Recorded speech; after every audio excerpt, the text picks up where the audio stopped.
Good morning, friends. I welcome all of you in this. Today is a very auspicious occasion. It is the Guru Purnima day, so it's a good learning we'll be having today, along with the Apollo Hospital, ACCP, and IIM Mumbai. We are doing basically sleep apnea is a silent threat, exploring the breathing in sleep. So, as we know that sleep deprivation and sleep apnea is associated with the increase in the blood possibility of hypertension, at the same time stroke and heart attack also. So it is very important. So it is very important to learn about the sleep apnea. What are the it also causes the various inflammatory changes in all the organs of the body. So now I request Dr. Jayalakshmi TK to have a general introduction of the CME.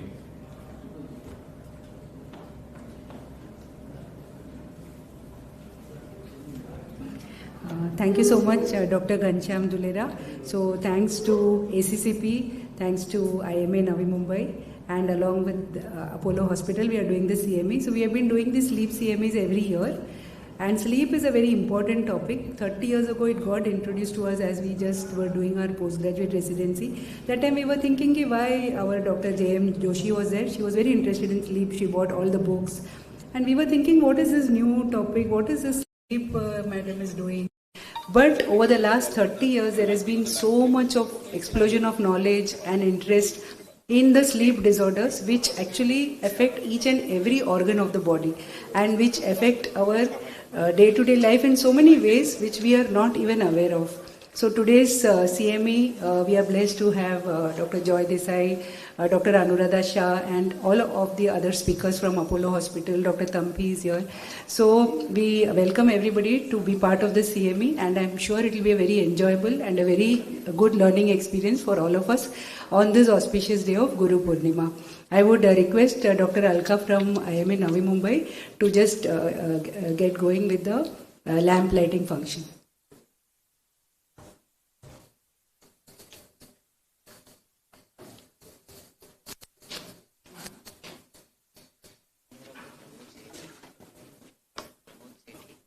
Good morning, all. I welcome you again for the CME. This is jointly organized by IMA Navi Mumbai, Apollo Hospital, and ACCP. I welcome you all here, and I invite today's guests for the lamp lighting on this auspicious day, as well as for the CME. I invite our first speaker of the day, Dr. Joy Desai, for the lamp lighting, sir. Dr. S. Thampi, Dr. Jayalakshmi ma'am, Dr. Dulera sir, IMA President, Dr. Shantesh Kaushik, and Dr. Sangeeta Srivastav for the lamp lighting. And I want you all to stand up. Today, let us have a prayer on the auspicious day of Guru Purnima.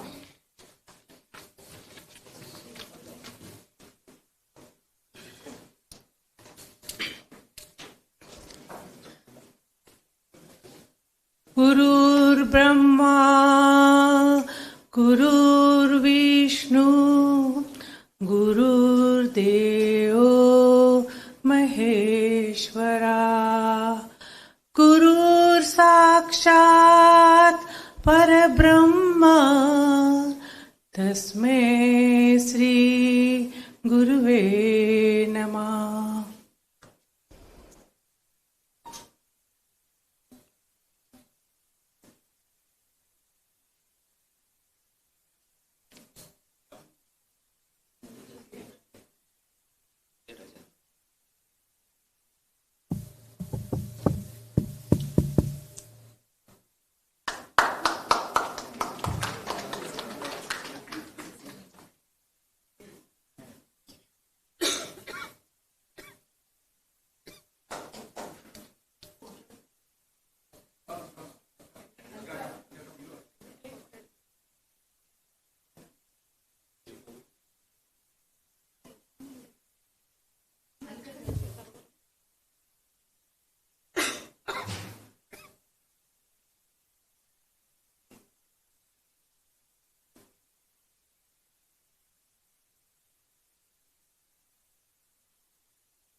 So now we'll begin the scientific program. First speaker is Dr. Joy Desai. He is a director and head of the neurology in Jaslok Hospital. He is done DNB, teacher's consultant neurologist, has got research interest in the sleep, epilepsy, neurodegeneration, lifestyle neurosciences, has got many publication and award to his credit. He was a chairperson to the many of the sessions. Chairperson for this program is Dr. Santesh Kaushik. He is a cardiothoracic surgeon in Apollo Hospital. And Dr. Sanjeev Kumar Kalkekar, he is an interventional cardiologist practicing in Apollo Hospital, Navi, Mumbai.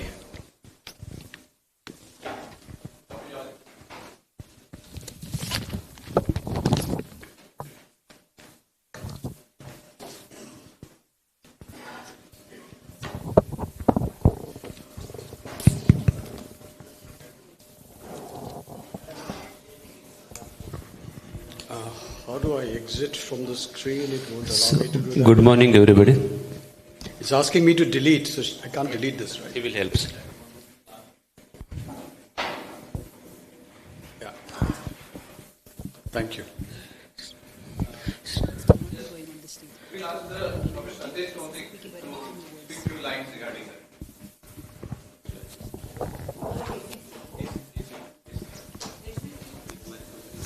Okay, about ACCP. Okay, fine. No, basically ACCP was formed earlier, including all the members of the American College of Chest Physicians, and it was the Western India chapter. But unfortunately around 2000, the parent body, firstly they changed their name from the American College of Chest Physicians to CHEST, and they basically de-linked themselves from all the international subsidiaries. So currently we are in the process of making the charitable organization an India-based thing, and we aim to promote all the chest-related diseases. So primarily lung, obviously, then heart, esophagus. So anything related to the chest we are aiming to promote, and through CMEs we want to spread knowledge and hope to keep everyone up to date. So currently, we have Dr. Thampi with us, we have Dr. Jailakshmi. They have all been active members for quite some time, and actually we are not finding enough people to run the show. So once we get this through, then hopefully we'll try to change the constitution a bit and ensure that others can also partake, and it will become a more active organization. So it's an honor to have Dr. Joy Desai. I think sleep is extremely important. I won't take more time. But for all the cardiologists, cardiac surgeons, we have to realize that sleep is the only time when the heart gets rest. Technical rest, because the heart can never rest. Only in the grave can it rest. So sleep is the only time when it actually gets some rest. So for us also it is quite important. So please, Dr. Desai. Yeah. Thank you, chairpersons. And thank you, ACCP, for inviting me to be here. I've been involved in sleep work since the last about 10 years, and I formalized my relationship with Dr. Anuradha about 4 years ago, and we started Sleep Associates.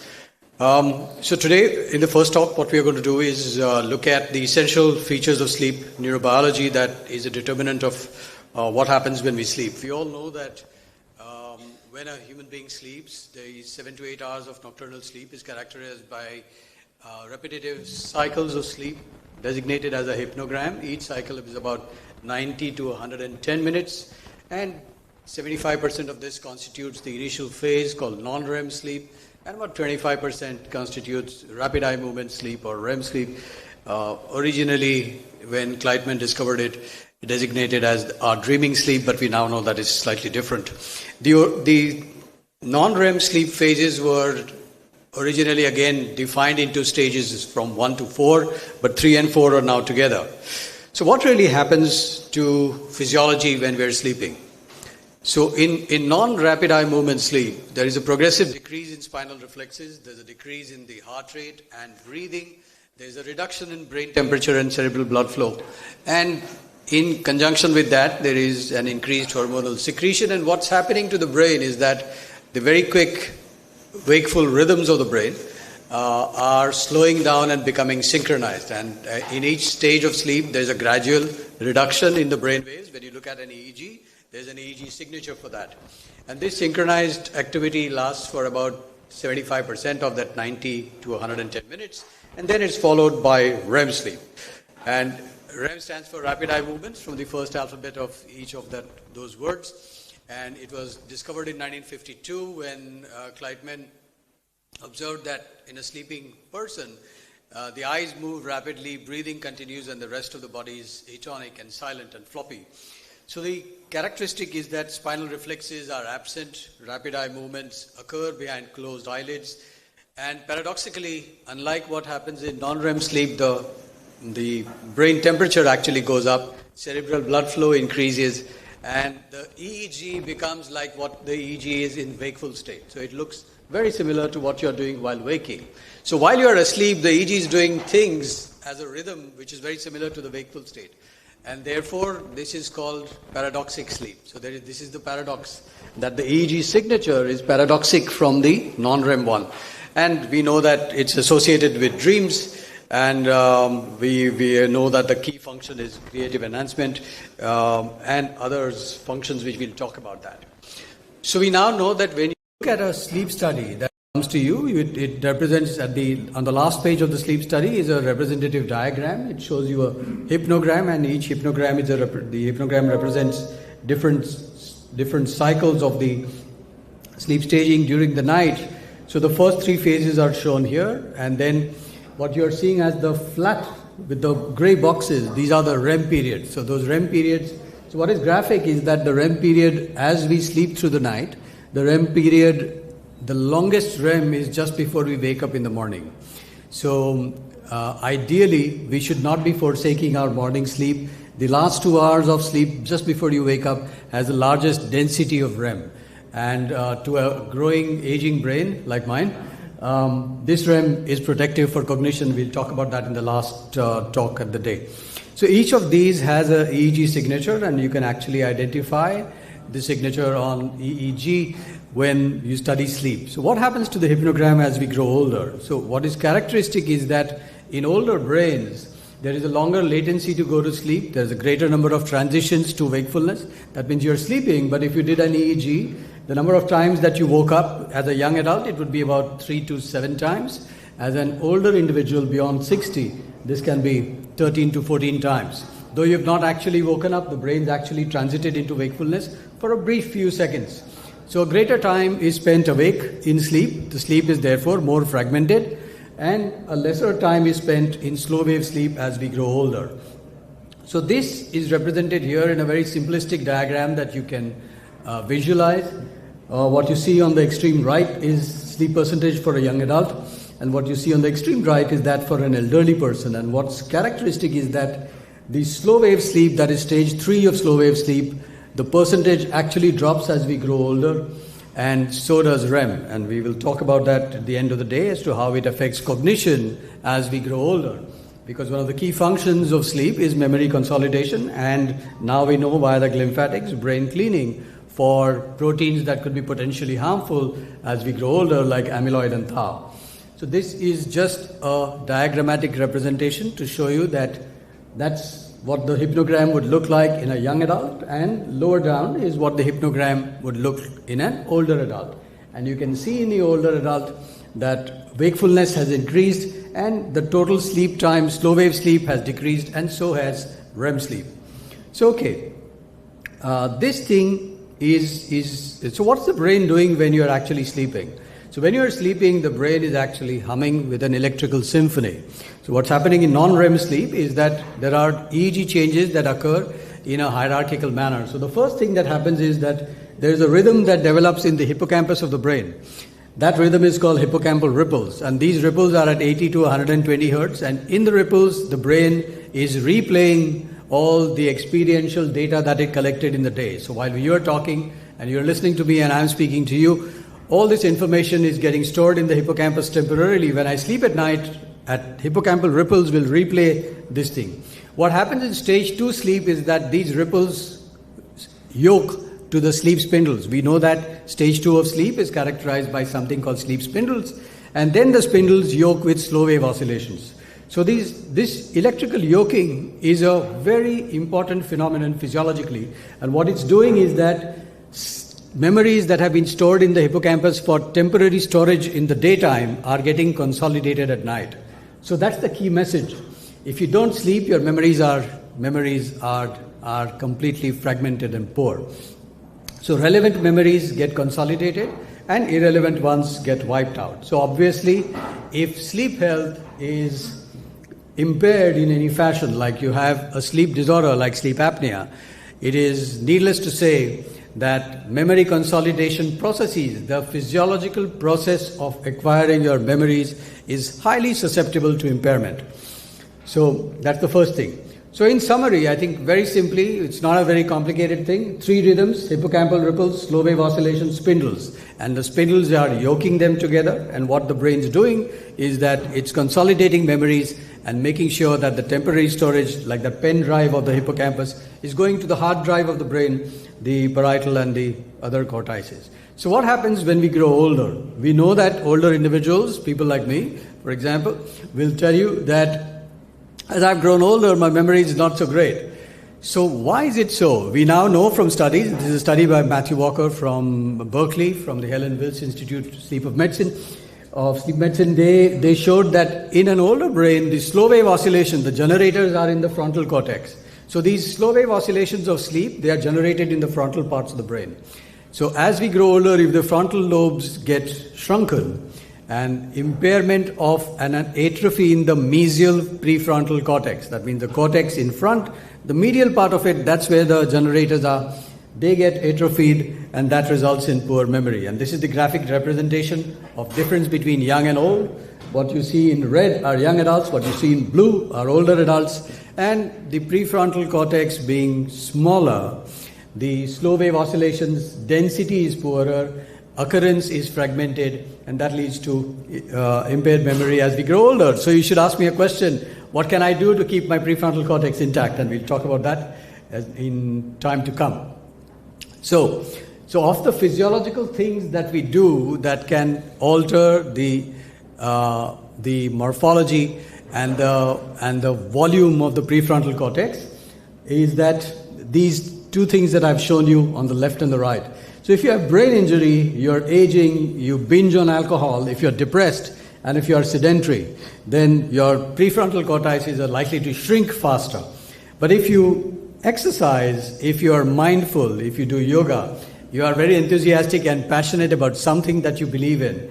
And if you have social wealth, that means you have a good social network. And this is something that we have discovered now, that social network is brain protective.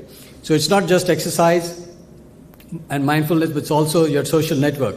And this social network preservation is important for preserving your prefrontal cortex. So you know what to invest in and you know what not to do to make sure that your sleep doesn't get worse as you grow older. So how do we sleep? I think it sounds complicated, but it is super simple. There is a neural circuitry for wakefulness and there is a neural circuitry for sleepiness. And there are 5 neurotransmitters, 1 neuropeptide that drive wakefulness, and there are 2 neurotransmitters that drive sleepiness. And we now think that maybe there's 1 neuropeptide too. So these 2 work in the brain as a flip-flop switch, and there's a bunch of brain cells that coordinate together to make this happen. And this is finely tuned. So what happens, it's fairly simple. So there are discrete but independent 2 pathways. So there is an arousal system mediated by 5 neurotransmitters, and there is a suppressant system mediated by 2 neurotransmitters. And these are inhibited and non-inhibited in sequential fashion during sleep and during wakefulness.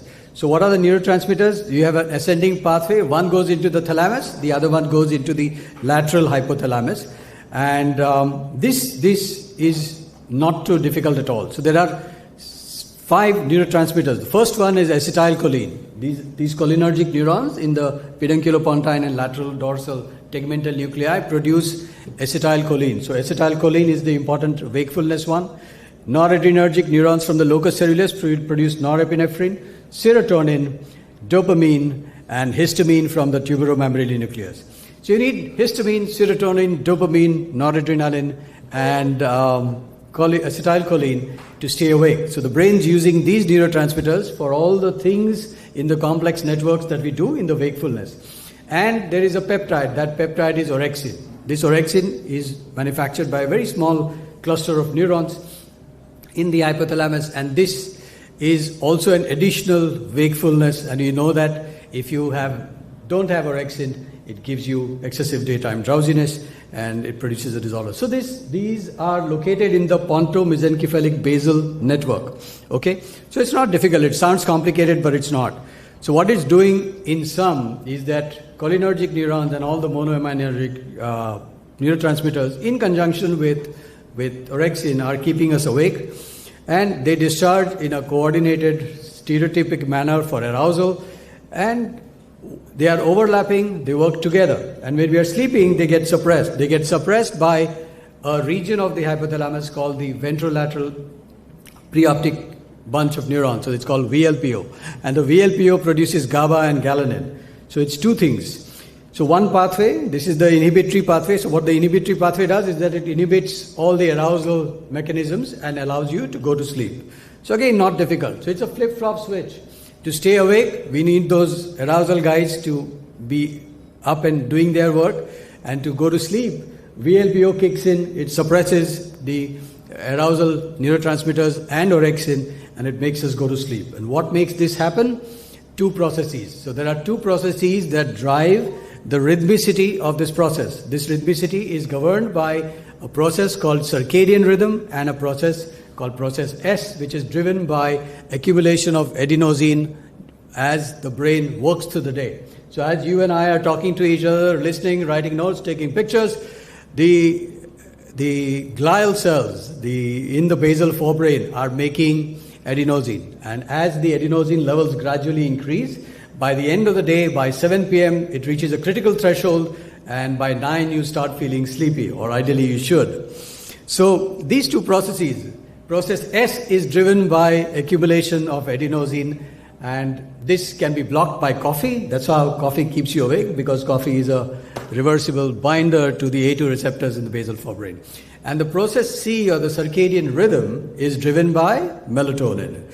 So loss of ambient light at the end of the day, and we don't have that in modern times though, but when we didn't have all these bright LED lights, when we had lamp lights like the one here, ambient light loss at dusk results in a signal change in the retinal pathways that connect to the pineal gland.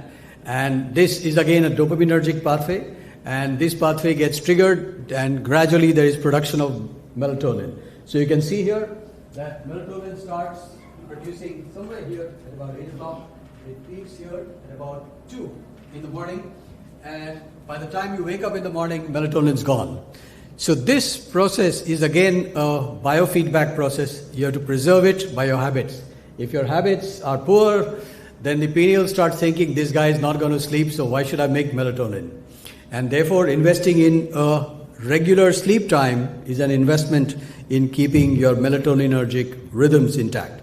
So quickly, what are circadian rhythms? These rhythms are an endogenous physiological cycle synchronized to the daylight cycle. The master regulator is in the hypothalamus called the SCN, the suprachiasmatic nucleus, and there is a complex interplay with peripheral end organ clocks. The primary timekeeper, or the Zeitgeber in German, is ambient light. But with that, there is temperature, feeding, exercise, social interaction, defecation. So all of these are timekeepers. So at what time we do these things is going to determine how your circadian rhythm, whether it's healthy or not. The SCN controls this secretion via the pineal gland, we know that. And it starts at 9, peaks by about 2, and then it's gone in the early morning hours. So what's chronotype? So we have coined a term called chronotype. Some people say that I do my best work when I'm awake late in the night. So that's called the eveningness or the owl phenotype. And the chronotype where people work best early morning, that's called the morningness or the lark chronotype. So it's their sleep-wake cycle which is slightly on the outlier of the ordained biological rhythm driven by ambient light. So the brain actually wants to sleep 4 hours from sunset, 10:30, wants to wake up with sunrise, 6:30. A little bit on the two sides are the morningness and the larks and the owls. So early morning awakening, it's called the lark phenotype, and eveningness is the opposite. Well, we now know that the owl phenotype, as you grow older, is associated with diabetes, metabolic syndrome, increased body mass index, sarcopenia, and depressive disorders. So it's really not a good thing to be an owl. You can be an owl when you're younger, when your resilience of the brain is better, but when you are older, it's not the great thing. So what are the biological clocks? We don't need to memorize this. This is something that circadian rhythm specialists work on, but there are all these encoding genes. There is a clock gene, there is a BMAL1, there is a period gene, and there is a chromosome 1 and 2 gene. And these cryptochrome genes are determinants of how the nucleus acts in conjunction with the cytoplasm. So what the clocks are doing is what doctor was referring to, is that the heart rests at night. The heart's actually not resting at night, it's doing different things. So what it does in the daytime is it's doing restoration at night. And we now know that circadian arrhythmia or asynchrony is a very common genesis of idiopathic dilated cardiomyopathy without a virus. So circadian rhythms, each tissue is doing different things in the night and doing different things in the day.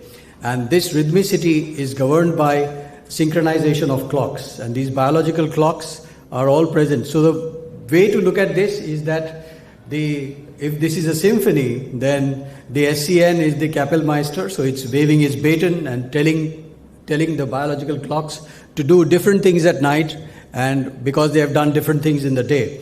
And the mediator, the baton for this is melatonin. I think that's the way to understand it. So these are the cues. Again, an emphasis on the cues. What time you eat, when you are exposed to light. We all know that we have a tradition for Surya Namaskar. Where do you think that came from?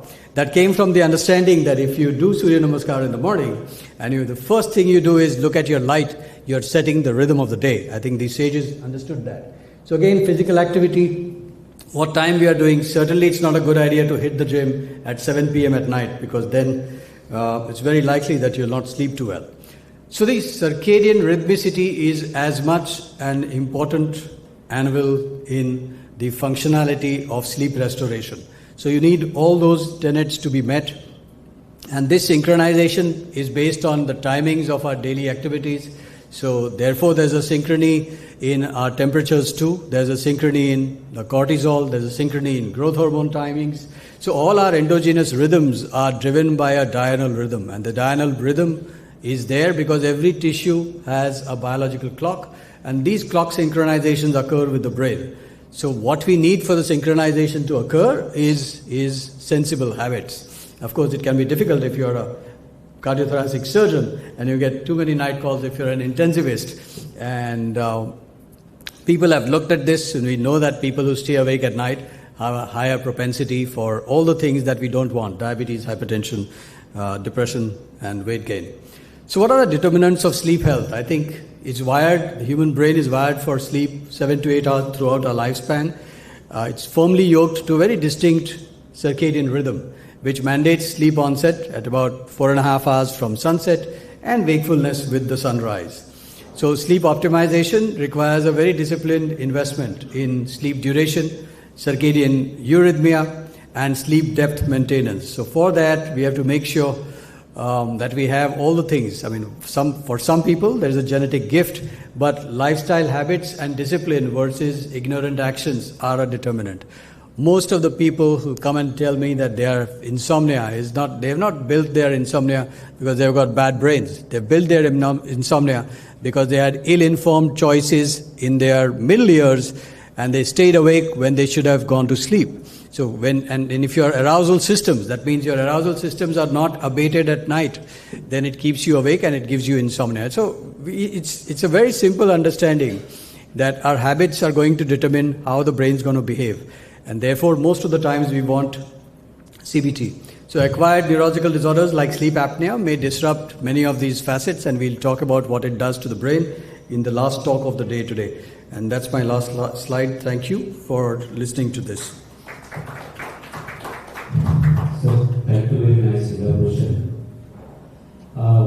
trial, the CEO of Netflix was asked, who is your biggest enemy? It was expected that crime or something will answer. But he told, sleep is my enemy. If people don't sleep, my business will increase. My question was to you that how to deal with such things, sir? Yeah, I think we need advocacy. I have a firm belief that it's you and me who are going to advocate for this. I have talked about this in the Neurology Forum. I run the sleep subsection of the Indian Academy of Neurology. I think we need very strong advocacy for all our OTTs to stop at 11. It's not going to happen because it's big business, but we can work towards it. So while he says sleep is his biggest enemy, that's true, but they need to understand that for people to enjoy Netflix, they need to have normal brains, and people have to sleep by 11. If we advocate for sleep based on knowledge, understanding, our experience of dealing with patients, that's the only way it will happen. We have never spoken for sleep at all. I think neurologists, I got involved simply, I'm not a sleep specialist at all. I'm a very good sleep student. I started my life as a general neurologist, but we got into this because we realized that a large number of the neurological diseases, so was asking me about rotenone and Parkinson's disease, and I'll show you some cases in the last talk, that everything that goes wrong in the brain, a lot of it is related to contributions and fueling by aberrant sleep. So there is a biology there, and then bad sleep is making it worse. So we'll have to advocate, you, me, everybody in the audience. Thank you. Sir, another question is all of us are busy doctors, and how to deal with our sleep hygiene and keeping our professional mode also. So, yeah, it's a good question. So we have created a system where delegation is not allowed. So if you're a great doctor, like sir sitting here, and people will want you at any time of the night. Whereas actually as we grow older, we'll have to have a team. And all of us need to have teams. What I have done is that I've become director of the department. I have 6 younger people working with me. We have allocated our call days. So it's only one night that I'm on call. And that too, I don't want to have that because everyone needs to be sleeping at night. So our nighttime sleep, if it is fractured once in a week, you might still get away with it. So delegation and organization. I think even in our ICUs, we need to have off time for activity between 1 o'clock and 5 in the morning, at least 4 hours. I've kind of tried to put this in the Reliance Hospital. People are thinking about it, but they're not sure. But ideally, we need to have off time. Even our feeding times in our ICUs, our biorhythms are altered in the ICU. That's why you see a lot of psychosis. And you all know that a lot of people use melatonin for ICU psychosis. It's because of this. So we'll have to change the way we think based on physiology. We're all attuned to thinking about disease and putting them into a block. But you and I think we'll have to make sure that as we age beyond 50, we need to cut that time. I actually had a slightly different question. Now, with meditation, they say you're aiming to achieve theta waves. So we talked only about delta waves. So at what stage, is there a stage from sleep to meditation where is there any time when you get theta waves at all, or they are only produced through meditation? Because they say as you wake up from sleep and then when you meditate, you have the best chance of going into the theta state or the alpha state, both of which are meditative states. Yeah. So I'm sorry if my slides didn't show that, but stage 3 of sleep is initially theta and then it goes into delta. So the transition into synchrony and slowing in non-REM sleep is a theta-delta slowing. So spindles are the yokes, and once spindles kick in and the hippocampal rhythms get set, then it goes into theta and delta slowing. The reason mindfulness is useful is because mindfulness can also induce this slowing. I showed you that the generator cells are predominantly prefrontal, and then they have network connections to the rest of the brain. So theta and delta are 2 interchangeable rhythms that work together. You need theta first to go into delta. Okay. Yes. Okay. Any question from the audience? Regarding this sleep hygiene. Yeah. Regarding the sleep hygiene, nowadays basically there is a use of blue light, whether it is a use of mobile or laptop or computer, basically all the time people are busy. So, and what are the important things basically to maintain the proper sleep and sleep hygiene basically? Yeah. Super question. So, the very loosely, if we are going to invest in sleep, what are the things we ought to do? I have a little pamphlet which I give all patients, 5 tips to sleep better. So they are very simple actually. We need to make sure that some of the activities are synchronized in the daytime. So exercise is in the morning, especially weightlifting and weight training should be in the morning hours, not at night. I like people to stop eating after 7:30. I don't know whether there's a lot of science. We can talk about it some other day. That you need to stop eating at 7:30. I think we should stop having coffee at 3 p.m. And ideally, even if you have occasional alcohol, happy hour is between 5 and 7. If you have alcohol after 9 o'clock, it disrupts sleep depth and continuity in a remarkable way. You have 2 drinks at 10 o'clock, and the number of wakefulness multiplies by 2 to 3 times. And it fragments sleep. So, and we need a habit. So, one of the things people don't realize is that you should only sleep and have sex in the bed, nothing else. You shouldn't eat in bed, you shouldn't watch TV. TV should be in a separate room on the couch because the brain associates activities by habit and it forms a rhythm. So, if we do those things, then our rhythmicity is preserved. And one of the things which is useful now in modern times is to have a downtime of your screen by about 9:30, 10. Helps to switch it off. I've started an experiment. I switch off the phone when I'm not on call at 10 o'clock. These are things which may sound idiotic and radical, but it's worth doing. When you're not on call, you don't need the phone. I was here, I've put it on airplane mode so that nobody calls. No communication is so vital that it can interfere with an important activity. If this is important, then I think your sleep's important too. I think there's a few things one can do.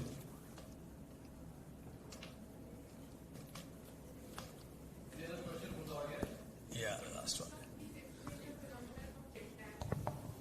Jet lag. Yeah.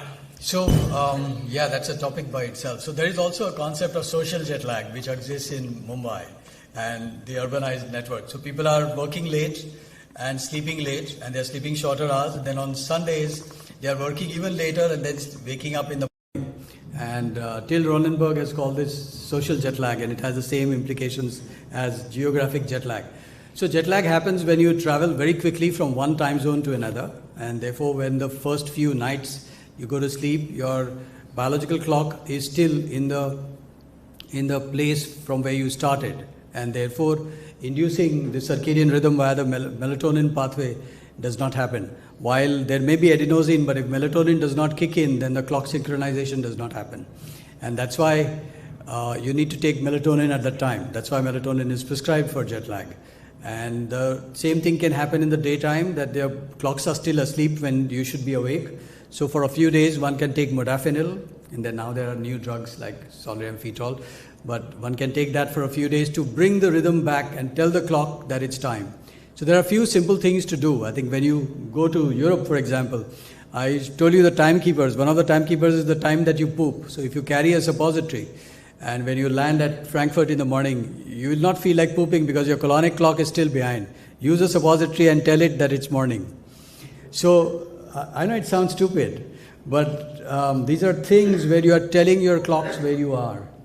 So eating at the right time, exercising at the right time, just do a few little things that you do every day is telling your clocks what time of the day it is.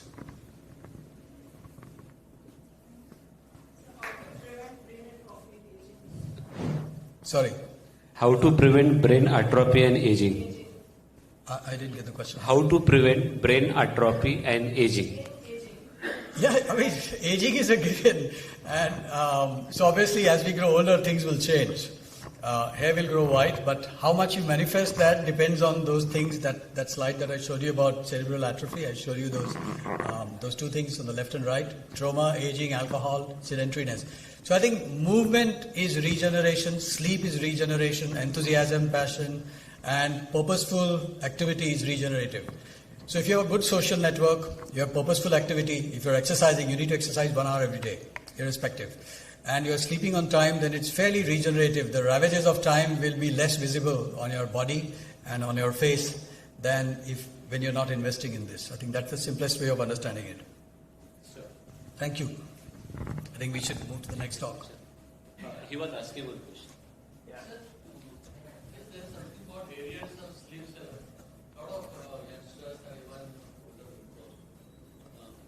they sleep for less hours during the weekdays. And Saturdays and Sundays they sleep for a long hours till afternoon. That's what Ronenberg calls social jet lag. So does it make sense of difference or? Yes, it's associated with depression, weight gain, hypertension, diabetes, all the lifestyle diseases. So for those who are interested in this subject, just look up Till Ronenberg. He's from Denmark. And you will find a very good podcast. You can just listen to the podcast if you don't want to read. It's a nice 30-minute podcast which tells you all the things that it can do. There's been a lot of work done on this. Ronenberg, Ronenberg. Thanks. Thank you very much.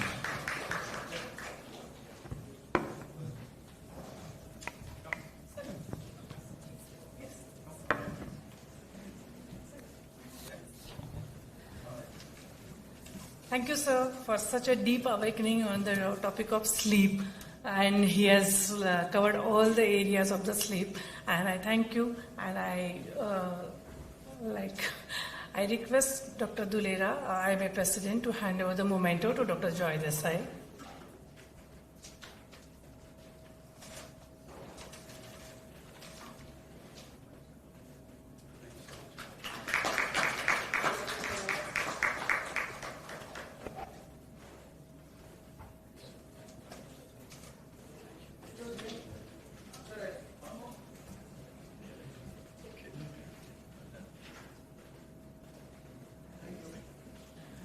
To Dr. Shantesh Kaushik.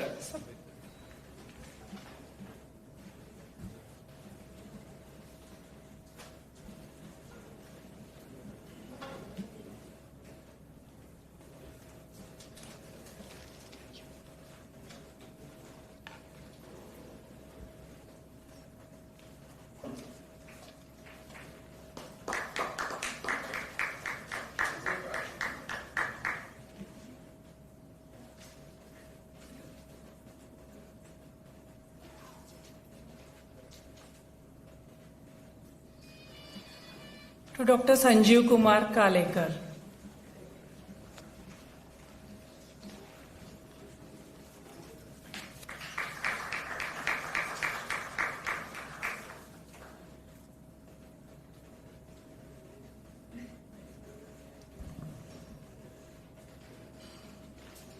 So after understanding normal sleep neurobiology, sleep health, sleep hygiene and many other factors, it's time to understand what happens if your sleep gets disturbed.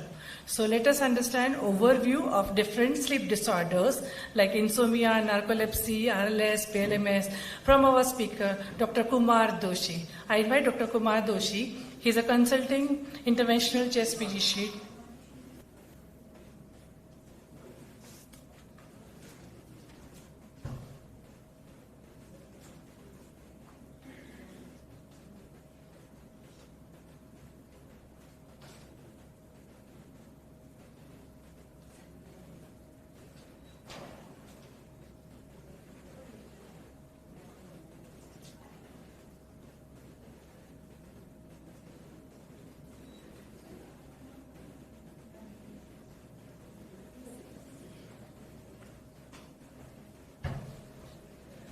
I'm sorry, I think let us move ahead just for some time for the third lecture, like pathophysiology and clinical feature of obstructive sleep apnea.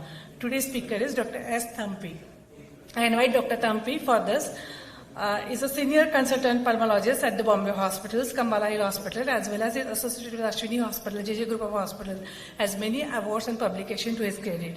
He is an honorary chest physician to the government of Maharashtra. And chairperson for the sections are Dr. Akshay Chalani. He's a practicing consultant physician intensivist associated with Apollo Hospital, Navi, Mumbai. And Dr. Nilesh Chinchkar is a chest physician and interventional pulmonologist. Thank you.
yourself, please.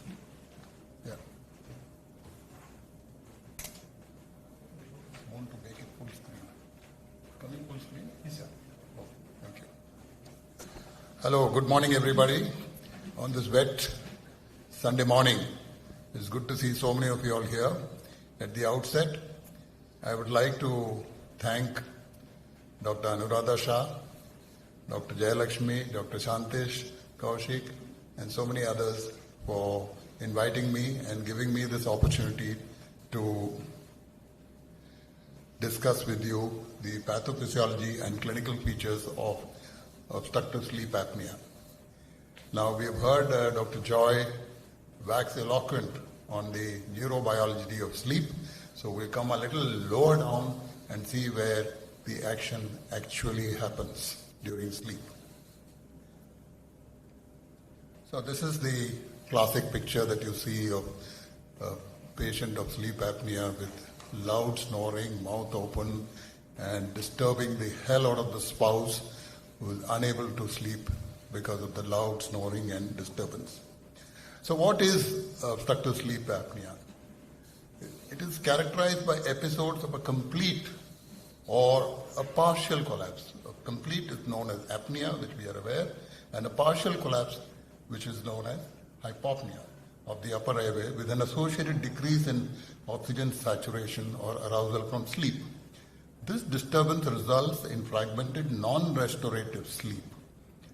Other symptoms include loud, disruptive snoring, witnessed apneas during sleep, and excessive daytime sleepiness.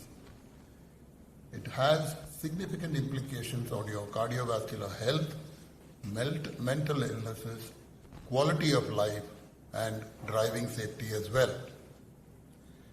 So, it is, as we discussed, that it is characterized by repetitive episodes of apnea and hypopnea due to upper airway obstruction during sleep. Now, the episodes of complete collapse are known as apnea, where there is a cessation of airflow for more than 10 seconds. Hypopnea is decreased airflow of more than 10 seconds, equal to or more than 10 seconds, and associated with arousal and oxyhemoglobin desaturation. By definition, apnea is defined as the total cessation of breathing for 10 seconds or more. In OSA, this can happen anywhere from a few times every hour to over 100 times every hour. On the contrary, hypopnea is restricted breathing with greater than 30% chest wall movement decrease and blood oxygen drop of more than 4% for 10 seconds or more. So we need to have a little measure of the number of times this happens. So the number of apnea index is the number of apneas per hour of sleep. Apnea-hypopnea index includes both the number of apneas as well as the hypopneas per hour of sleep. Of course, it needs to be associated with the clinical manifestation before we can classify the severity of apnea-hypopnea based on the index. The normal is 0 to 5, as we all know. Mild is between 6 to 15. Moderate is between 16 to 30 events per hour, and severe is more than 30 times an hour. So the total combination of apnea and hypopnea for the entire night, divided by the total number of hours one sleeps, gives us the apnea-hypopnea index or the AHI. Okay? Now going into the pathophysiology of OSA. It's basically pharyngeal narrowing and closing during sleep. This is a complex phenomenon, and multiple factors play a role in this pathogenesis. The sleep-related reduced ventilatory drive and neuromuscular factors combined with anatomic risk factors are likely to play a significant role in upper airway obstruction during sleep. So the anatomic factors that promote pharyngeal narrowing include large neck circumference, soft tissue, bone, or even vessels. Many of these structures can lead to increased pressure surrounding the upper airway, resulting in pharyngeal collapsibility and insufficient space to accommodate airflow to a portion of the upper airway during sleep. So in addition, the upper airway muscle tone plays a role.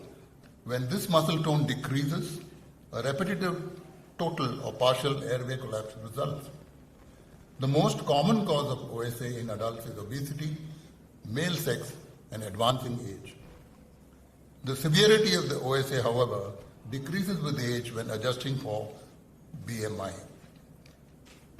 Now, some of the anatomic factors that we should be aware of are structural defects like micrognathia, retrognathia, facial elongation, mandibular hyperplasia, adenoid and tonsillar hypertrophy, inferior displacement of the hyoid. A few non-anatomical risk factors such as central fat distribution, obesity with short fat neck, advanced age, male gender, the supine sleeping position. The snoring happens much more, collapsibility of the airways, the tongue falling back, etc. is much more in the supine position, and of course pregnancy. Additional factors which are avoidable are things like alcohol use and smoking and use of sedatives and hypnotics in these patients. Now, sleep apnea is associated with various medical disorders which we should be familiar with. Endocrine disorders like diabetes, metabolic syndrome, acromegaly, hypothyroidism, etc. Neurological disorders like stroke, spinal cord injury, myasthenia gravis. Prader-Willi syndrome is associated with obesity, intellectual disability, and short height syndrome. Down syndrome, congestive heart failure, atrial fibrillation, obesity, hypoventilation syndrome. Now, in the normal state, as you can see here, the airflow is quite smooth, right? Goes from the nasopharynx, oropharynx, and then into the laryngopharynx. Now, what happens in sleep apnea? You see the normal anatomy is disturbed, and there is a falling down of the tongue, the collapsibility of the oropharynx here, resulting in nil airflow. This is an apnea event. And you can see this in color.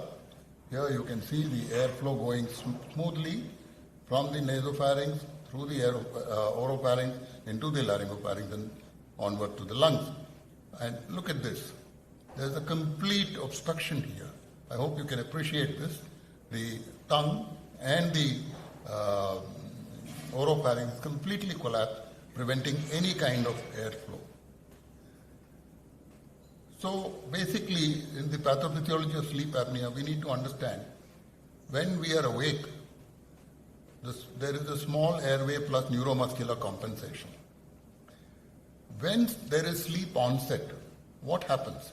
There is a loss of neuromuscular compensation, a decreased pharyngeal muscle activity, the airway tends to collapse, there is an apnea which results in hypoxia, hypercapnia, increased ventilatory effort, arousal from sleep, pharyngeal muscle activity is restored, the airway reopens, and you tend to hyperventilate to correct the hypoxia and hypercapnia. I think this kind of sums up the entire pathophysiology of sleep, but we'll go on and discuss a little bit more, such as the airflow cessations or reductions produce arousals, fragmented sleep, reduction in blood oxyhemoglobin saturation, and fluctuation in blood pressure and heart rate. OSA is the most common type of sleep disordered breathing and is characterized by recurrent episodes of upper airway collapse, which we have seen, and they are associated with desaturation as well and arousal from sleep. The primary problem in sleep apnea patients is the presence of an anatomical small pharyngeal airway, either anatomically or physiologically or both. To prevent airway collapse during wakefulness, the action of the airway dilator muscles is augmented, a neuromuscular compensation for the small airway. With sleep onset, there is a loss of the upper airway reflex which drives this neuromuscular compensation. As a result, dilator muscle activity falls, pharynx closes, and apnea begins. During the apnea, again, as I explained, hypoxia and hypercapnia develop, leading to increasing ventilatory effort. Once this effort reaches a threshold level, the patient arouses, pharyngeal muscle activity is restored, and the airway opens. The patient then hyperventilates, as I mentioned, to correct the blood gas derangements, the hypoxia, the hypercapnia, returns to sleep, and the cycle begins again. So in sleep, the changes are particularly evident in rapid eye movement sleep, as was brought out by Dr. Joy, when the loss of muscle tone can be profound. Where partial or complete obstruction occurs, the event is terminated by arousal, which is usually brief, less than 15 seconds, as a result of the accompanying return of muscle tone. Once patency is restored, sleep resumes, and along with it, the tendency to obstruct again.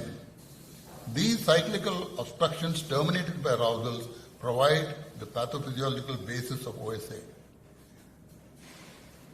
Patency depends on the balance of forces that tend to collapse. That is the negative intraluminal pressure and the extraluminal pressure and the contraction of the dilator muscles. So just to understand, the transmural pressure or PTM is dependent on the luminal pressure minus the tissue pressure. And the closing pressure is the transmural pressure at which the pharynx collapses, and the critical pressure at which airflow ceases completely. So, upper airway collapse may occur due to a decreased upper airway size, which is an anatomical abnormality. We have referred to many of them. A balance of forces, that is imbalance between the activation of diaphragm and the upper airway muscles, impaired reflex activation of upper airway dilator muscle activity, and increased collapsibility. Now, we'll just understand this rigid tube flexible segment concept on this diagram, which is the Starling resistor model of the upper airway with collapsible pharyngeal segment between two rigid tubes. This is the nasal segment, the pressure upstream. This is the resistant upstream. This is the tracheal segment with the pressure downstream and the resistance. Now, what happens as the critical pressure increases? It leads to a pharyngeal collapse because this is a collapsible segment. It's not a rigid segment like the nasal segment or the tracheal segment, and so it tends to collapse and produce the apnea or hypopnea. It is interesting to note that the largest upper airway dilator muscle is the genioglossus muscle, which is one of the several different muscles in the tongue that facilitate multiple purposes, including speech, swallowing, and breathing. The genioglossus muscle causes tongue protrusion and stiffening of the anterior pharyngeal wall.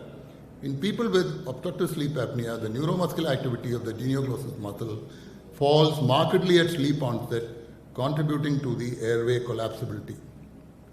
The genioglossus, tensor palatini, and the hyoid muscles play major roles in maintaining a patent airway. The genioglossus muscle pulls the tongue forward and opposes pharyngeal collapse due to the inspiratory negative airway pressure. Now, of course, all this pathophysiology needs to be accompanied by clinical features, and a suggestion of sleep apnea should be suspected when there is loud snoring, as I mentioned, witnessed apnea or gasping by the spouse or any accompanying member, obesity, especially the neck circumference, I'll give you a little detail further, hypertension, excessive daytime sleepiness, family history of sleep apnea, previous tonsillectomy, and non-restorative sleep. When combined with an apnea-hypopnea index of more than 5, you qualify for an OSA syndrome. Some of the scales and scores which can help us in suspecting the presence of sleep apnea and the severity are the Epworth sleepiness scale, which can be used to evaluate the severity of sleepiness quantitatively. Its score ranges from 0 to 24. I know we are all aware. More than 9 points indicate the presence of excessive daytime sleepiness and requires additional assessment. The fatigue severity scale can also assess the severity of symptoms of fatigue. The ESS and FSS are usually helpful as sleepiness and fatigue symptoms could be present concomitantly. Other symptoms vary from morning headaches and self-reported insomnia to nocturia. Then we come to the most important scoring system or a questionnaire which encompasses more or less all the clinical features that one sees in OSA, which is known as the stop buying questionnaire. Now, it is one of the OSA's most widely accepted screening tools. S stands for snoring. Do you snore loudly, louder than talking, or loud enough to be heard through closed doors? Tired, T is for tired. Do you feel tired, fatigued, or sleepy during daytime? Observed. Has anyone observed you? O is for observed. Observed you stop breathing during your sleep, especially your spouse. And P is for pressure or blood pressure. Are you having or being treated for high blood pressure? So there is a high risk for OSA if yes to at least 2 or more in stop question, that is this scoring, stop question. Then we come to the bang part of the questionnaire. B is for BMI, greater than 35 kgs per meter squared. Age is greater than 50. Neck circumference greater than 40 centimeters. Male gender. Now, use stop bang to decide if there is a high probability of moderate to severe disease. There is a high risk if yes was selected for 3 or more items. There is a low risk if yes was answered for less than 3 items of this score. So using all this, we come to the conclusion that obesity is the most common finding in individuals with obstructive sleep apnea. Other physical findings like a large, short neck circumference, as we said, 17 inches or 43 centimeters in males and 16 inches or 40.5 centimeters in women. A crowded oropharynx, Malampatti score of 3 to 4, retrognathia, micrognathia, tonsillar hypertrophy, low-lying palate, overjet and a large tongue all contribute to the clinical features of OSA. Now it's interesting to look at the sequences. The primary event is the sleep onset. There is apnea, there is hypoxia and increase in carbon dioxide, decreased pH. All this can result in decreased pleural pressure, increased cardiac afterload, vagal bradycardia. All this can manifest as left heart failure, clinical features, unexplained nocturnal death, pulmonary vasoconstriction, systemic vasoconstriction. These can contribute to pulmonary hypertension, systemic hypertension, which can be clinically detected, acute retention, CO2 retention resulting in chronic hypoventilation. And when there is arousal from sleep, there is cerebral dysfunction and resumption of airflow occurs, return to sleep. All this can lead to loss of deep sleep.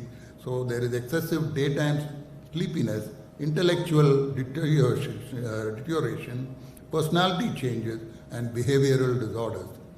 Of course, excessive motor activity can lead to restless sleep. So in obstructive sleep apnea, there is also involvement of the heart, there is decreased myocardial oxygen delivery, there is increase of catecholamine secretion leading to hypertension. There can be cardiac ischemia, arrhythmias, hypertrophy, cardiac failure, and so on. Now this arousal frequently from sleep and which leads to hypersomnolence. There is fragmented sleep which can lead to hypersomnolence and impaired cognition. So in conclusion, I would like to say that upper airway obstruction during sleep is often due to negative collapsing pressure during inspiration.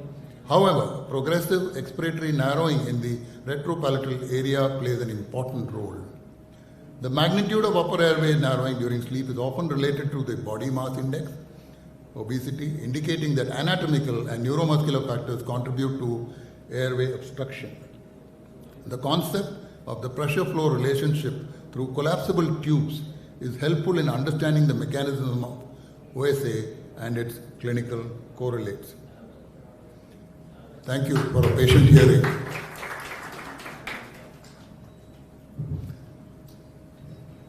Thank you very much for informative and well-structured talk. Thank you. My question is, obesity is most commonly seen in OSA patients. And whenever you explain to the patient that you are having OSA and most common etiology is obesity, the next question they will ask you is, if I reduce my weight, or if I go to gym, or if I do my lifestyle modification, and if I successfully reduce my weight, are my symptoms going to reduce? Are my symptoms of OSA going to reduce, or whether I will get rid of this OSA? So what is your opinion on that? Whether if patient is reducing weight successfully more than 20% or 30%, do we see a reduction in symptoms of OSA or curing of OSA? Yeah, most certainly, as we mentioned, that if the problem is majorly the obesity and the neck circumference and the fat deposition within, then of course the reduction in weight by exercise, dieting, etc., will obviously provide an improvement in the symptoms of OSA. However, if, as I mentioned, that there is anatomical defects and increased collapsibility of the pharyngeal airway due to various neuromuscular incoordination, those are unlikely to respond only to reduction in obesity and weight loss. So that is my stand on this. Yeah. Question: when you see a patient, is it true that we see OSA only in the obese patients, or it is possible that we see this obstructive sleep apnea in non-obese patients? And if that is the true, how do you suspect clinically, other than the history what you shown? Those who are non-obese, is it how frequent or how common OSA in the non-shell clinical features when we attempt to diagnose OSA in this group of patients? Yeah, very good question. Because are we trying to say that those people who are thin do not have OSA? No, certainly not. Please don't go home with that thought in mind. Yes, obesity is the commonest factor that we pick up: hypothyroid, short neck, thick neck, etc. Having said that, those individuals who are thin, who are loud snorers, may also have collapsibility, increased collapsibility of airways. They may also have anatomical defects like overjet, retrognathia, large tongue. They could have any anatomical defects. So it does not mean that just because you're thin to look at, or you're probably less than your BMI, expected BMI, that you cannot suffer from sleep apnea. Yes, sir. Dr. Joy. Yeah, I think one of the problems that I was talking about is also in older people, and I'm going to talk about it in the geriatric talk in the afternoon. So, in my experience, all the senior people that I see who have severe sleep apnea at times with indices of 70 and 90 are very lean. They're leaner than me. And there's something happening in older people that makes them susceptible, much different from this phenotype of obese midlife sleep apneics that we are talking about. And classic example is Joe Biden. If you see Biden had declared his sleep apnea in 2008, but he was treated only last year. There's a vagary of the American system. He's the president. But he's certainly not fat at all. And he has a very high index, and he's been on CPAP, and there's been a lot of controversy. And you can see how his cognition has worsened from 2008 to now, never been treated. So that's probably why he's getting so forgetful during his speeches and things like that. Actually, 30 to 50% of OSA patients are non-obese. Theoretically, we often see at least 30% non-obese patients, they do have OSA. Yeah. And majority of the risk factors are anatomical factors in those patients. Absolutely. I totally agree with you. Anatomical is one which must be suspected. But you must have the clinical features to suspect. For example, loud snoring, somebody has witnessed apnea during his sleep, or gasping, or choking spells during his sleep.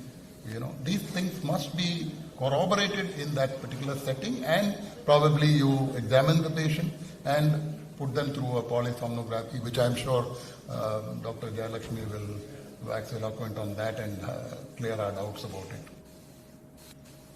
it. So any question from the audience?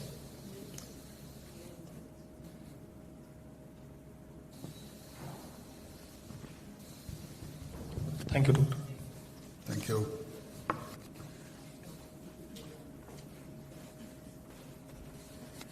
Please, sir. Please wait for it. May I request our secretary, Dr. Alka, to offer a small memento to Dr. Thampi.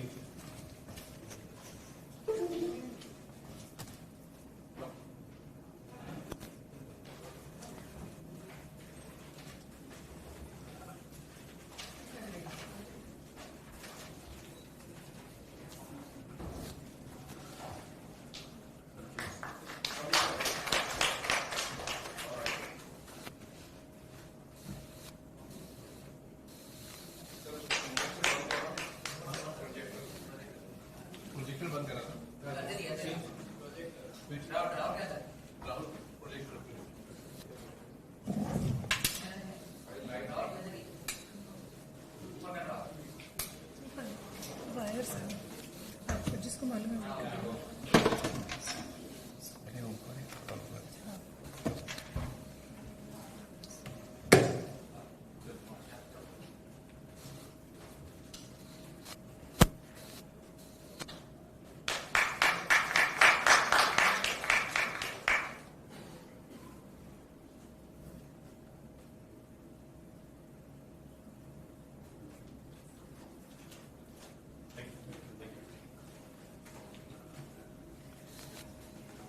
May I request Dr. Alka to offer small mementos to Dr. Akshay Chalani and Dr. Chinchkar.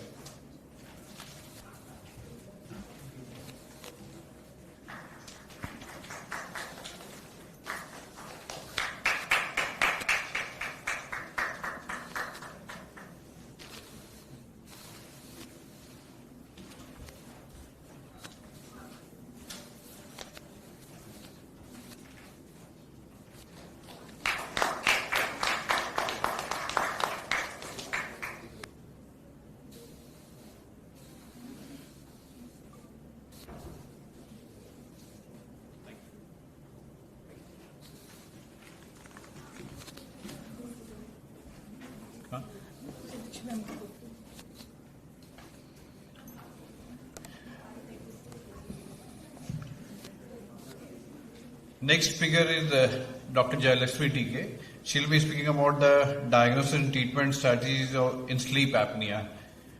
She's a pulmonology respiratory medicine specialist since last 25 years. She is affiliated with the Apollo Hospital, CBD, Belapur and Mumbai. She was a professor and head of the Department of Pulmonary Medicine at D.Y. Patil Medical College, Nerul. She has been many awards and publication and has special interest in sleep. So now she'll be talking about the diagnosis and treatment strategy in sleep apnea. So over to Dr. Jayalakshmi. Chairperson is Dr. Bharat Agrawal and Dr. Suresh Reddy is there. Dr. Bharat Agrawal is there? He is not there.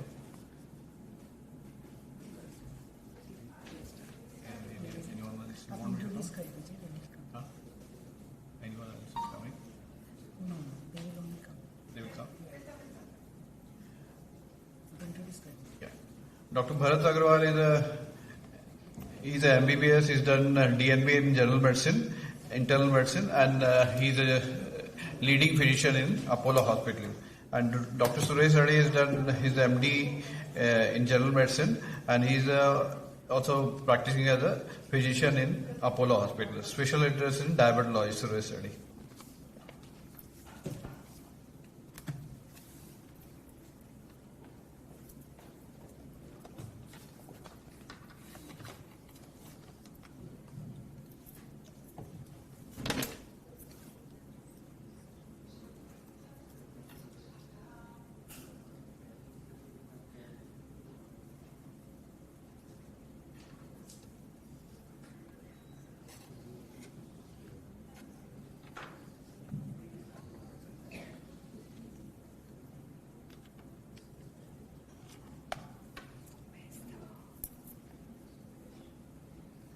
Where is the computer person? IT? IT वाला कहाँ?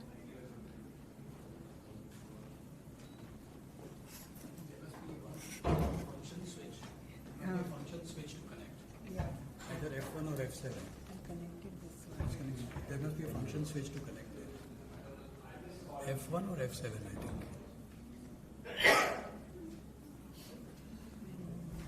Taken it away. No, it's connected. It's connected. They have switched it off from that remote. I think. No, will be. Where's the remote? नहीं वो remote से connected है ये अभी सुबह connect करके देखा था.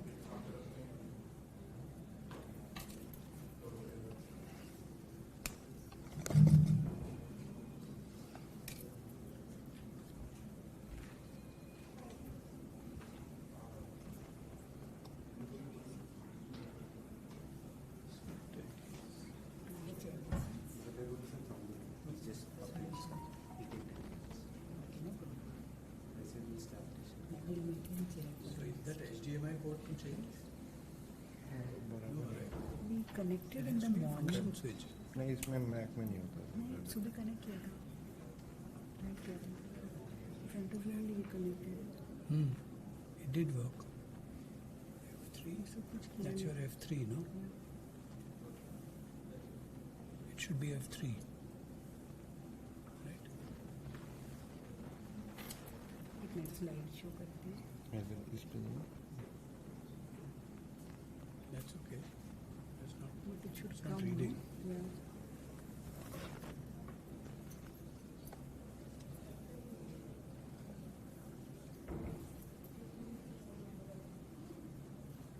सुबह किया था connect. Morning we didn't do anything. I just connected. Yeah, it worked very well in the morning. Do you want to take it on a pen drive? I have to put this on. Yeah. It won't go in a pen drive. No? This one doesn't have a slot. It's a famous mic. Where's that? Next. Sure, you have to wait. You can talk it.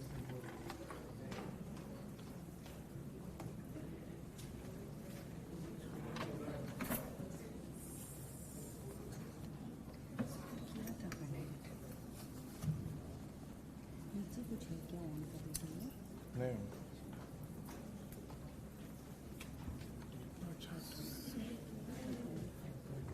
Morning में connected है ना?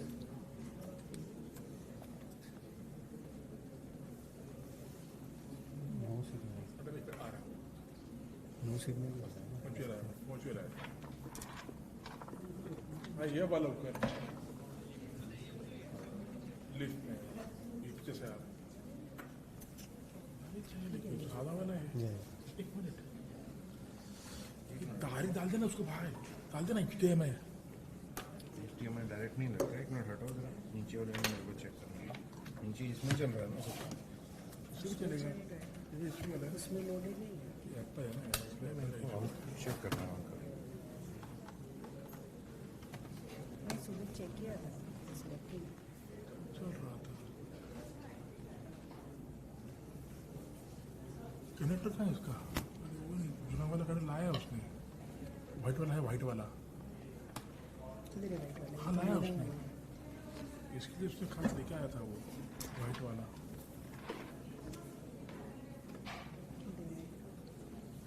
Candle भी है इधर भी देखेगा इधर भी हैंडल है. व्हाइट वाला लेके आया था उसने. सब चेक करवाया कल मैंने. जा रहा है उसके पास में करेगा. छोड़ उसको.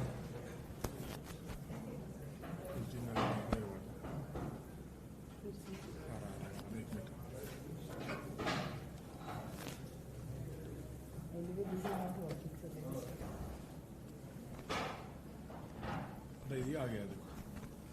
ये आ गया. रखो.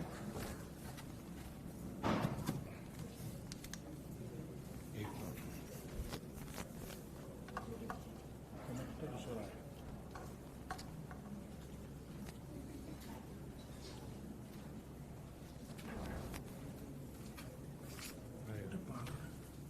कर दी.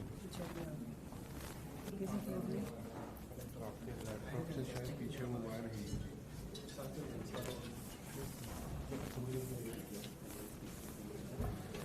ठीक है. थोड़ा light.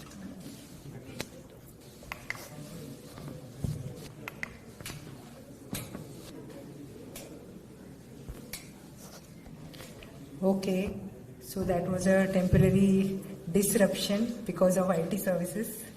But thankfully it was not so grave as the cloud disruption which happened and stopped all the flights from going all over the US.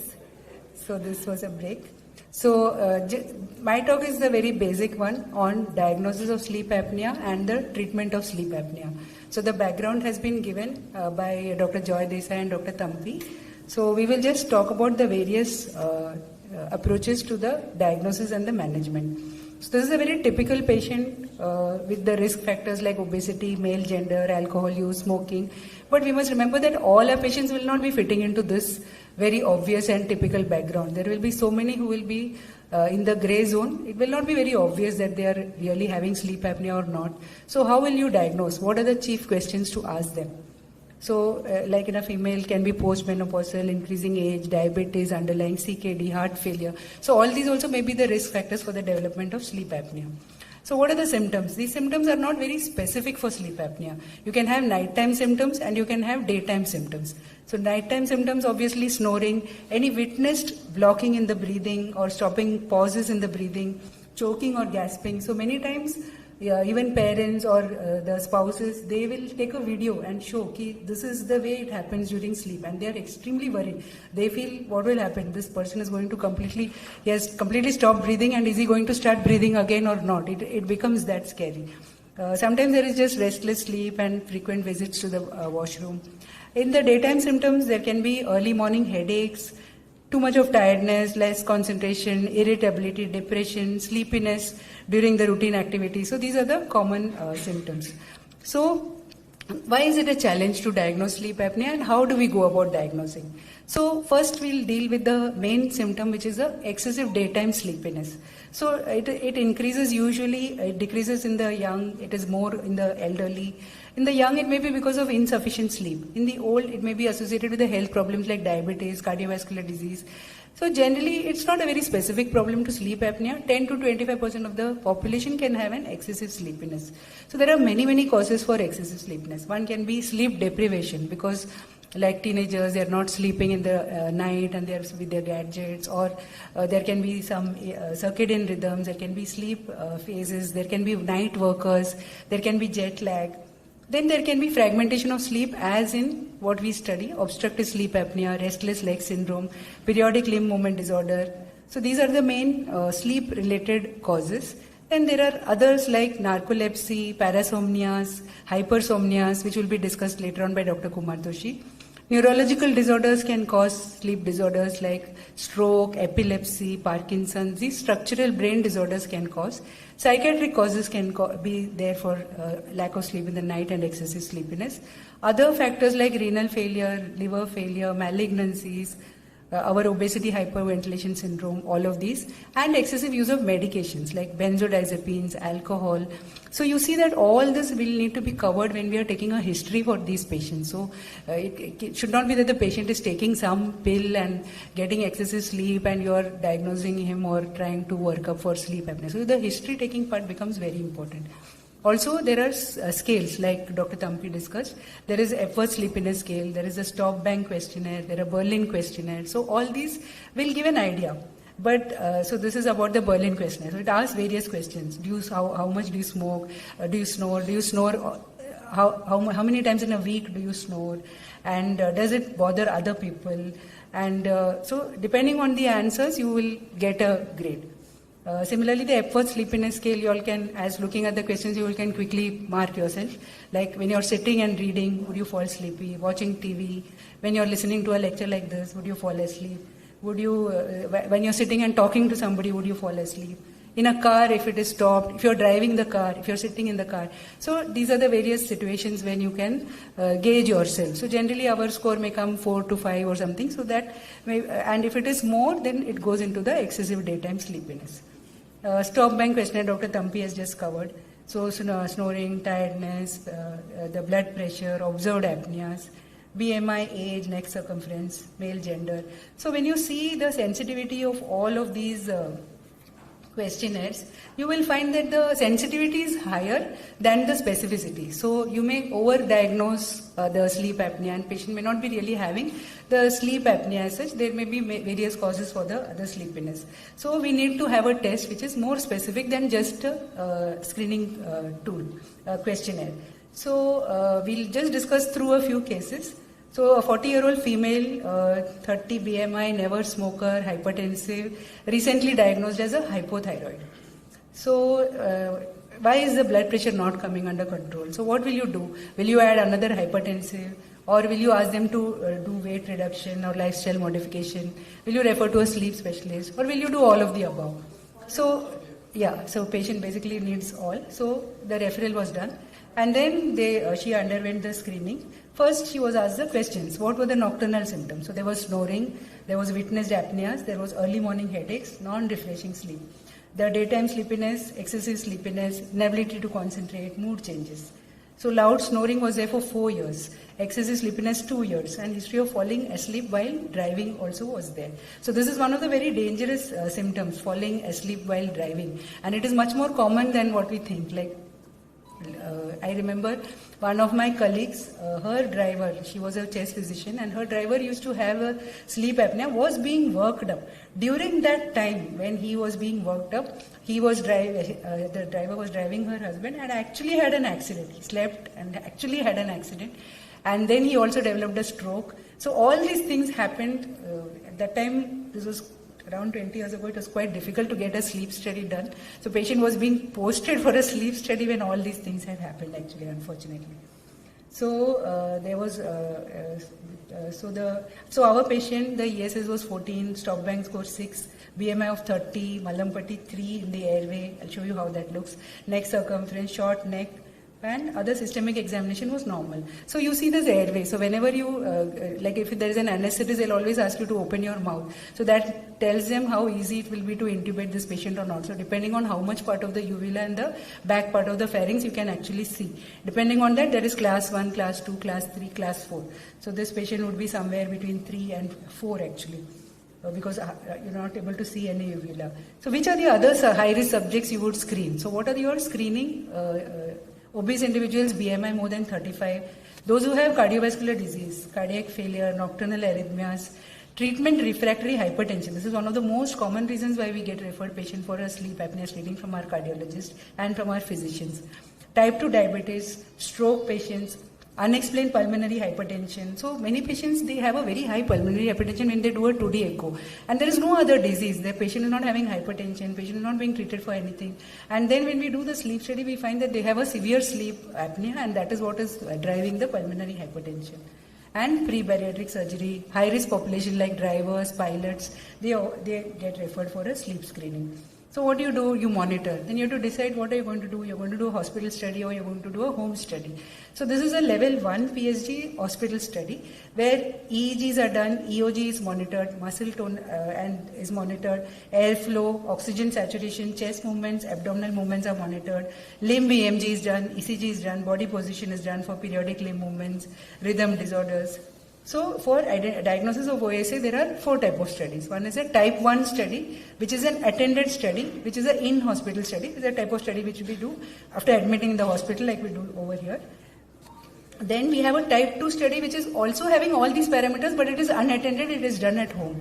Then we have a type 3 study, which is a limited channel study, but 4 to 7 channels are there. And type 4 study is usually only the oximetry is being checked. So these are the 4 types of the studies which are available. So this is the full polysomnography where you have all the leads attached. So this is how it looks. Then this is a level 3 where the EEG leads are not attached. If you notice, the nasal cannula is there, oral thermistor is there, snore monitoring is there, chest belt is there, abdominal belt is there. This study patient can very well do at home. Technician goes, attaches the everything, and next day goes and takes out the machine and gets the result. So if you see what is happening in this study is that the EEGs is not there. So many times, so we are not getting an idea of the sleep staging, the REM sleep or non-REM sleep. So whatever apneas and all are diagnosed, but you are actually not able to see whether the patient is really sleeping at that time or not, and that becomes a handicap for the study. So which patients will we use which study? So this we already went through. So how will you decide whether you will use a type 1 study or a type level 1 study or 2 study or a level 3 study is enough for this patient? So going to the level 3 study, if the patient is very high risk, very obvious obstructive sleep apnea, you just want to know what grade it is. So for that person, it's enough to do a diagnostic sleep study at home. But if there is any mild OSA or OSA with any comorbidities like another sleep disorder or complicating COPD, cardiac failure, neurological disease, or in critical occupations like drivers, pilots, or when the initial study is not suggestive of OSA, or following the therapies, you want to see how much difference is there. So in all these critical things, you will prefer to go for a type 1 or level 1 sleep study where you have the accurate sleep scoring and sleep staging as well. So this patient underwent a level 1 study. And so what was found that she had an AHI of 40 per hour. Means AHI 40 per hour means what? AHI is apnea, hypopnea index. It will give you the apneas and hypopneas, full blockage and partial blockage of breathing in the 1 hour. So it was 40 times per hour, means 40 times in an hour her breathing is going so low that there is a hypoxia and her sleep is getting disturbed. Also there is a drop in the oxygen saturation. There is a reduced sleep efficiency, 60%. Out of the total 100% time, only 60% she is actually sleeping. Whether light sleep or deep sleep, only 60% is the total sleep time. So also a titration was done. Now this manual titration is where you attach a CPAP machine and you actually see the pressures required to correct the apneas and to correct the hypopneas. So this can be done only by when the technician is sitting and watching it real time. So this can be only done in the level 1 sleep study. So if you want to do a proper manual titration, you will need to have a level 1 sleep study. So when will you treat? So if the AHI is less than 5, it is mild. AHI 6 to 14 is moderate, and AHI more than 15 is severe. So depending on the number of sleep apneas and whether the symptoms are there, you will decide on whether to treat or not. So this our patient fell into the severe OSA subgroup. So that is AHI of more than 30. So this patient was given a CPAP. So also advice. So one of the main advice what you will give to this patient is a weight reduction. You will advise exercise. You will advise to avoid sedatives. You will advise to avoid alcohol, and you will advise always to sleep in the lateral position preferably, and or the prone position. So these are the positions which help the sleep apnea. So mild OSA is 5 to 15, moderate 15 to 30, and severe more than 30. So we have the CPAP device which gives a continuous pressure during inhalation and exhalation. So many times question is there in our minds whether we should prescribe a CPAP machine, whether we should prescribe a BiPAP machine. There are so many machines which are there in the market. How will you choose? Or whether you will prescribe an automated auto CPAP where it will auto titrate the pressures. So for a basic sleep apnea, it is enough to do just a CPAP with a corrected pressure after doing a titration study. So you do the titration study, you see that there is an 8 centimeter or a 10 centimeter or a 12 centimeter requirement, and accordingly you prescribe the patient with that fixed pressure to use it. So the BiPAP may be required if very high pressures are required, if the patient is not able to tolerate the high expiratory pressure while using only the CPAP. So there are certain specific conditions where a BiPAP may be required. Then there are the auto CPAP machines are typically not required or not better for the sleep apnea patients because there is a lot of fluctuation in the pressure, and that fluctuation in the pressure itself may wake up the patient. So the auto CPAP machines were earlier devised actually for diagnosing sleep apnea. So they had this range between 4 to 20. It is used for the titration actually. So you don't really need that big range when you are giving a treatment for a sleep apnea. So once you diagnose that this patient requires 8, suppose this patient is having an auto CPAP, you can just set the pressure limits. Auto CPAP machine has a pressure limit of lower limit of 4, higher limit of 20. So you can set the pressure limit, say if the patient requires 8, you set it between 6 to 10 so that there will be no fluctuation beyond this limit in case the patient is already having the auto CPAP machine or wants to go for the auto CPAP. Many of the newer machines are all auto CPAP, so they have finer features which are available, so many times the patient may prefer to go for that one. But a plain CPAP with a pressure is sufficient. Then you have a requirement for ASV, BiPAP. So these are more for patients with respiratory failure. We'll come to that. So which type of patients will require. See now how this patient had a severe OSA and it was corrected with a CPAP of 10 centimeters. So if you see the graph here, if you're able to see, in the initial part of the graph there is a lot of snoring, there is a lot of disruptions, and later on when the CPAP was set, so the sleep disruptions became less once the pressure started getting set. So here the ETCO2 is normal. So here the CPAP. So here you can see that there are a lot of flow disturbances. If you see the thoracic flow, if you see so the upper channels they give the flow. I don't know if you're able to see, but you can see there are a lot of stopping of the sleep. So there are apneic episodes, there are hypopneic episodes which are going on. And when you set the pressure, like for this patient 11 centimeter pressure was set, And once the pressure was set, you find that there is a more regular flow as well as there is a correction in the hypoxic episodes which were there. So the saturation has got set at 97 to 98 if you are able to observe the readings. So these are the different machines which are used, the CPAP, CFlex, BiPAP. So basically they are to improve the compliance. All these small parameters are to improve the compliance of the patient. They will slow down the rate at which the flow increases so that it's more. So there is a ramp which can be set. So these are the various technological features which are there. So now we'll go to the second case where we had a 31-year-old male. He was dozing during office hours, obese, 33-year-old, loud snoring during sleep at night, normal facial anatomy, and the nasal cavity was pale mucosa, turbinate hypertrophy, and no comorbid illnesses. So basically, we have to have a detailed interview of the patient in which you should ask about the snoring pattern, about the nighttime pattern, about the sleep pattern, and whether they were taking any interventions, whether they have taken any medications, comorbidities. So after all this, the polysomnography was done, which showed an AHI of only 4.5. So saturation was 97, heart rate was okay, there was no hypoventilation, and there was more snoring. So all snoring patients do not have sleep apnea. So we should not just say ki snoring hai, to just do a study and prescribe the machine. No. So their snoring may be corrected. There may be many other reasons for the snoring. That is, there may be airway abnormalities. It may be positional. Maybe ENT correction or a dental appliance correction may be required for this patient. So these are body weight reduction, nasal blockage correction. So these may be the method of choice for these type of patients. Another patient, 23-year-old male, obese, falling asleep in classes, mild snoring. So now see, this is a young patient with just excessive sleepiness. Now it could be OSA, narcolepsy, or is it normal? You ask for a further history, ask for education, ask for the shift work, ask for sleepiness, ask for the sleep hygiene. So this patient used to go to sleep at 1 a.m., wake up 6 a.m., talks the phone. So your diagnosis in this case will be different. It will be a poor sleep hygiene and reduced sleep duration.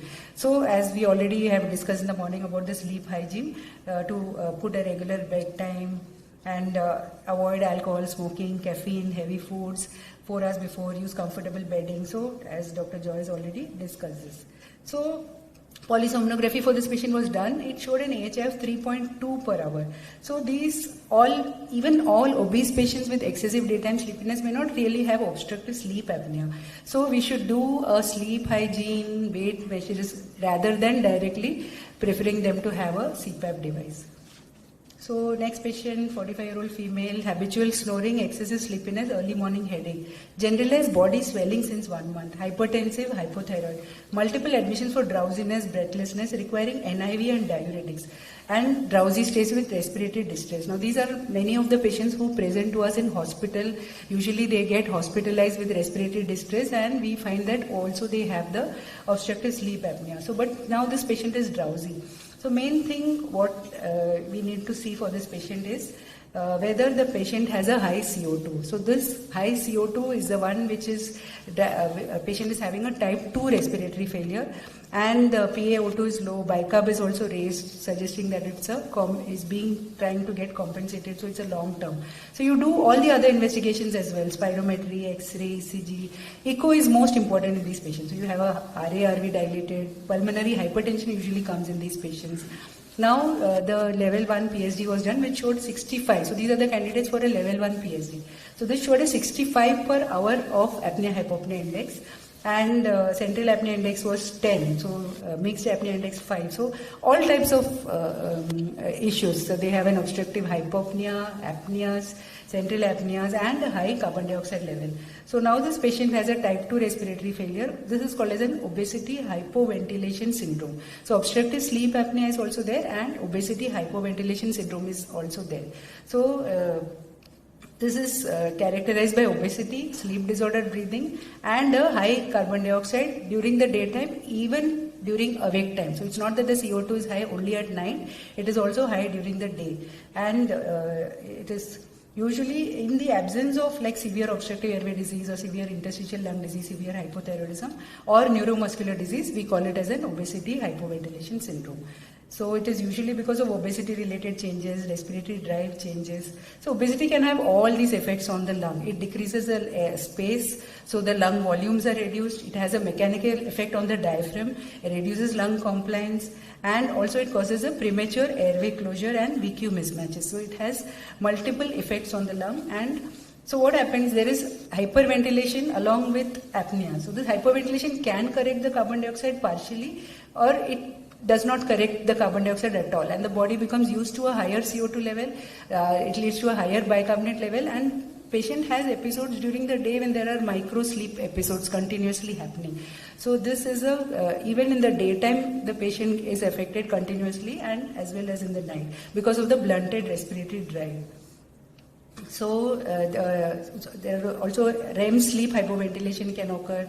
So this patient basically has a central resistance to leptin. So this is a very complex type of picture which needs to be treated you need multi-pronged approach. Patient will need to lose weight, patient may consider bariatric surgery, patient will need probably a BiPAP or a BiPAP with ST mode or a BiPAP with evap support if there is lot of central, because what happens in the CPAP or normal BiPAP machine, it will only give a positive pressure. Patient has to breathe. So if patient's breathing is not there or lot of central apneas are there, then you have to give a support where there is a timed rate also which can be given by the machine, which is called as a backup rate. So you'll need a backup rate or an ASV ventilation. So you'll need more advanced machine support for these type of patients. So they will look like OSA, they will have a high Mallampati score, they will have obesity, crowded, enlarged neck circumference, complaints of dyspnea, hypoxemia will be there, spirometry will typically show a restriction, PSG will show a OSA with hypoventilation. So this would be a typical picture where the CO2 is high, PO2 is low. So this is quite a dangerous situation. So we need to be alert for this, and we need to diagnose it and give the correct type of treatment for these patients. So this is for the OSA. So you see how there is an absent flow with efforts, as well as there are CO2 levels is going on rising. You give PAP therapy, weight loss, treat the comorbidities. Other drugs may have a role. Tracheostomy even may have a role in very, very severe cases who are not responding. So in these are the conditions where you have a BiPAP, which may be the initial method of choice, or acutely decompensated obstructive hypopnea syndrome, or a failure to tolerate a CPAP. So these are the patients in whom. So this is already seen how the BiPAP or CPAP pressure actually works. It gives a positive pressure at the nasal level, and thereby it keeps the airways open through the posture. It's a purely mechanical effect actually which the CPAP is giving. We have discussed about the different type of PAP therapy. NIV therapy is also there, non-invasive ventilatory support, but mostly the CPAP, BiPAP work as good as the non-invasive ventilator in the stable patients of obstructive hypoventilation syndrome. So recommendation is of course for weight loss. You need to have a 25 to 30% of weight loss to have any significant effect on the CPAP. So many patients ask us, if I don't use the CPAP machine, but I go and lose weight, will it be okay? So I will just not use the machine. So they need to lose weight at minimum 10%, and 25 to 30% will give a good support. But it's not necessary that weight loss should correct the sleep apnea. Patient may lose weight, but patient may still have a sleep apnea persisting. And what happens is when they are using the CPAP, their night sleep gets recovered. So that helps the body to go out of a stress mode. So it really helps to lose weight. Otherwise, that continuous stress of not sleeping at night puts the patient into a weight gain mode, and it becomes very difficult for them to lose weight or have the mental energy or drive to do the exercises, to do the diet program, to stick to that. So always we should recommend to use the CPAP and simultaneously go for the weight loss measures. So this patient BiPAP titration was done, normocapnia was achieved. So these are the cases when you use BiPAP, obstructive hypoventilation syndrome, acutely decompensated, failure to tolerate the CPAP, and always possible go for the manual titration. So this is another case of narcolepsy. I won't discuss this now because Dr. Kumar Doshi will be talking about it in his lecture. But this is about the MSLT testing. So the polysomnography we already discussed. There is something called as the MSLT testing where we test the mean sleep latency time. So this test is done in the daytime. So patient finishes the sleep study. Then after 2-3 hours, the patient is again called to the room and asked to sleep with all the EEG monitors on. And you see how much time the patient takes to fall asleep. And after falling asleep, how much time it takes for the REM sleep to start. So the time of onset to REM, because faster onset of REM indicates the REM periods are calculated, and the average time to fall asleep. So that is the sleep latency. So this is the picture where you see that the mean sleep latency is just 54 here. It was 5 minutes the REM latency after falling asleep and just 54 seconds for the patient to fall asleep. So this is very, very short. So this is usually seen in a narcolepsy patient where they tend to fall asleep very fast in the daytime. They also have other symptoms like they appear normal, their sleep is normal, but they tend to just flop or have sudden sleep attacks as they are walking during the day. So we'll just talk briefly about interfaces before I stop. So always use a vented interface because there is only one tube connecting, there is no two tubes, there is no expiratory tube and inspiratory tube unlike as in a ventilator. So always use a vented interface, means there is a space for the expiration to go. Use a these are the full face masks, you have nasal masks. Usually nasal masks are preferred for pure sleep apnea. Full face masks are preferred if the patient is not tolerating the nasal mask or if there is a respiratory failure component also associated to that. Nasal pillow masks are quite popular nowadays. And you have to ask for the patient compliance. So this is a compliance summary. So when a patient is on a sleep machine or you can get a sleep summary of the last 1 week, 1 month, 6 months, which we can actually see. So we know how many hours the patient has used the machine, what was the leak percentage. So all these things can be seen. So because main problem for sleep apnea treatment is compliance with the CPAP machine. Around 40 to 50% patients are able to use it well, but around 40 to 50% they struggle, they stop. So these issues are there. So there are other modalities of treatment as well, like surgery is there, uvulopalatopharyngoplasty used to be considered, tonsillectomy is done for children with sleep apnea, maxillomandibular advancement techniques have been tried, a lot of dental appliances are there, and Dr. Ankita will be coming later in the panel discussion and she will elaborate about the dental devices and treatment which can be done. So surgery may be an attractive option for some patients, but there is still a lot of evidence base which is required. So take home messages are it's a treatable condition. Weight loss is a curative treatment, but various positive pressure help in symptom control, restoring normal sleep pattern and oxygenation. There are various subtypes which need specific treatment approach and specific diagnostic approach. Compliance is a very important part of OSA therapy. So that's the end. So thank you so much for your patient listening.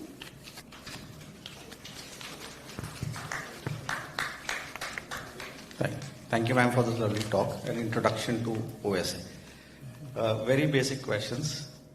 How much does a sleep study cost, a level 1 study and a level 3 study? Hospital versus home, what's the difference? And what is more convenient and what is more accurate?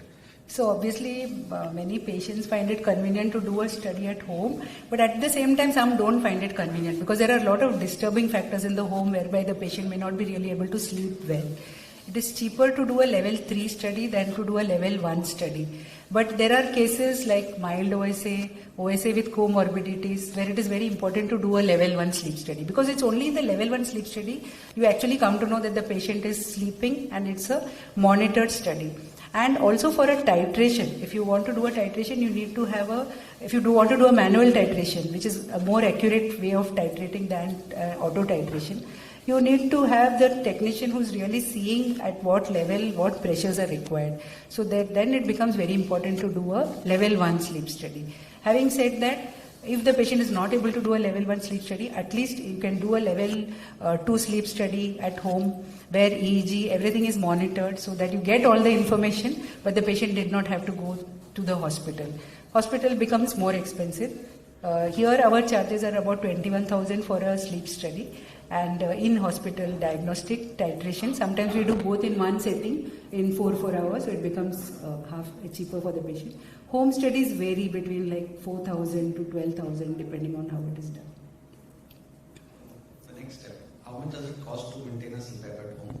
Rental versus buying? This is a common question the patients ask all of us. Yeah. And for CPAP, usually buying becomes a cheaper option. Nowadays, there are CPAP machines ranging from 30,000 to 60,000. And if you have to use it for 4 years, 5 years, most of the machines have a good lifespan of 4 to 5 years. So usually we ask the patient to rent it initially for the first 2-3 months so that they are comfortable with that whole idea of using the CPAP. And then after that to go for the purchase. Rental usually comes to around 5,000-7,000 per month. And they have to buy the mask anyway, so that. Use of CPAP and BiPAP machine. What is the duration of the?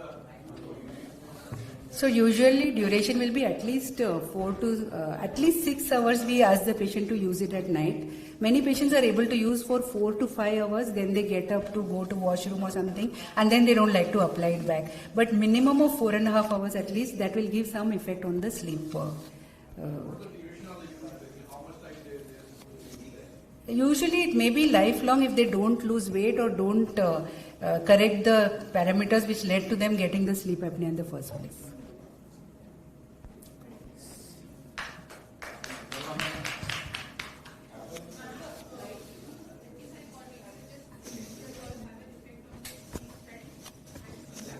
Which one? What? So if the patient is on antipsychotics, we ask them to continue whatever they are on. They should not stop it for the sleep study. You do the study with the medications. Thank you. Thank you so much. Thanks, Dr. Bharat. Excellent. Thank you.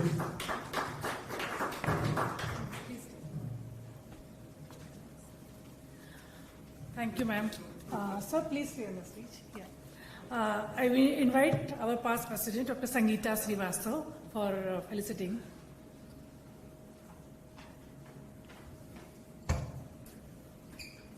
Yeah. Dr. Sangeeta Srivastav to Dr. Jayalakshmi. Thank you, ma'am.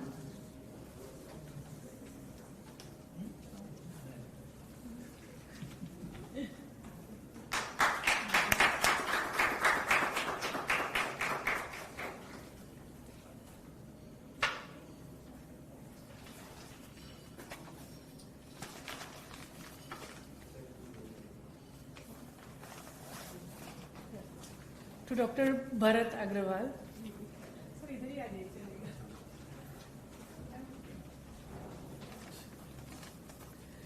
And Dr. Suresh Yadav.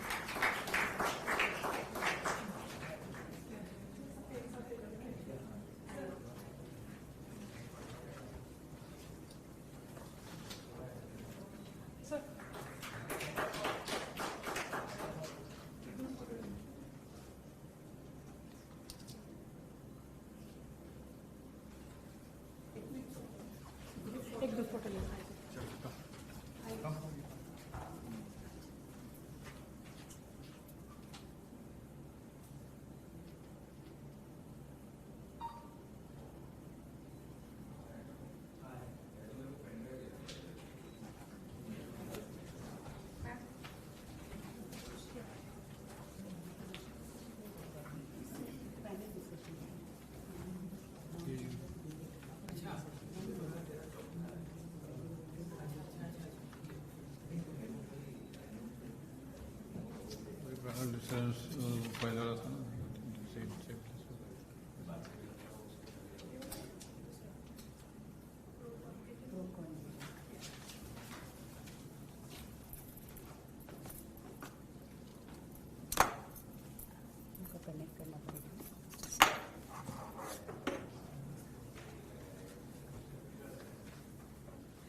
Okay, so let us move forward for the next topic after understanding basic anatomy, physiology of the sleep, then sleep disorders, patterns, and now here we have to understand exactly which method is suitable.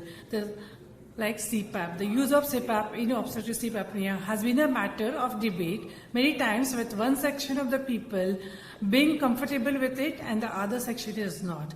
So let us hear from our expert speakers who are going to debate about it and enlighten us through their thoughts. We have two speakers, like Dr. Kinjal Modi for the pro side, essential lifestyle, and for the con, Dr. Rohan Aurangabadwala. Overuse of CPAP is a crutch. Can I have Dr. Rohan Aurangabadwala? Yeah. So I invite Dr. Kinjal Modi for the pro side, where the CPAP use is an essential lifesaver. So he is a senior chest physician, a specialist and pulmonologist serving thousands of patients and pulmonary problems since 2007, practicing at Hinduja Hospital, Khar. He is at Sangvi Hospital, Suchak Hospital, has got a various affiliation of American College of Physicians, USA, and European Society, Asia Pacific Society. He is the organizing secretary of the National Respiratory Update of Hinduja Hospital. He is a convener, scientific chairperson of the many conferences. I invite Dr. Kinjal Modi for the pro side. Thank you so much, madam, for that elaborate introduction.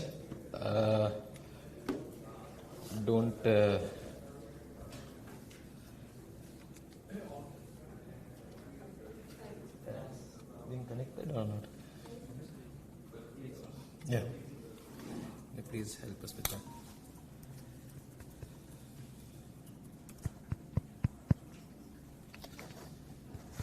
So at the onset, I'd like to thank Apollo Hospital, IMA, Jayalakshmi Madam, Anuradha Madam for inviting me over here and being a part of this debate.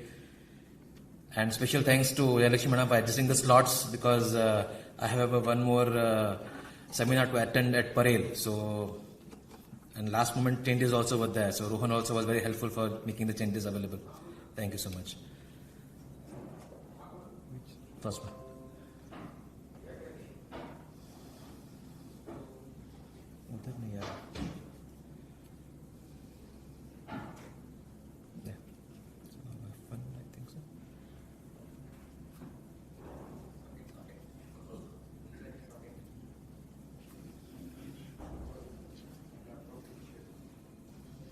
Duplicate पूछ रहे हैं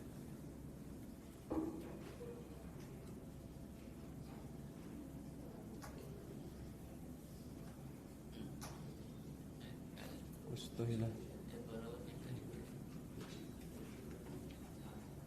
finally available. Thanks.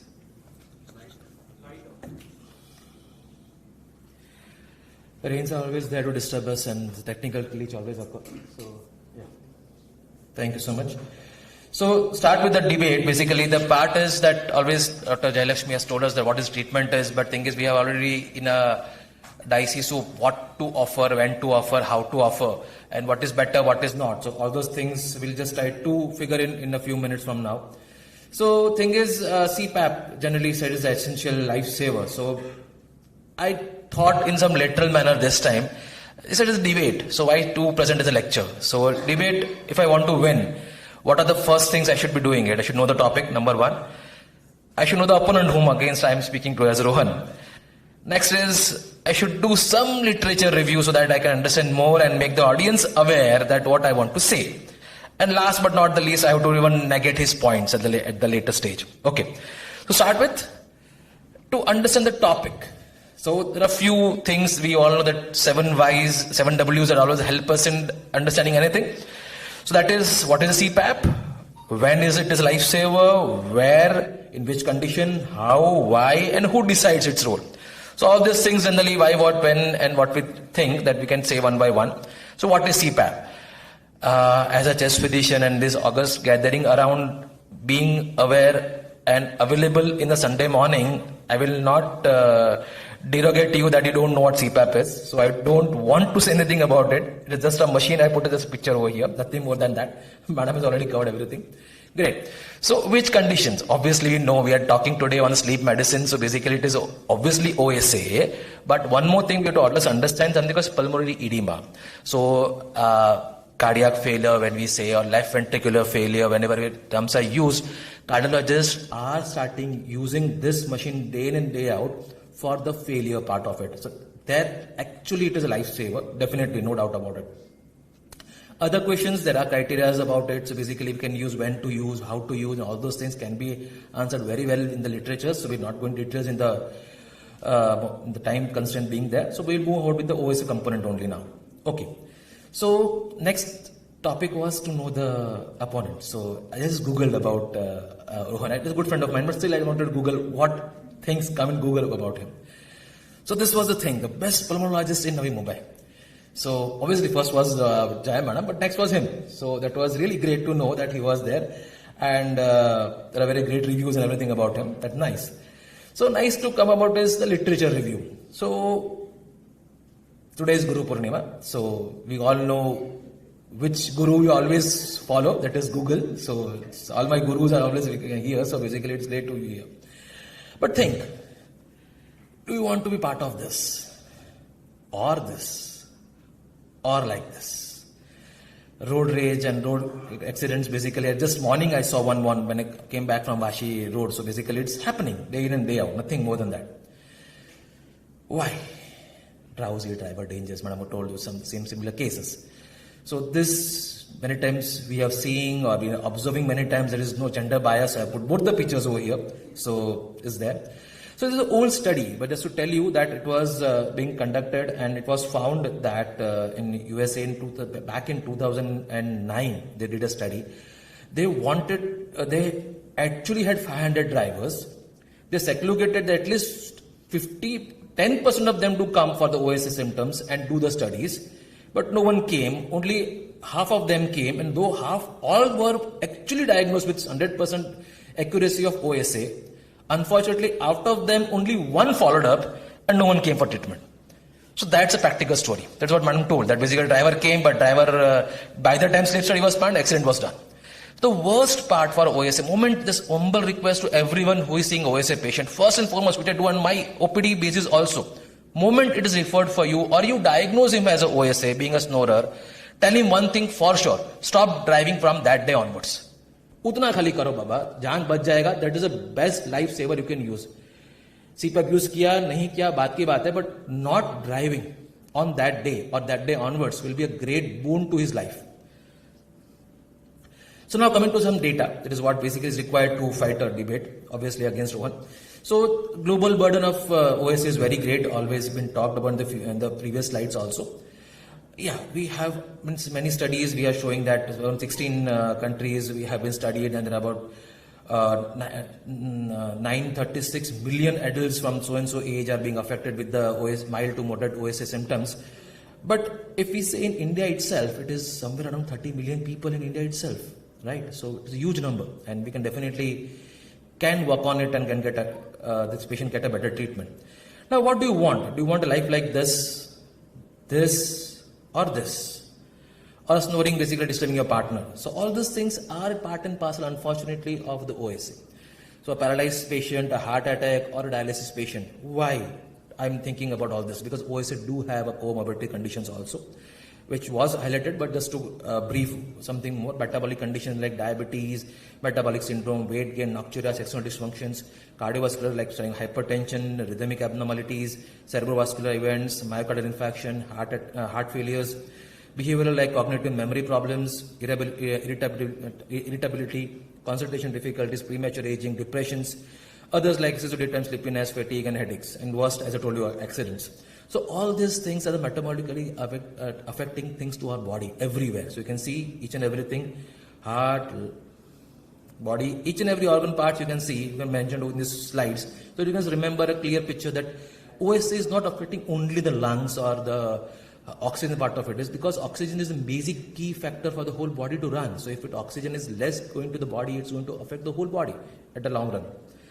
So how does sleep app work? I think so it's been discussed earlier, but just a simple thing is this is a normal airway, this is partially closed, that is when the pressure has a snoring, and when it's closed, when it's apnea. And what does the sleep app do? It's just a pneumatic splint, nothing more than that. As one of the, I think, gentleman, doctor asked that till what time?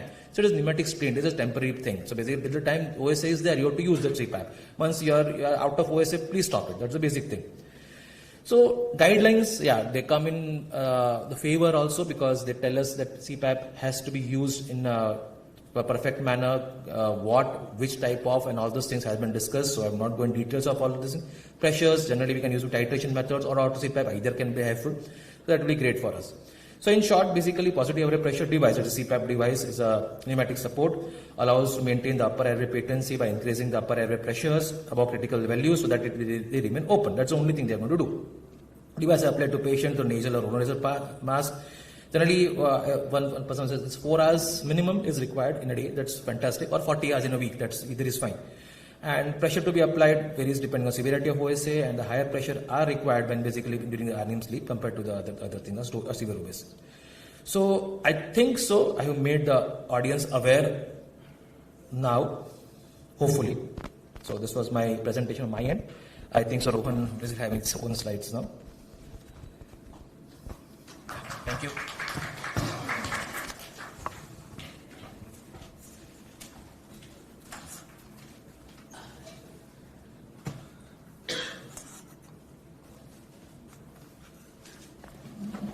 Yeah, till he connects the laptop. Thank you to the IMA and Jayalakshmi Madam for this opportunity. Well, I was very relaxed until 4 days back when I received the flyer for the the event today. I was thinking I'm going to speak pro CPAP. So I was like, yeah, that's a no-brainer. But when I realized that I'll be speaking against it being a lifesaver, is when I realized that I'm going to have a very difficult task. It's like asking Glenn McGrath or Courtney Walsh to hit a sixer of the last ball. So, this was the mindset. But I actually thank Madam to put me on the other side, because that is when I realized there is so much more to offer to patients beyond just CPAP. A lot of times what we tend to do is tell patients that please, CPAP is the only option, use it or face the consequences. So it is not so. Let's start with the talk. Just give me 1 second.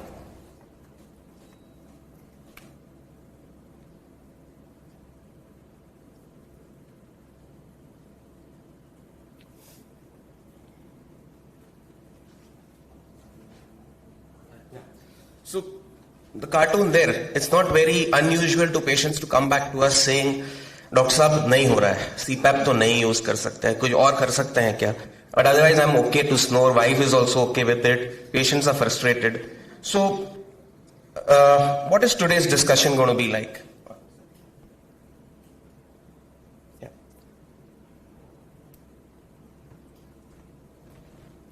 Yeah. So what the term itself, is it an overused crutch? The concept, the crutch concept. Introduction to other modalities. What are the hindrances to CPAP? Adherence to CPAP, side effects of CPAP, efficacy of CPAP in certain controversial areas, and a phenotypic approach to treatment of OSA. What we tend to do is think that you have OSA, you need CPAP. That's not always true. So what is a crutch concept? If you look at medicine, what would you want to do? You would want to treat the underlying problem or cure the patient of a medical disease or entity. Only in this way are you going to help a person to have a healthy and an independent life.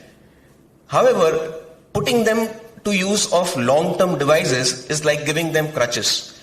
And initially when you treat, you may have spontaneous positive effects. However, the negative effects of these therapies are often introduced later and are not assigned at the primordial or the initial application of a device.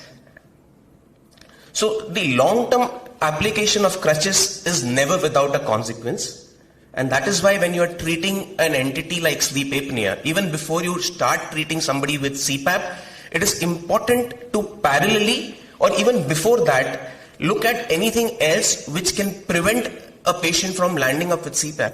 If somebody has mild OSA or has only positional OSA, maybe a positional therapy may help, or behavioral therapies may help. A lot of time it may not help, but there are other options if they cannot tolerate a CPAP. So it is obvious to correct the underlying problem and prevent them from feeling dependent only on one entity. So we all know the gold standard for the treatment of sleep apnea is OSA. But the point here is it the only one? Absolutely not. It is not the only one modality of treatment which is available for the treatment of sleep apnea. I agree, we need to save lives, we need to prevent accidents. But if somebody is not able to use OSA, are we there to offer them something else and at the same time save their lives? Absolutely. So alternative treatments may be better suited to some patients, as OSA is a heterogeneous disorder with different clinical, polysomnographic and physiological phenotypes. And when we look at CPAP, the management scheme for CPAP therapy is itself very complex.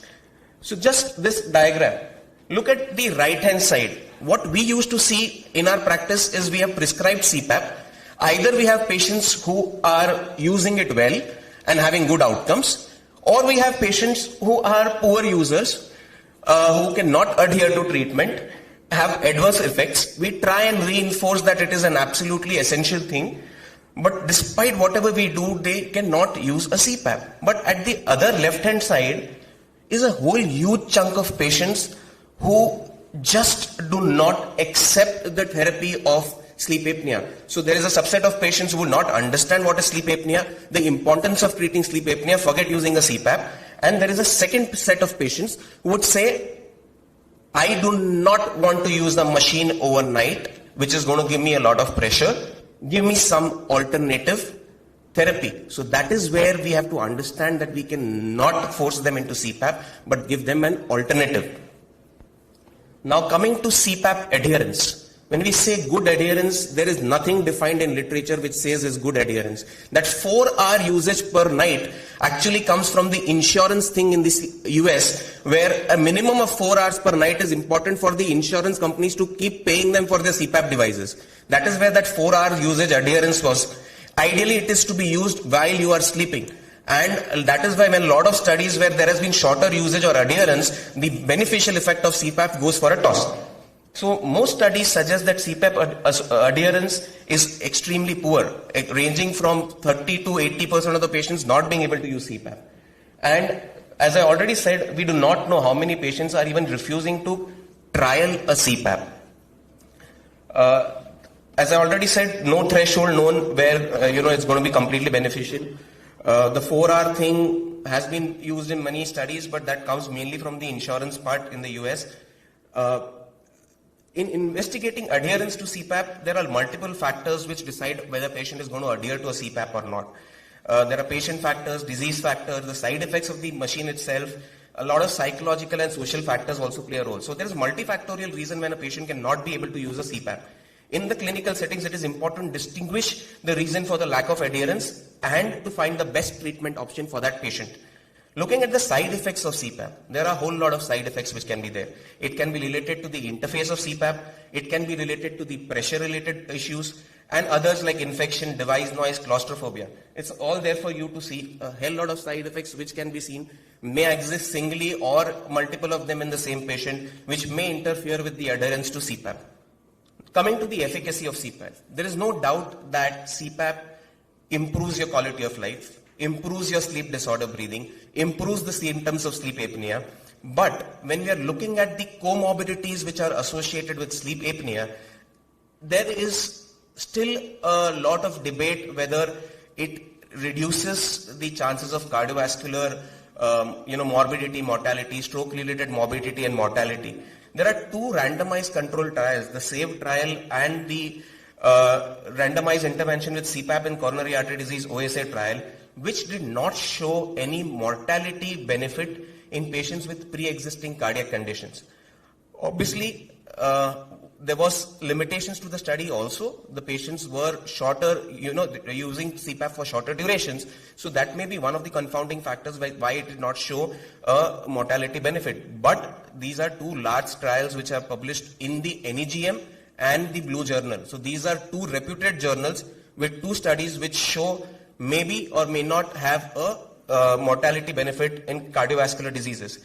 Also, the ASSM guidelines, the American Association of Sleep Society guidelines in 2019 say that there is insufficient or inconclusive evidence to either recommend a CPAP or withhold a CPAP to non-sleepy patients with OSA as a mean to reduce cardiovascular events or mortality.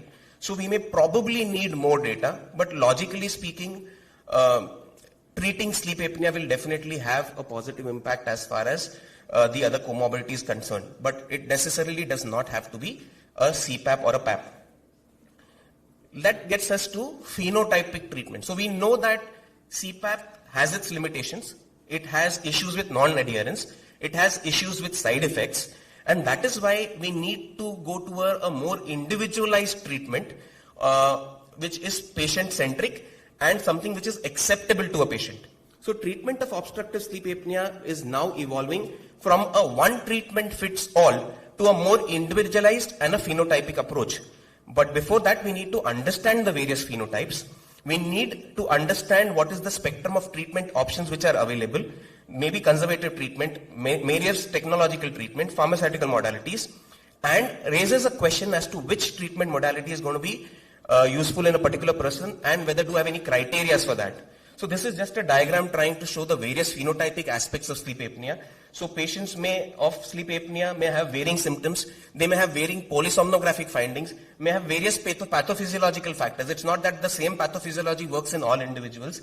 They may have different biomarkers of sleep which may be used to see how they are faring when you treat them, different outcomes that we are looking at, and different comorbidities. So looking at all these factors, we need to tailor-made a treatment for them so that they are able to get out of their sleep apnea issues.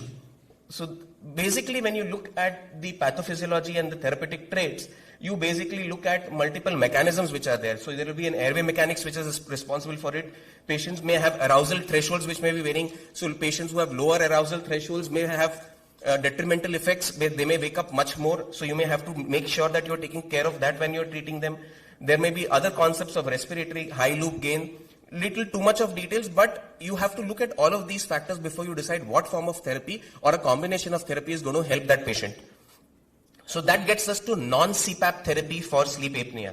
The therapeutic strategies for patients with OSA can be divided into majorly three groups. The behavioral modification, which should be there for all patients irrespective of their preferences, surgical treatment and non-surgical treatment options. So a similar diagram to what Dr. Jayalakshmi has shown. What we can see here is patients with mild OSA, upper airway surgeries or positional therapies in patients with positional sleep apnea, and other surgical treatments may work in addition to the conservative measures like exercise, weight loss. In moderate sleep apnea, and mild to moderate sleep apnea, mandibular advancement device or the oral appliance therapies have been shown to have a wonderful effect. Severe OSA, we know CPAP works, but a lot of times if patient is CPAP intolerant, a combination of other modalities can help treat severe sleep apnea as well. So it is important to select the most effective option for an individual patient. The final goal of treatment is to establish a stable ventilatory pattern and an oxygen saturation curve, eliminate sleep fragmentation, abolish snoring, and establish symptomatic control, which is the patient's direct interest. So the standard of treatment, though it is OSA, its effectiveness, its adherence are still questionable. Oral appliances are widely prescribed in treatment of mild and moderate OSA. Positional therapy, bariatric surgery, maxillofacial surgery, upper airway surgery, including hypoglossal nerve stimulation, and drug therapy are growing in popularity. So as I already said, behavioral therapy, non-surgical like oral appliances, positional therapy, surgical like upper airway surgery, whether it's septoplasty, tonsillectomy, turbinectomy, adenoidectomy, UPP, maxillomandibular surgeries, bariatric surgeries, hypoglossal nerve stimulation, which is a very new thing on the block, drugs, and a combination therapy or a multidisciplinary approach can help treat sleep apnea.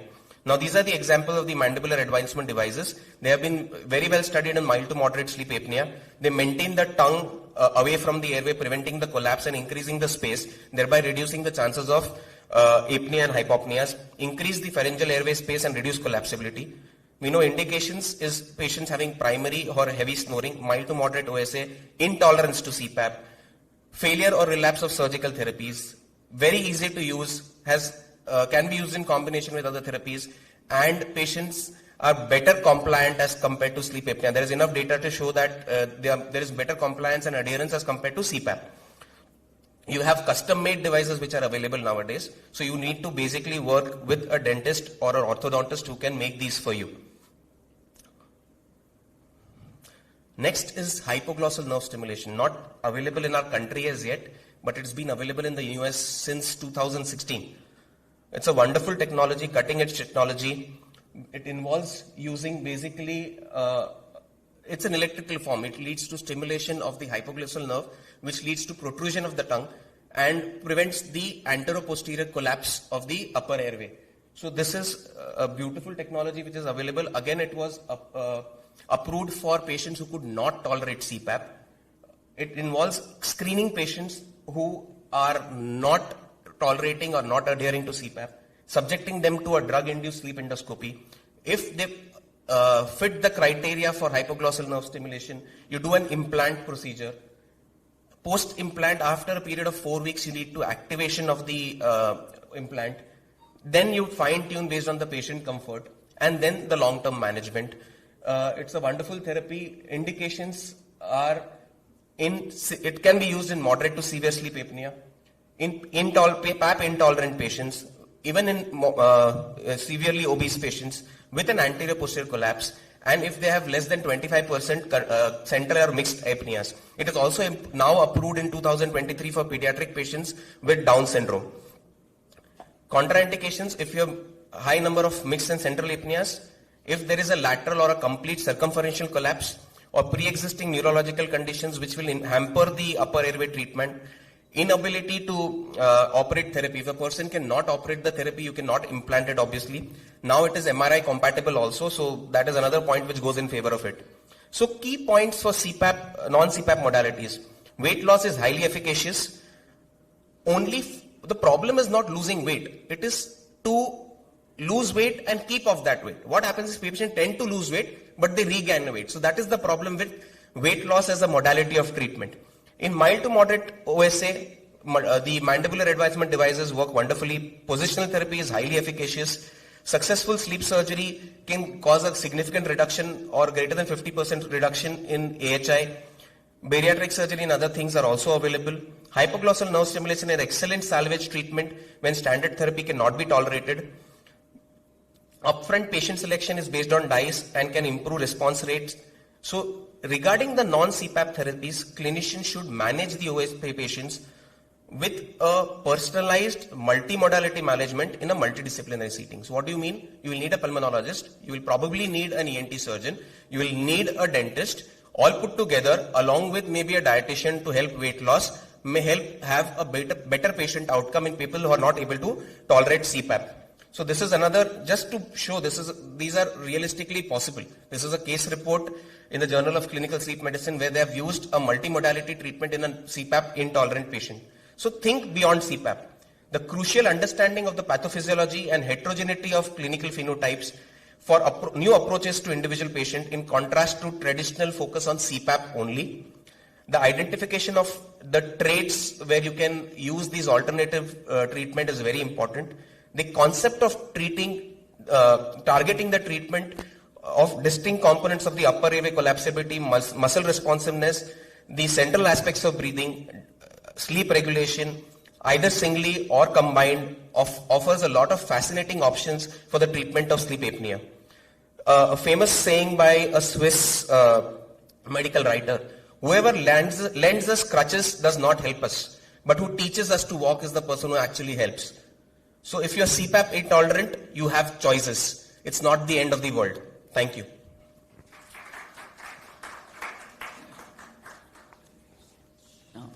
Yeah, so basically, I'm supposed to be the moderator.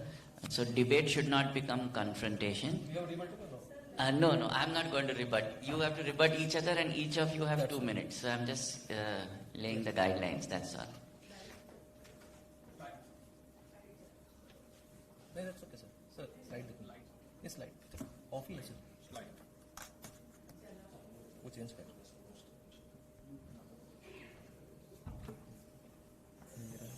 आपके पास है.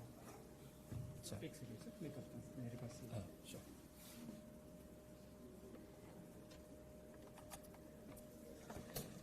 So, just hello, am I audible? Yeah. So, Dr. Rohan has presented very nice way to tell you the whole story, which is beyond CPAP. Good one, nothing wrong in that. So, basically, putting in one word, fantastic, good job done. That is what the whole intention was, Jaya Madam and Anuradha Madam was, to make us learn about things on a Guru Purnima. So, that was the thing. We have to crush our brains to put our things forward in a nice way that CPAP is better, like a boxing ring, that no, CPAP is better. I am saying he's saying, no, CPAP might not be used all the times. So that was the thing, sir. I guess slide. I just one or two slides, I think, to put it over here. Okay, that was okay. So this is what Rohan was thinking. This was one of the photos I got. So he's thinking lateral thinking, that's what. But सामने देखो ना भाई. That's what a small thing is. Most of the time what he said was that if the patient has some other causes. Agreed, if he has some other causes, but most of the time we are not able to find the cause.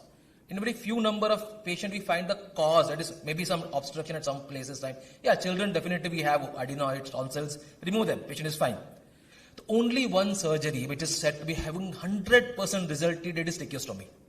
That can give you 100% success rate of telling you that there is no OSA remaining now. Apart from that, while he was discussing, I just googled and find out whatever fantastic surgeries he was telling about genioglossus advancements, 35% success rates. Hypoglossal nerve stimulation, 50 to 70% success rates. Palatal implant, 35%. So there is long list, around 30 to 50% success rate, nothing wrong, but nothing 100%, like tracheostomy. And that no one is going to afford for OSA issues. So to understand that, OSA definitely with CPAP, they do have a problem. What enumerators are 100% true. Patient gets frustrated, wife gets frustrated with that machine, traveling, everything is more difficult.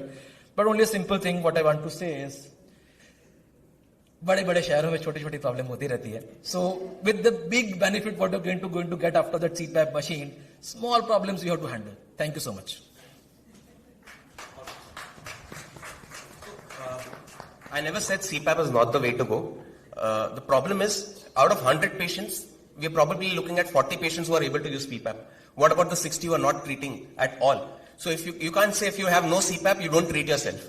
That's where other modalities of treatment come in. So we cannot have a tunnel vision. We need to have a broader vision. Treatment adherence, much better with hypoglossal nerve stimulation.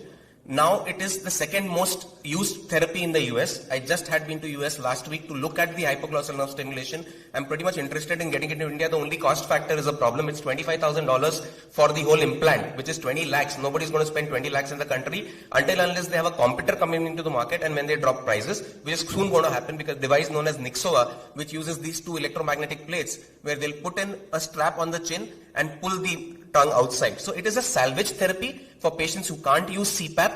Adherence much better than CPAP. Efficacy rate to the tune of 70 to 80%. What you're talking of as 45-50% is from the initial studies. Now they've got better with hypoglossal nerve stimulation. It's doing a wonderful job. It's a beautiful technology. For patients not able to use CPAP, we should give them something beyond CPAP. That's what I'm trying to tell you. Maybe it will be another crutch because they'll have to use for a long term, but it will be something which will be available as an option. So if CPAP is available and they're able to use it through the night, nothing better than that. But if they're just not able to use something, we have to give them something else. So that's where I end my rebuttal. Thank you very much.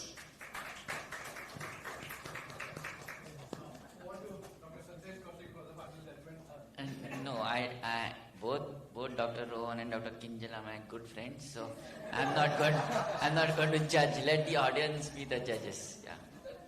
Thank you.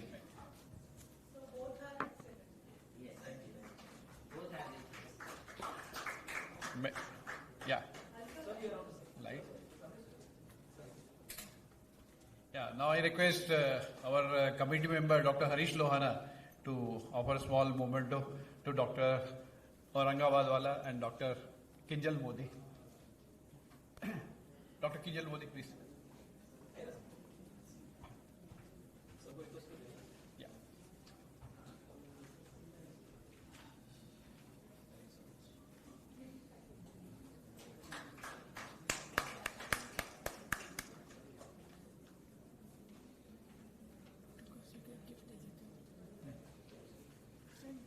Dr. Rohan Aurangabadwala.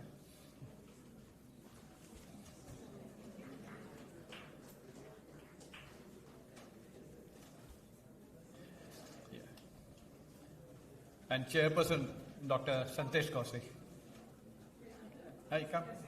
Take it. Thank you.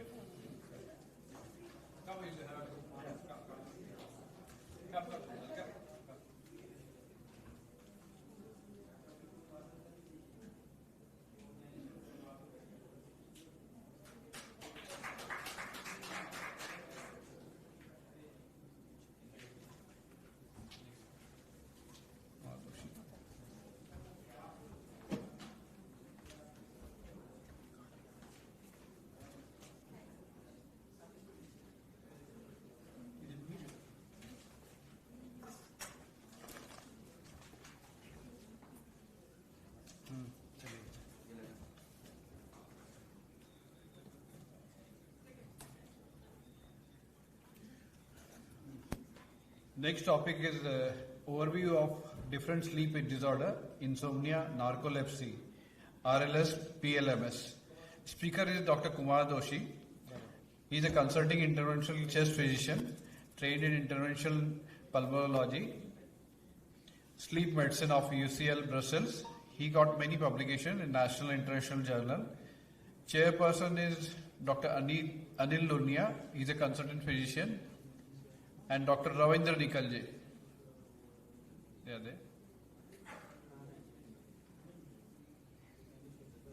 Yeah.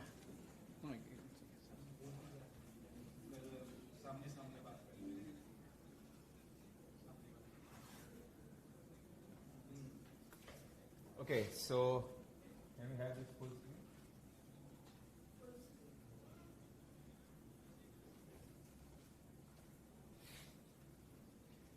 So it was interesting to hear the debate and also the moderator. I realized the moderator is a cardiac surgeon and does not want to offend either of his two feeders.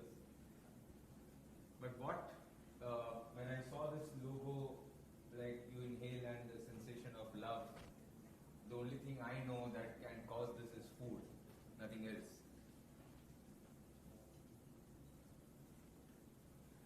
So what happens in sleep medicine today is everything is looked through the prism of sleep apnea. And there are so many other sleep disorders which might have overlapping symptoms and we might totally miss the bus.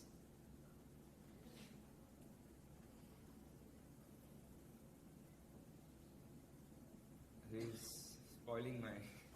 Yeah, here it is. And in any talk on sleep medicine, the challenge of the speaker is to only make sure that the audience has not gone to sleep. I'm sure half of you would be looking like this ones on the right and the other half would probably be trying to keep their eyes wide open. And the point I was trying to make is like, these days everything is seen with the prism of sleep apnea. And we should not really get bulldozed into believing everything is sleep apnea because even sugar looks like salt and salt looks like sugar. You need to know what else is there. Whenever we are discussing sleep disorders, we are primarily discussing why. Like there was a debate as to whether you should be using CPAP or not CPAP. My primary question is, why treat these disorders in the first place? And the answer is, that's a wall of evidence is for the restorative theory of sleep. Sleep is a restorative physiological phenomena for the metabolism, for the hormonal control, for various illnesses, immunogenicity, even mitosis, memory, and even it has been linked to malignancies. So we need to know what is non-restorative sleep, therefore, is the one which just doesn't make you feel unfresh by the morning. And restorative sleep definitely depends on the quantity and the quality of sleep. Now this quantity and quality of sleep can change with ages, as is shown in the cartoon. The purple one is the REM sleep, that is the deepest part of the sleep, and the yellow one is the wake sleep. And as you will realize, as the age advances, your REM sleep keeps on decreasing. So for even an elderly person of 75 years is sleeping 5 hours in the night, it's probably absolutely adequate for him. And in a child we know can sleep in excess of 12 hours. So sleep disorders is a huge consortium of various types of diseases, of which we have been discussing the sleep apneas. And my job is to discuss a few other things like insomnias and disorders of hypersomnolence and sleep-related movement disorders. Came across a 49-year-old male which presents with 2 years history of insomnia. The first thing which came to my mind that why are you with me? Why are you are an insomniac? Like, who sent you to me? He found out on Google that we take care of sleep disorders. He didn't read fully that it was sleep-related breathing disorders. Came to me. He was obviously having excessive daytime somnolence. I'm sure the previous speakers have gone through as to what is EDS and the way we can score it. Patient was hypertensive, obese. He had Malampati score, as Jaya has described very well, of 4. He had a sleep study done, but he had not slept at all. And his only grouse was that they are labeling me something, but I have not slept throughout the night. Now, depending on that, we decided on the Malampati score. He was a snorer, obese, had all kinds of metabolic consequences of sleep apnea. We just took an empirical decision to put an auto CPAP. And we did a sleep study with an auto CPAP, and we realized that he has a beautiful sleep. Next day he comes and says, well, I have never felt as fresh in my life. And I have slept well for the first time. And that is where we realize that his insomnia, which is by itself a sleep disorder, was primarily because of sleep apnea. We need to know that both non-restorative sleep disorders of obstructive sleep apnea and sleep apnea have a common ground.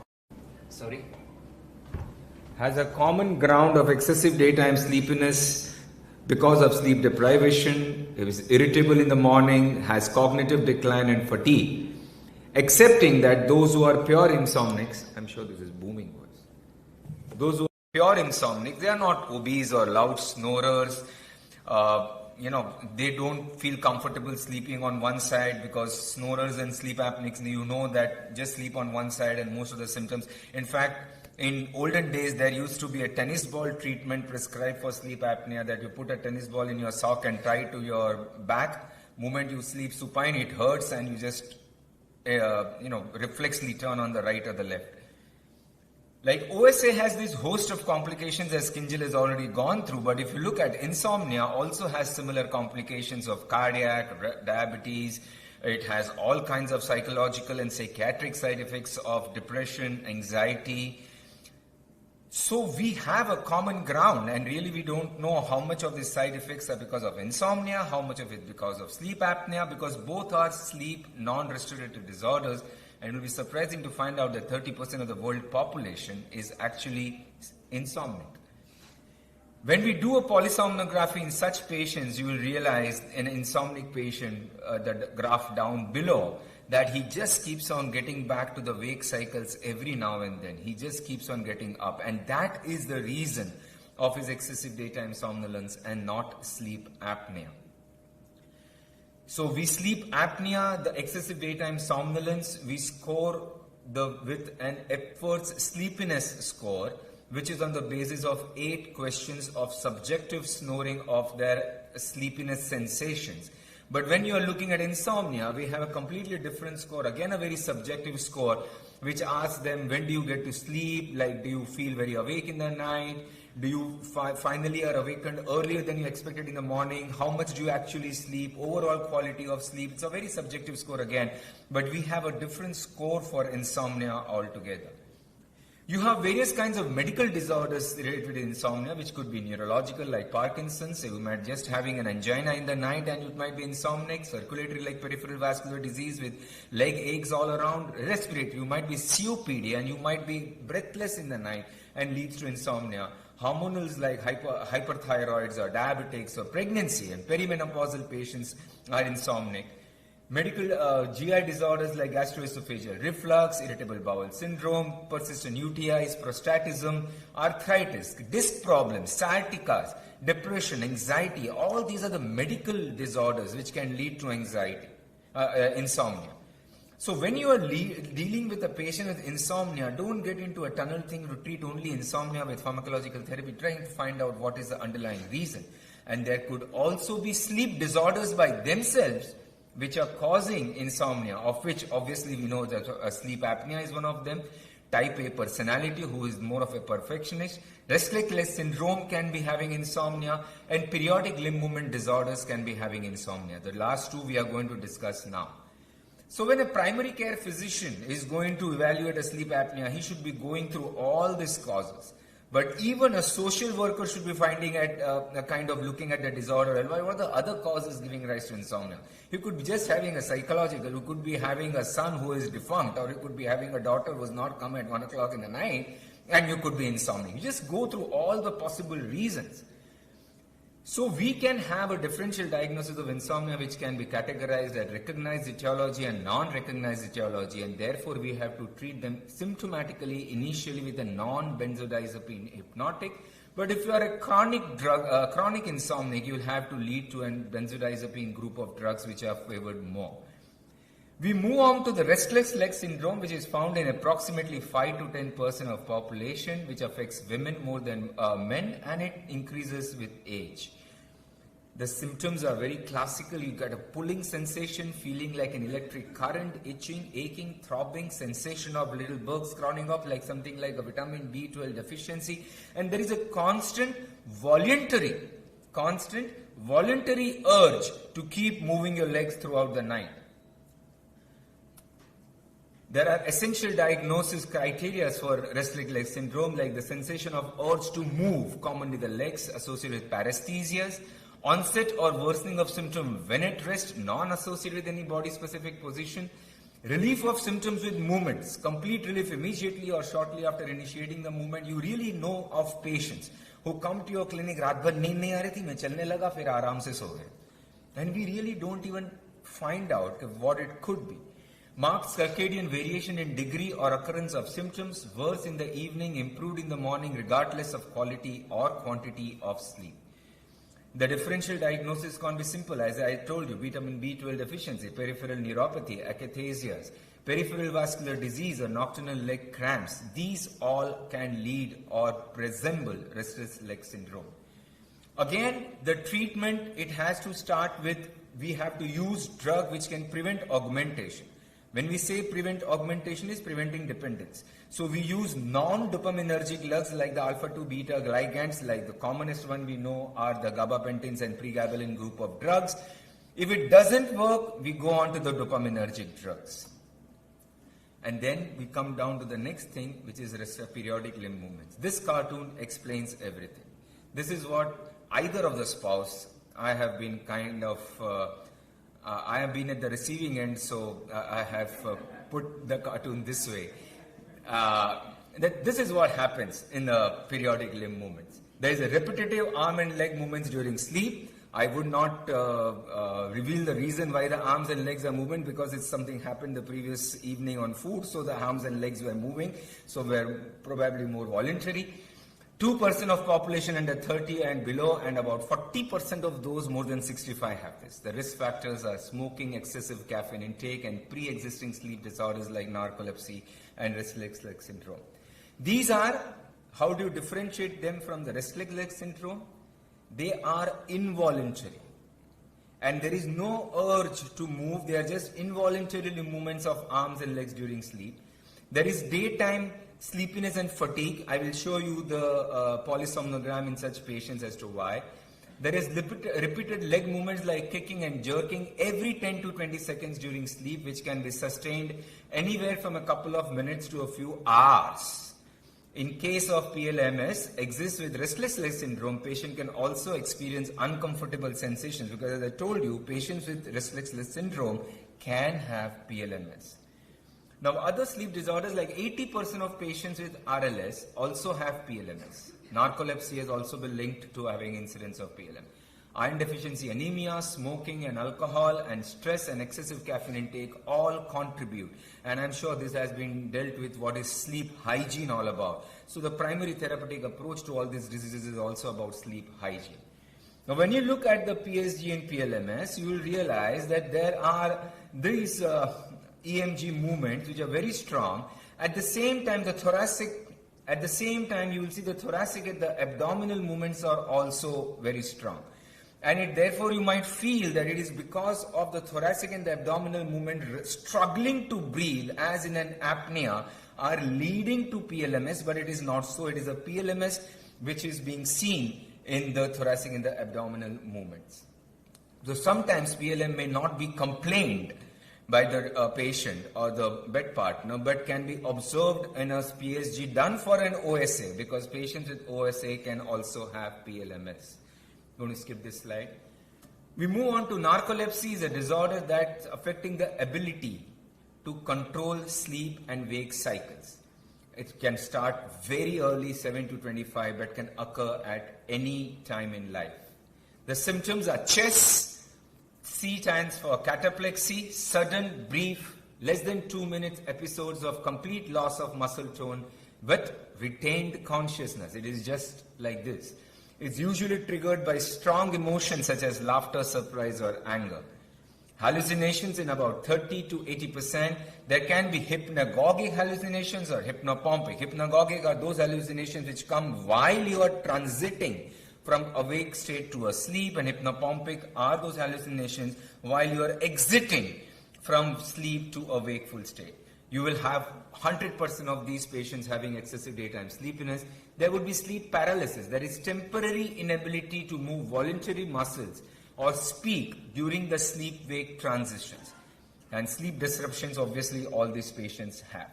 So we have specific diagnostic criteria for narcolepsy, that you should have at least one of these three. That you either have episodes of cataplexy, which could be of individuals with long-standing diseases, with brief episodes of sudden bilateral loss of muscle tone, or in children, or those individuals have symptoms is less than 6 months of onset. You may just have spontaneous grimaces like this, or tongue being pulled out and things like that. There can be hypocretin deficiency measured in the CSF, pretty invasive study for a patient, but you have to have a strong index of suspicion to do a CSF levels. And nocturnal sleep PSG showing REM sleep latency less than 15 minutes. Jaya has already described what is MSLT. I'll go a step further and describe in greater detail. Narcolepsy can also be of two types. There can be a narcolepsy with cataplexy, that sudden episodes of loss of muscle tone, that is type A, or type B, where narcolepsy exists without cataplexy. So we do what is called as a multiple sleep latency test that immediately follows a polysomnogram, but it does not have all the electrodes of a polysomnogram, especially the thoracic abdomen belt, but have more of the EEG, at least one each for the frontal, central, and the occipital areas, and the EOGs and the submental and the ECGs. These are the primary things which are needed for the MSLTs. The other recording devices which are there in the PSG may not be necessary. It consists of 5 NAP trials, and each NAP trial cannot be more than 15 minutes, and they will spaced about 2 hours with each other. And what we measure is what is the sleep latency, what is the onset of the sleep by the EEG, and is there any SOREM. SOREM is the sleep onset REM cycle happening during the 15-minute. In short, you need to know that the REM sleep appears roughly about 60 to 90 minutes after onset of sleep. Then this cycle is repeated about 3 times in the whole night, where the REM sleep keeps on increasing as the number of REMs increase. But in these patients, the REM may be achieved in as early as just 15 minutes. So you have this classical patients with narcolepsy where you had this REM sleep, you had this all sleeps. This patient had 4 episodes of SOREMs in the 5 narcolepsy things. You can even reduce your MSLT instead of 5 to 4 if your multiple sleep latency is less than 8 minutes or more than 2 SOREMs observed in just 4 naps. So that's MSLT, and these are the prerequisites that it must be performed in the night. The PSGs must be performed in the night preceding MSLT. Should be performed with the same standard protocols, excepting other probes, but all the neurological probes attached. The adequate sleep and standardized sleep-wake schedule of this patient must be very important and procured before doing that. No medications to induce sleep should be taken 2 weeks advance, and positive findings of MSLT can be seen in other sleep disorders. Therefore, everything should be brought together before you come to a diagnosis. Treatment, you have stimulants. Modafinil is the first line, less addictive, has fewer side effects, very easily available. Amphetamine like methylphenidate to alleviate excessive daytime somnolence, and antidepressants, both the groups of tricyclics and the serotonin selective serotonin and the noradrenergic reuptake inhibitors can be used for the treatment of narcolepsy. A very tightly controlled drug, sodium oxybate, can be used, and the other drug which is there in the US, not in India, is the H3 receptor antagonist, pitolisant, which is not yet available here. Lifestyle changes are the key. Now, when the previous 2 speakers were debating on whether CPAP or non-CPAP, what was itching to me is I may use CPAP without lifestyle modifications. I may use CPAP with lifestyle modifications, and I may not do anything but only have lifestyle modifications. Anuradha is here and she is deep into sleep. I wish she conducts a study in these three groups of patients, because as Kinjal pointed out, there is a large chunk of population who doesn't want to use CPAP or they are poorly compliant. At the same time, we have a large chunk of obvious sleep apneics not doing medically so badly. There must be something which is a missing link.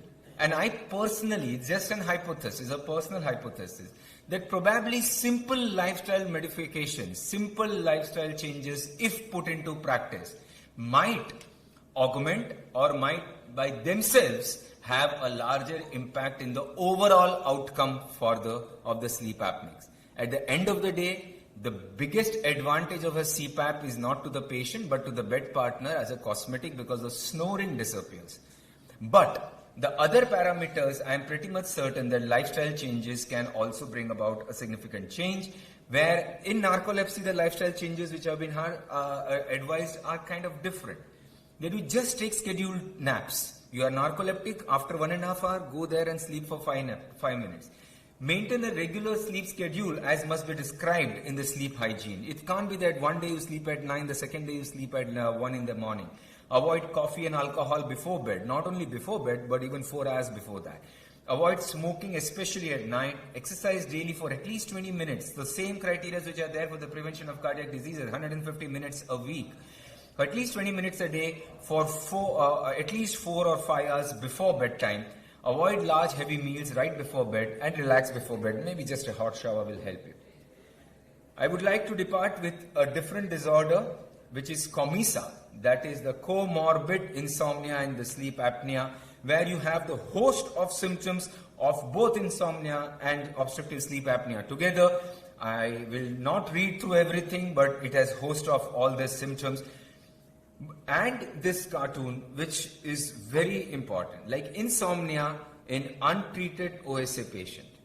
Only 1/3 of patients of OSA don't have insomnia.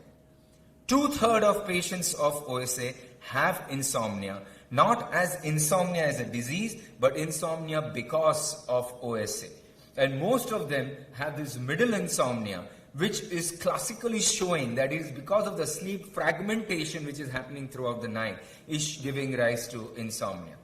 So when you are dealing with COMISA, you need to have a comprehensive assessment. So in short, when you are looking at OSA, don't have through a tunnel vision, OSA mota hai, hypertensive hai, snore kar raha hai, CPAP de do. No, it doesn't work like that. You need to have an integrated interdisciplinary approach. The diagnosis of insomnia needs to be enriched by multiple aspects, including a complete patient's medical history, physical examination, recording of sleep diaries. In fact, even actigraphy can be, now it's available and we can use that. And of course, finally, polysomnography. Treatment, we have already gone through. We have everything with positive airway pressures or appliances. Cognitive behavioral therapy. Very, very important. It's a very, very old thing in psychology, but now it's being practiced more aggressively. Benzodiazepines, non-benzodiazepine drugs like zolpidem, antidepressants, selective melatonin receptor agonist, Ramanton, and mirtazapine. Melatonin is always around the corner, very easily available, and we have used a lot during COVID, and sleep hygiene. That's my last slide. I hope you're still awake. Thank you so much. Are you listening? Yeah, I was awake. Yeah, so thank you so much, Dr. Kumar, for such an excellent, elaborate talk. It's an important topic. It's a very common day-to-day topic. All of us face and relate and just ignore these symptoms. Hello. Sorry. You can ask me, I will repeat the question to them.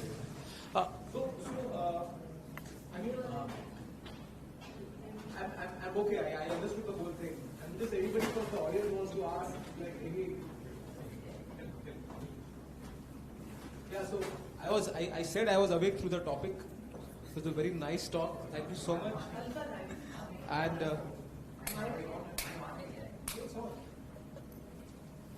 hello. So it's such an important topic, and we face it so commonly, especially in all our chronic.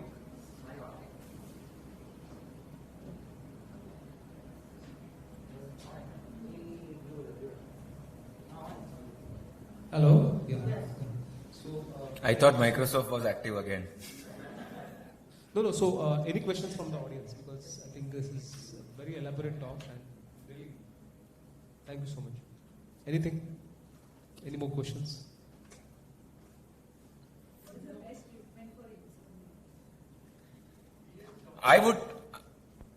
So I'll just finish up with I would start with lifestyle changes, and most of the times, you look at the age group of the patients who come to you with insomnia, you will realize most of them are the ones who are coming between 20 and 40. And you look at the simple caffeine intake, it's huge. Anybody is aware as to amount of caffeine there in Red Bull as a multiple of what is there in half a liter of Thumbs Up? So 300 mLs of Red Bull is 5 times of half a liter of Thumbs Up. That's the extent of caffeine intake, and that's a very, very popular drink. So first I would look at the lifestyle and see what's the obvious cause. Second is the medical. Third, if nothing happens, then we rely on the benzodiazepine group of drugs, and sometimes even non-benzodiazepine.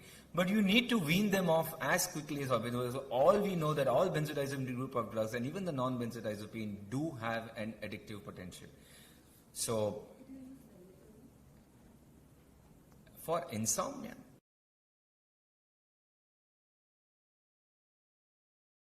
of a circadian rhythm problem, yes, to regularize the sleep cycle. But by itself, insomnia, without any change in the circadian rhythm, I would not be harping on melatonin.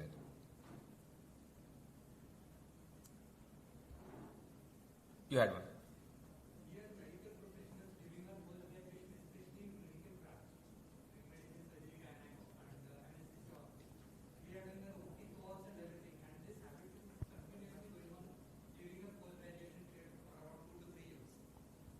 Then what are the chances of habitual induction of insomnia due to this?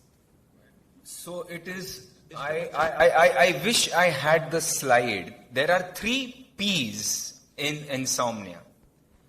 The first P is preponderance, all the vulnerability to develop insomnia. Second is the precipitating factor. And third is the perpetuating factor.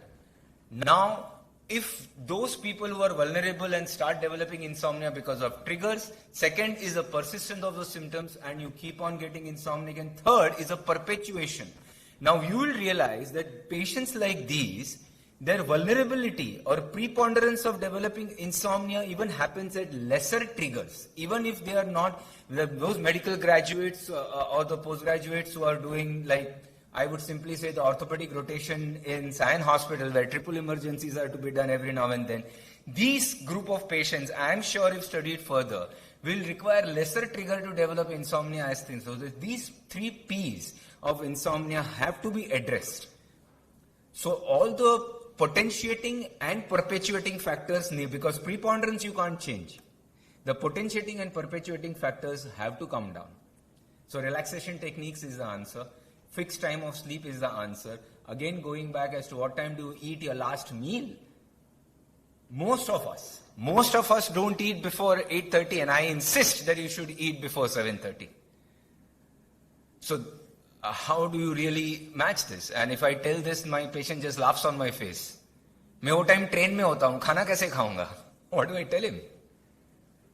So yes, it's a problem which needs to be addressed. Easier said than done. But that's the only way. It's only the change in habits that will... Yes, easier said than done, but that's the only way. I can tell you my personal example. I don't stay awake more than 10:30. For me, by 12 o'clock, first REM sleep is over. Last night, I was up with friends till 1 a.m. and it is very rare that I am up so late.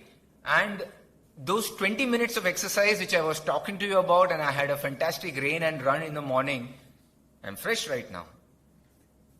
So it works. I don't know how many of you are into physical exercise. I don't want to harp onto what I do or what I don't. But very few people have actually experienced the endorphins or the endogenous opioid release after a bout of exercise. So when I talk to you about 20 minutes of exercise producing good sleep, a 45 minutes of run will not produce any sleep. That much is the level of excitation that happens inside.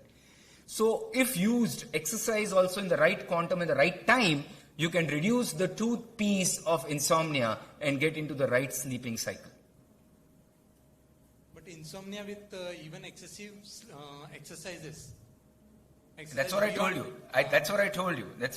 That's why you go into the Western culture and you will find everybody running for long runs and marathon trainings in the evening at 7 p.m. But you come here, that starts at 5:30 a.m. in the morning. So we are better. That's what I'm doing. So everything follows a biological clock. And if you stick to that, as I told you, I can't change the preponderance, but I can change the precipitating and the perpetuating factors to get into the right sleep cycle.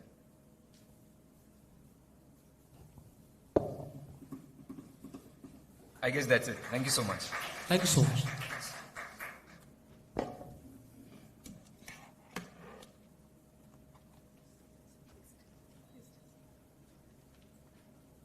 Thank you, sir, for such an elaborate view on the overview of different sleep disorders, and we have understanding all the way now. And I invite Dr. Abhinav Gupta, our Joint Secretary of IMA, to felicitate Dr. Kumar Doshi and Dr. Ravindra Nikhalji.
There are a few more aspects of sleep which I think he will be able to add some light.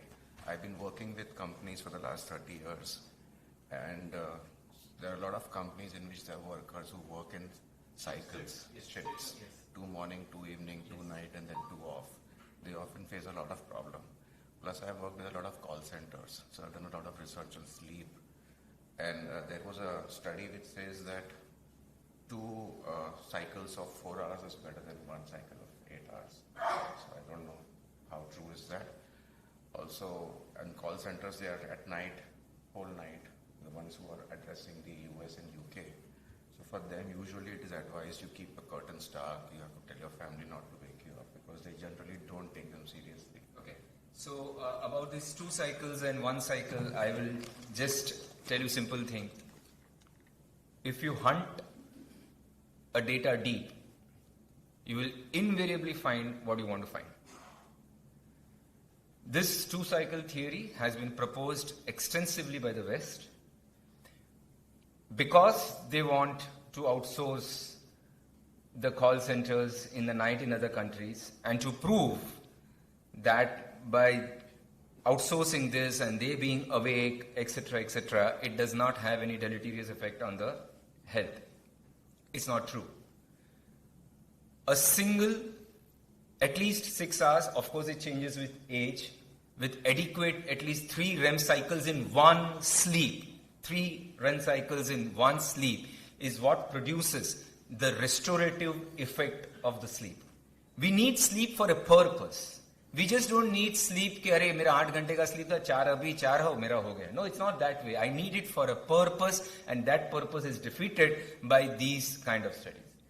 I will even, of course it's our closed door meeting, and I would not hesitate to tell you that no flights land in UK after 6 a.m., before 6 a.m.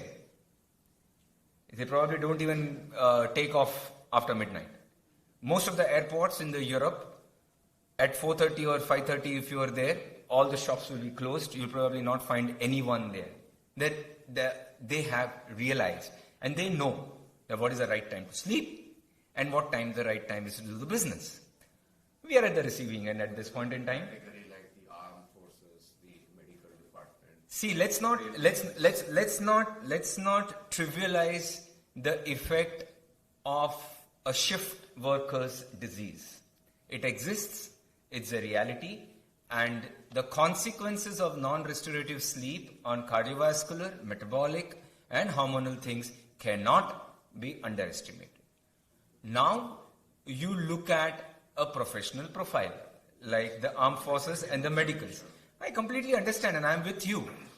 Now I look at that, I always will look at this guy is not only giving his life for the country, probably he's also giving up his quality of life and the propensity of their developing medical disorders in the future.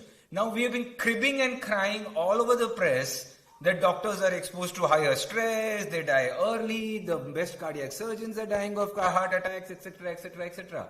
But nobody wants to look at the fact which is existent. How many of us, I'm sure everybody has found a change pre-COVID and post-COVID.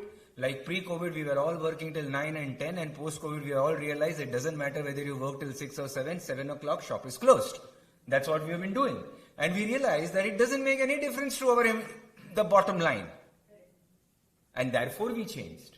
Before that, we were not changing. And when we changed, we realized that this is the word which is giving me better quality of life. But shift workers' problem cannot be underestimated. And therefore they have. Like even when we are doing residencies, as this gentleman pointed out, like in IRCUs, we used to have 1 week of night duties, 1 week of day duties, and 1 week of the afternoon duties. You have to put everything together cumulatively to pinpoint whether this is going to give rise to non-disruptive sleep problems. So few years or few months, how many years or how many days or how many weeks or how many decades of disruptive sleep will produce an X consequence is yet to be documented. But I am pretty much certain that data exists, the West knows about it, and they choose to ignore it. Yeah, and we choose. Yeah.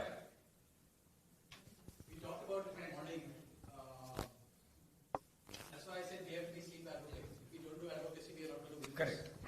And the only reason this is worrisome is because the shift focus that you talk about, there is ample information very clearly that they are at higher risk of diabetes, hypertension, weight gain, depression, and even oncogene transcriptase upregulation, so they get breast and lung cancer. And we think even colon.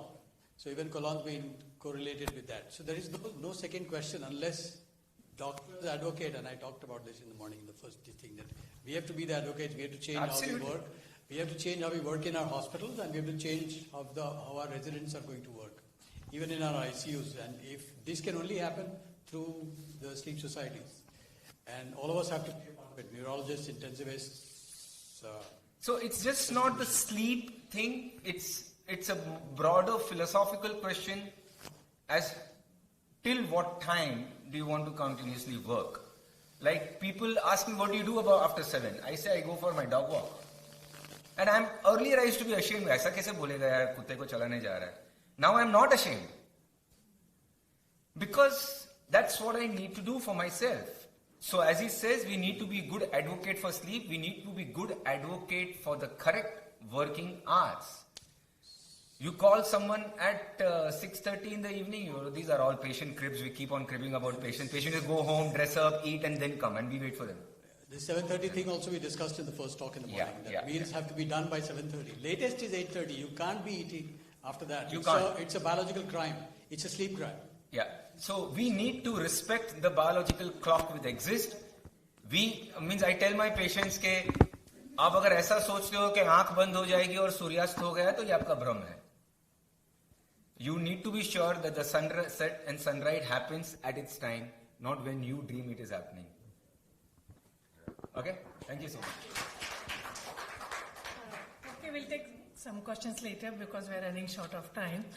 So here on this note, it's really the need of the hour is like integrated and interdisciplinary approach.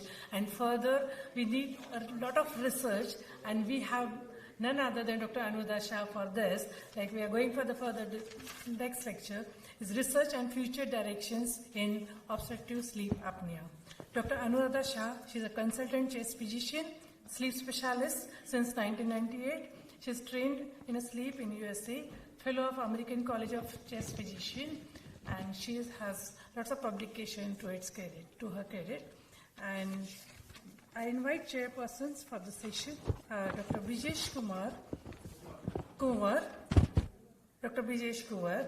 He's a leading interventional cardiologist at Apollo Hospital.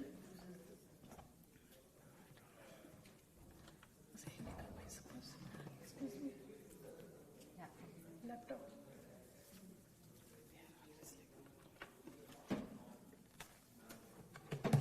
Sorry. Having experience in treating and in peripheral angioplasties. And next is Dr. Anand Mishra. He is a general physician and internal medicine specialist in Apollo Hospital, Simri Blapur. Has got 25 years of experience in internal medicine. Thank you.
Thank you.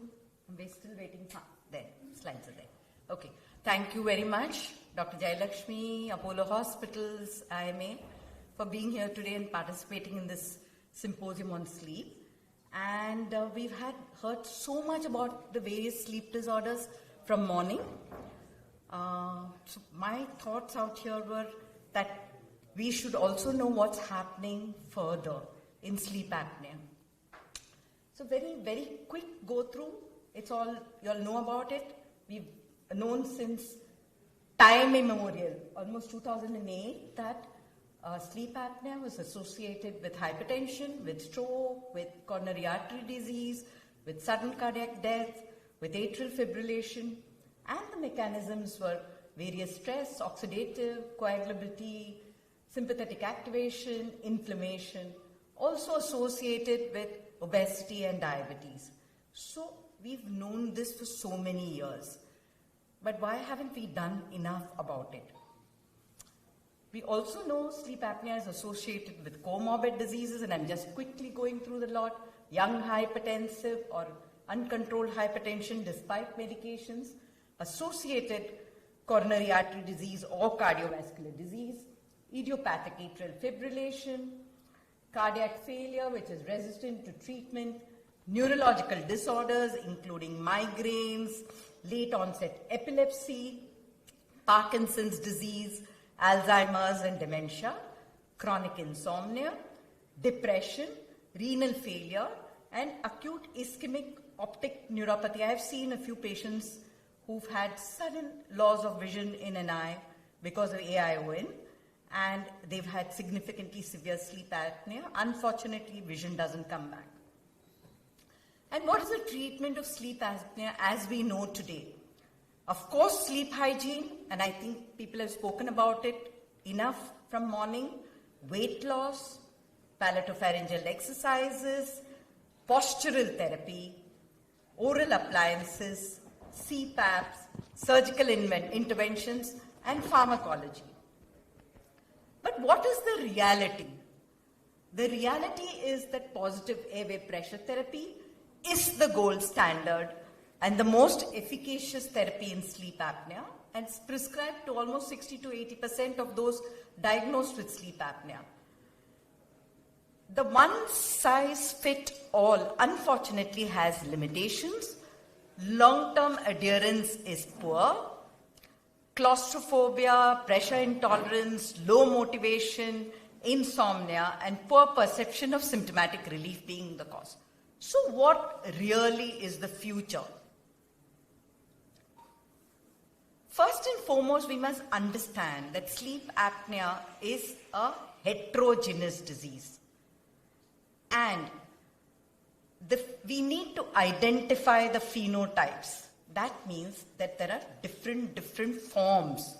So the classical young or middle-aged obese, central obesity, hypertensive is not the only sleep apneic that we know about. Okay? And we'll talk about the phenotypes. We have to look at polysomnography findings. We've looked at pathophysiology. You have to look at measurable biomarkers, anthropometric parameters, that means height, weight, and BMI, comorbidities, and outcome. And this graph explains it all. So in the center, in the blue, you have sleep apnea.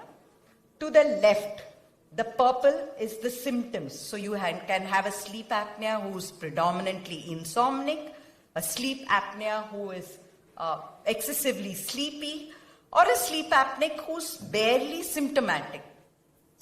Then you have comorbidities, whether they are metabolic diseases, whether it's COPD, whether it's cardiovascular disease.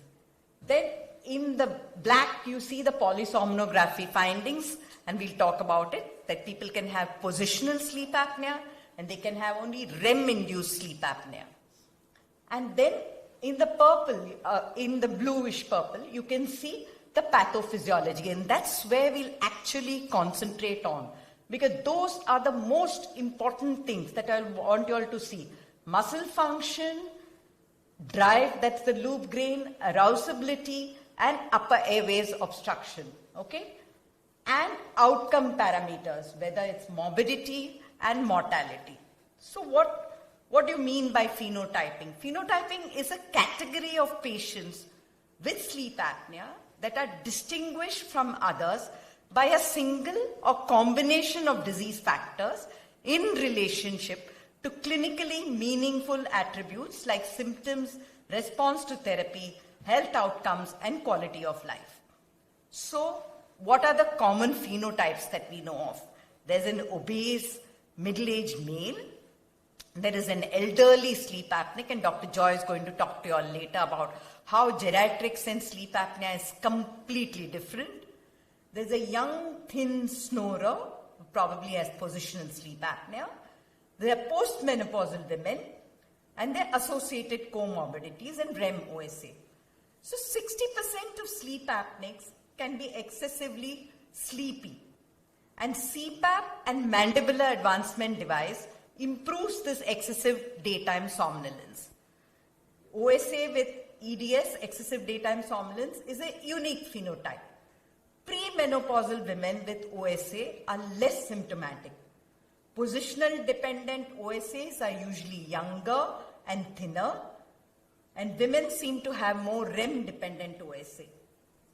Now those are OSAs with excessive daytime somnolence. What about the OSAs which are predominantly having insomnia as their factor that they come with? They're usually middle-aged, obese men or women with marked insomnia, depression and comorbidities. So mind you, they are sleep apneics, but they present with depression and insomnia. And there's an older obese male with typical nocturnal and diurnal OSA symptoms with depression and a marked comorbidity burden. And then there's the minimally symptomatic. So these people exhibit very poor tolerance to CPAP. And these are the guys that you need to do something about. So the insomnics do not tolerate CPAP as well. The excessive daytime somnolence patients tolerate CPAP really well. So what do you do? And that's why we have to tailor therapy. Therapy is changed. It's not CPAP for everybody. And you have to look at the various traits of OSA. So the most important, and this is called the PALM theory, okay? Physiological, anatomical upper airway collapsibility, and in physiological it's loop gain, airway muscle responsiveness, and arousal threshold. And you must be wondering what I'm talking about. So if you look from column A to F, okay, a classic insomniac who's young, obese, very symptomatic in group A, and significantly severe sleep apnea will benefit with CPAP. In group B is an older, very comorbid OSA, okay? He's obese, he naps in the daytime, his PSG features are very severe, but he doesn't benefit really well with CPAP. Group C is the female who's insomniac and she's comorbid and she's middle-aged and she's got moderately severe OSA. But these are the phenotypes that will do well if you modify the physiological traits. And how are we going to modify the physiological traits? I'll tell you about now, subsequently. Group D is the youngest. He's non-obese. He's got choking and insomnia. He's got significantly severe sleep apnea. He also may not benefit as well with CPAP. And group E is the severely hypocapnic, younger age group, very, very obese, and does well with CPAP. So we've seen this. The excessive daytime symptoms do well with CPAP. The ones who are more insomniac, you need to modify the physiological traits. So what are these 4 traits that are important? A little bit of physiology out here. Upper airway collapsibility is measured by critical closing pressure. So what is this pressure? It's the pressure. So the airway is kept open because there are 2 diametrical forces that are trying to keep the airway open. There's a force that's trying to close the airway and there's a force that's trying to open the airway. Okay? And the critical pressure, P crit as we call it, is the exact balance where the airway remains neither closed nor open. So it's a balance to keep the airway open. If you have a very negative P crit, that means this airway is non-collapsible. If you have a very high critical airway pressure, these patients invariably have an OSA phenotype. And in between is the vulnerable category. And when you look at the slide, you'll see. So open airway on the left side, which they have a very low critical P crit, they don't have OSA. The airway is open. On the right side, you see somebody with very high critical opening pressure and the sleep apnea is significant. The guys in between with a vulnerable airway come these physiological traits, that is loop gain, muscle responsiveness and arousal threshold. And if there is an imbalance between this, then these are the patients who can either not be a sleep apneic or be a sleep apneic, depending on what we see on the loop gain, and I'll talk to. So what is the loop gain? Again, some physiology. So when you have an episode of apnea, what actually happens? Oxygen levels go down, carbon dioxide levels go up. Okay? And that is picked up by the chemoreceptors in the carotid and the aortic bodies. Just 2 to 3 millimeter rise in carbon dioxide will stimulate the chemoreceptor, which will then arouse the brain, stimulate the brain to breathe. If you see the graph on top, A, you have the person who's breathing normally, followed by a breathing disturbance, okay? And then you see the response, a little bit of hyperventilation, and the person settles down, okay? Look at the person below. Normal breathing, breathing disturbance. But see the breathing response? Significantly higher. They have an excessive response to that carbon dioxide. When you have that happening, the carbon dioxide goes lower than normal in the blood. Okay? So that means when an episode of apnea is over, the carbon dioxide level, once you start breathing, should come back to normal. But such people, because they are hyperventilating, the carbon dioxide level goes lower than normal. And because it goes lower than normal, the ventilatory drive again gets suppressed. It's a interplay of carbon dioxide and oxygen. Okay? And because the ventilatory drive gets suppressed, the upper airway muscle tone gets reduced, and such people have a blocked airway. So that is why when you have a high loop gain, this is called a loop gain. Okay? Loop gain is nothing but the response of the body to drop and elevation in carbon dioxide in terms of the physiology. Okay? Have you all understood? Is there any confusion? Is there any confusion in this thing? Because these are the basic parameters with which we finally go ahead in terms of future. Okay? So that's loop gain. What is this? Arousal threshold. What is an arousal threshold? Some people will say that they awaken very easily. You make a little bit of noise in the bedroom and they awaken, right? Because these people have a very high arousal threshold. So they are waking up with any little disturbance also. While some people, you can say you can have murder going on, but they'll still be fast asleep, right? Because they have a lower arousal threshold. So it all depends on your arousal threshold.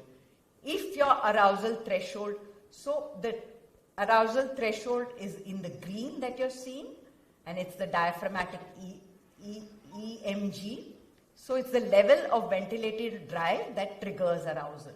So here you're seeing a patient who has sleep apnea.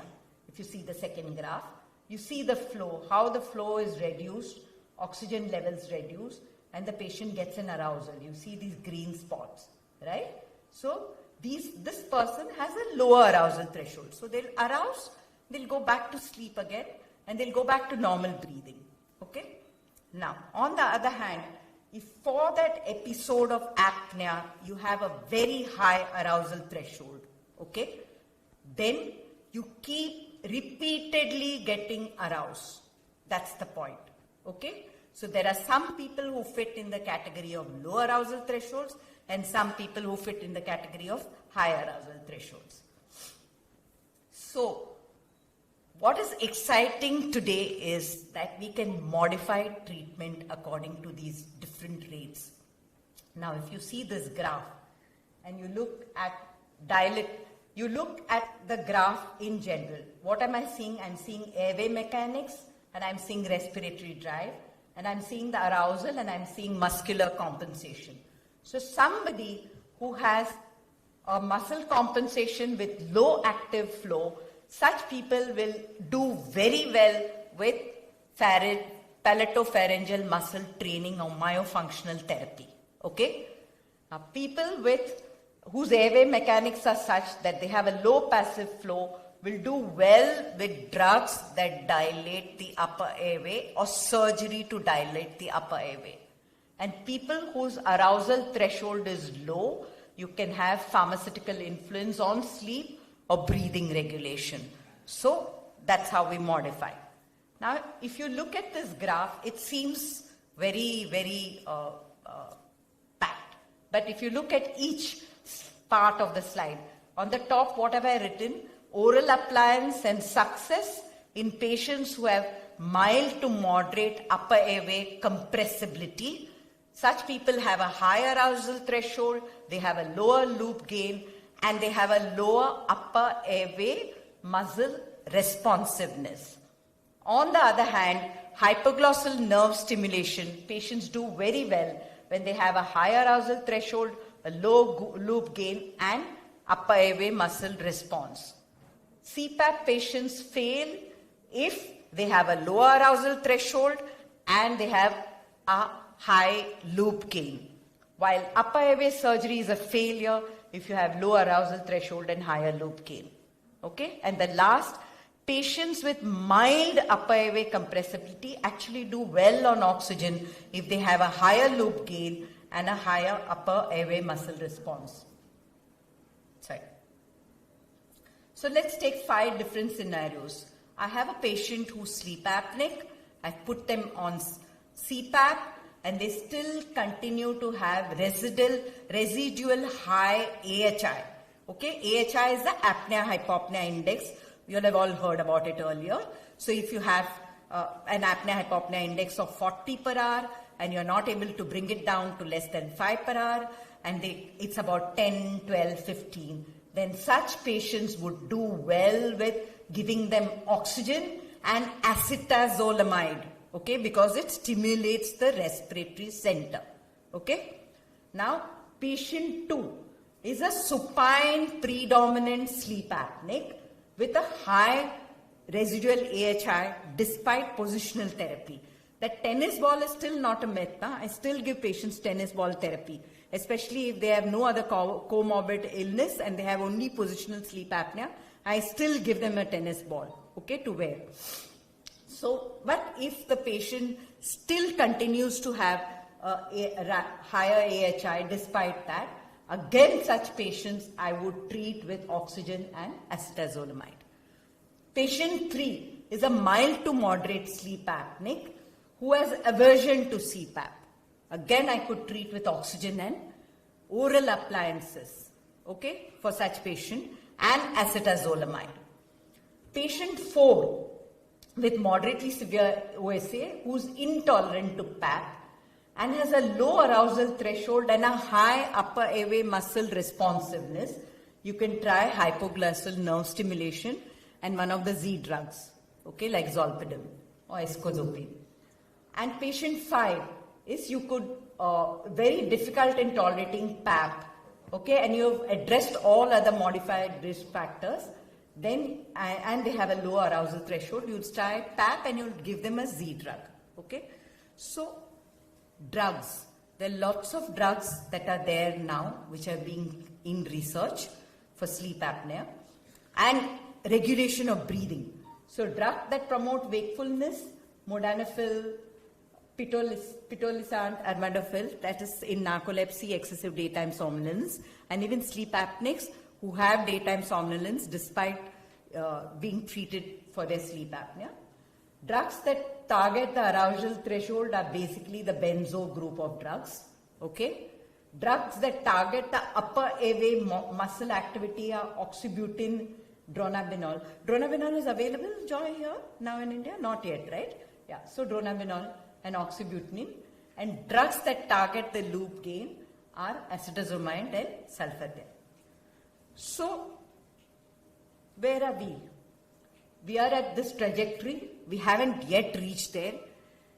See, unfortunately, all this physiology that I talked to you all about, arousal threshold, loop gain, upper airway muscle resistance, and collapsibility of the airways is still in physiology and still in research labs.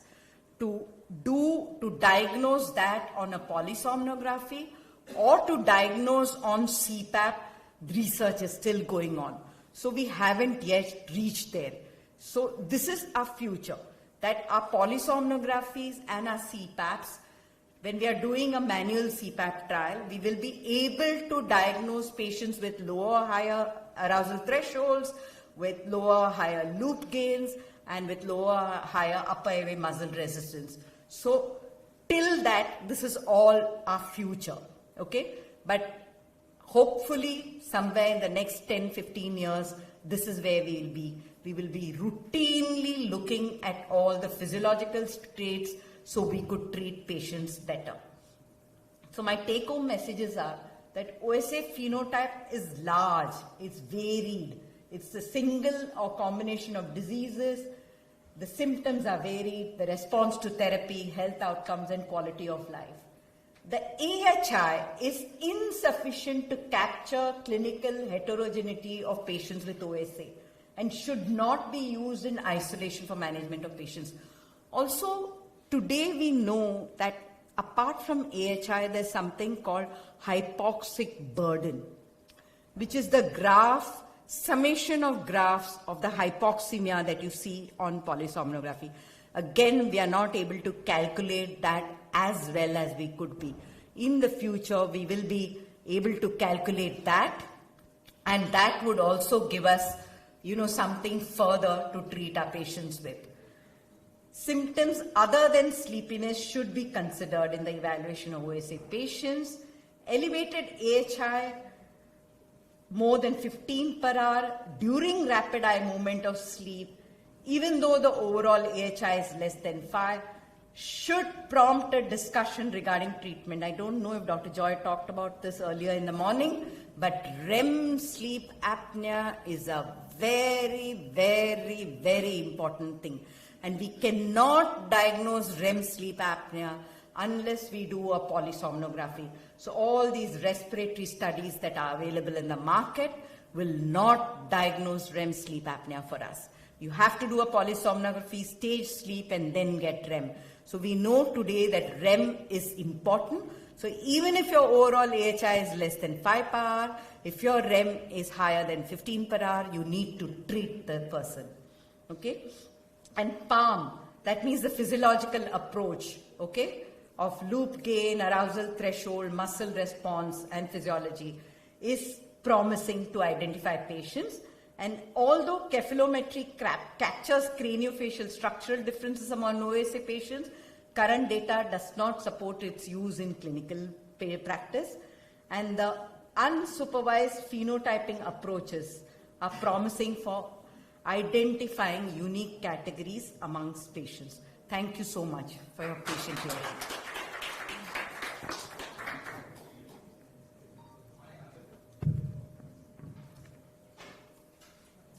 Did it bounce? Did I awaken everybody before the lunch? Yeah? Excellent talk, ma'am. Probably the system which gets maximally affected by this apnea is cardiology. And we see a lot of patients being, often, without diagnosis. Dr. Joy will say you not cardiology but neurology, because he will tell you how much neurology gets affected. It's not funny, okay? So, do we have a subset of patients whom you diagnosed OSA without snoring?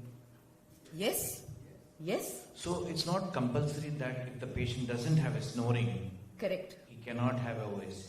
Absolutely. Absolutely. Need not have snoring. We do have patients who needs, sedatives and all, and they have a sleep apnea. Right. How do you, go ahead with them? So most of the sedatives in the Z group, you could give in smaller doses. You could give zolpidem, okay? In small doses, and you have to be very careful. You have to be careful. You want to answer? Sure. The neurologist here wants to answer. Yeah, thank you. So there is a new group. It's not so new now, but it's in the Indian market since about 2 years. So there is a dual orexin receptor agonist. So there is Orexin receptor agonist, right? So yes. Levorexant is here.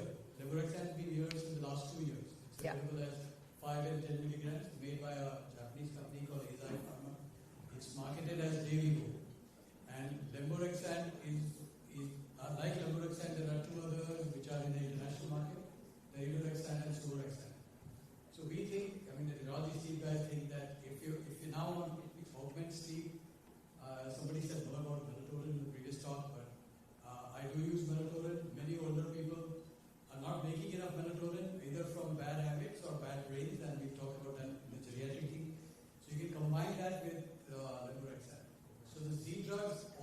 suppress respiration to some extent.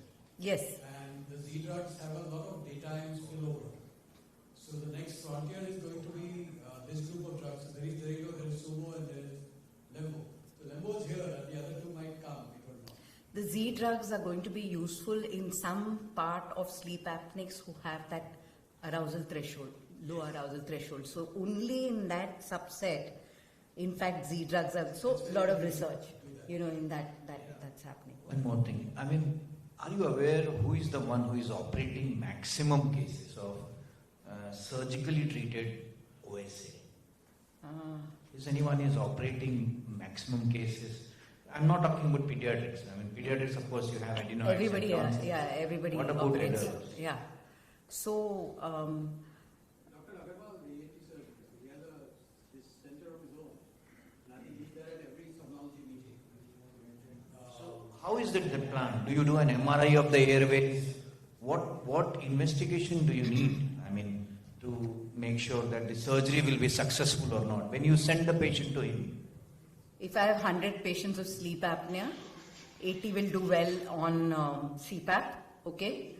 There will be 5 who will do well on surgery, okay? So surgery, very, very few small, absolute this. I don't advocate, I don't like people to go in for all these drastic surgeries in sleep apnea. I'm very clear on that. Anurag, can I add a bit? So, Rajesh, about your question. In fact, there was a excellent sleep conference which was in Chennai about 2 months ago, but I have the privilege of attending that. That surgeon was also there, and the message was loud and clear. As she says, in fact, I would upgrade her figure to 90%. People who use CPAPs do very well with it, and only small minor need be referred for that. Only if there is an analytically proved and confirmed obstruction, like adenoids or huge tonsils, or an congenitally low airway or something. Otherwise, I really don't think. Surgery, no. So surgery today in ENT devices, the only surgery is hypoglossal nerve stimulation. That too, again, you have to get the right subsets of patients, okay? Otherwise, all these so-called drastic cutting surgeries that are there are not useful, okay? No ENT here, no to bash me up. You're there? You're going to bash me up?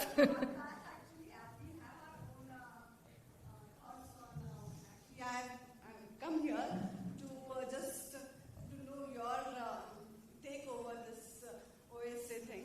So from our thing, it's like anatomical.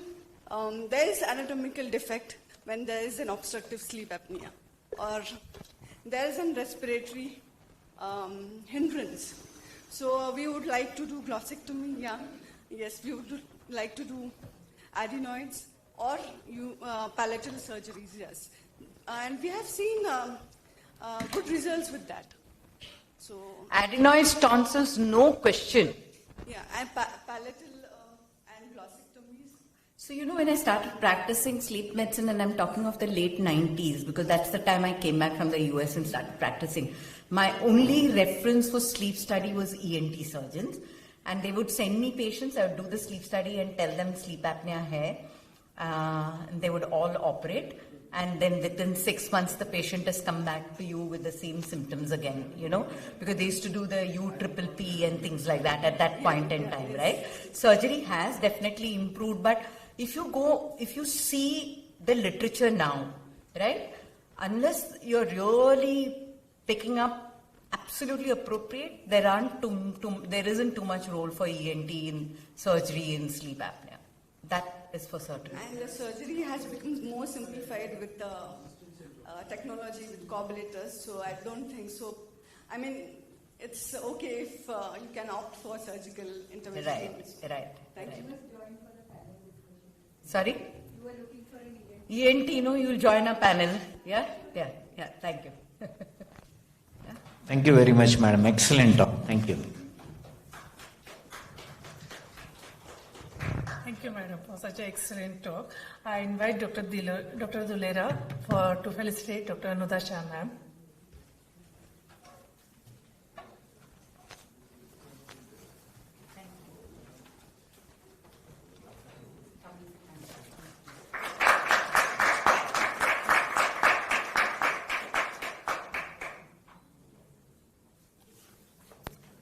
Dr. Brijesh Kumar.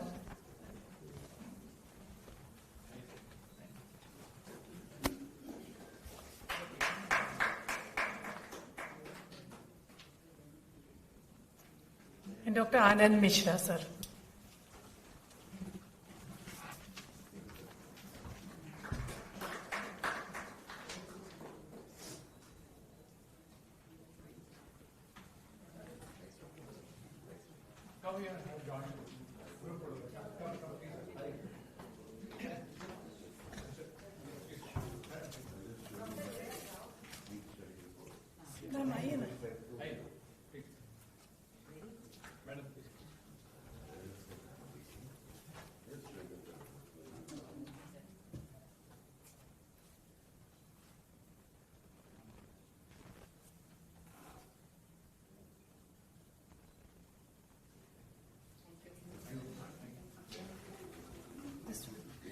Discussion.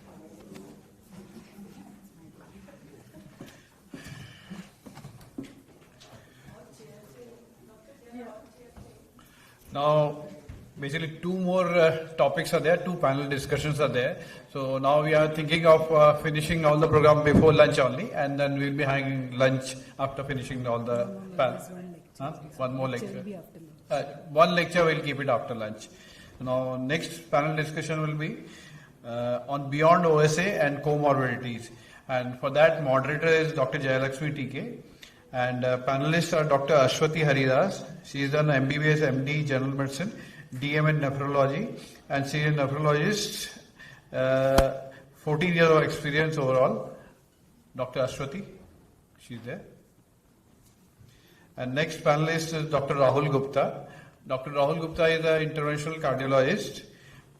He has done his MBBS, MD, DM in cardiology and consultant cardiologist at Apollo Hospital, Navi, Mumbai. He holds more than 15 years of experience in the field of cardiac sciences and has been credited to performing various procedures for the first time. He also had many publications and research listed under his name.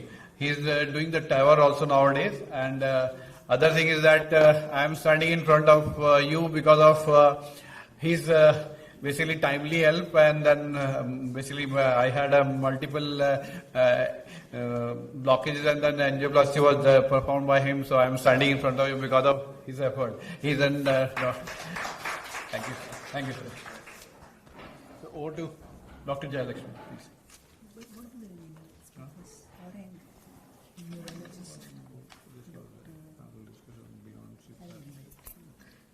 Dr. Vishal Chafle. Has he come? Yeah. So he's our neurologist for the session. He is part of Apollo Hospital panel of senior neurologists, and he will be part of our session. Dr. Moite, Kaustubh Moite, he is our interventional pediatric specialist, sleep specialist, and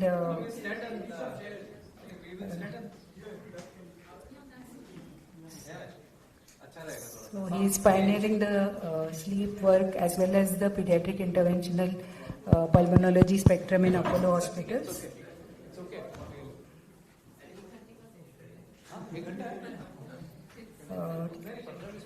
Dr. Ninad Kakde, he is well known. He specializes in MDR tuberculosis. He is at Minathai Thakre Hospital. He is also a practicing pulmonologist, and he will.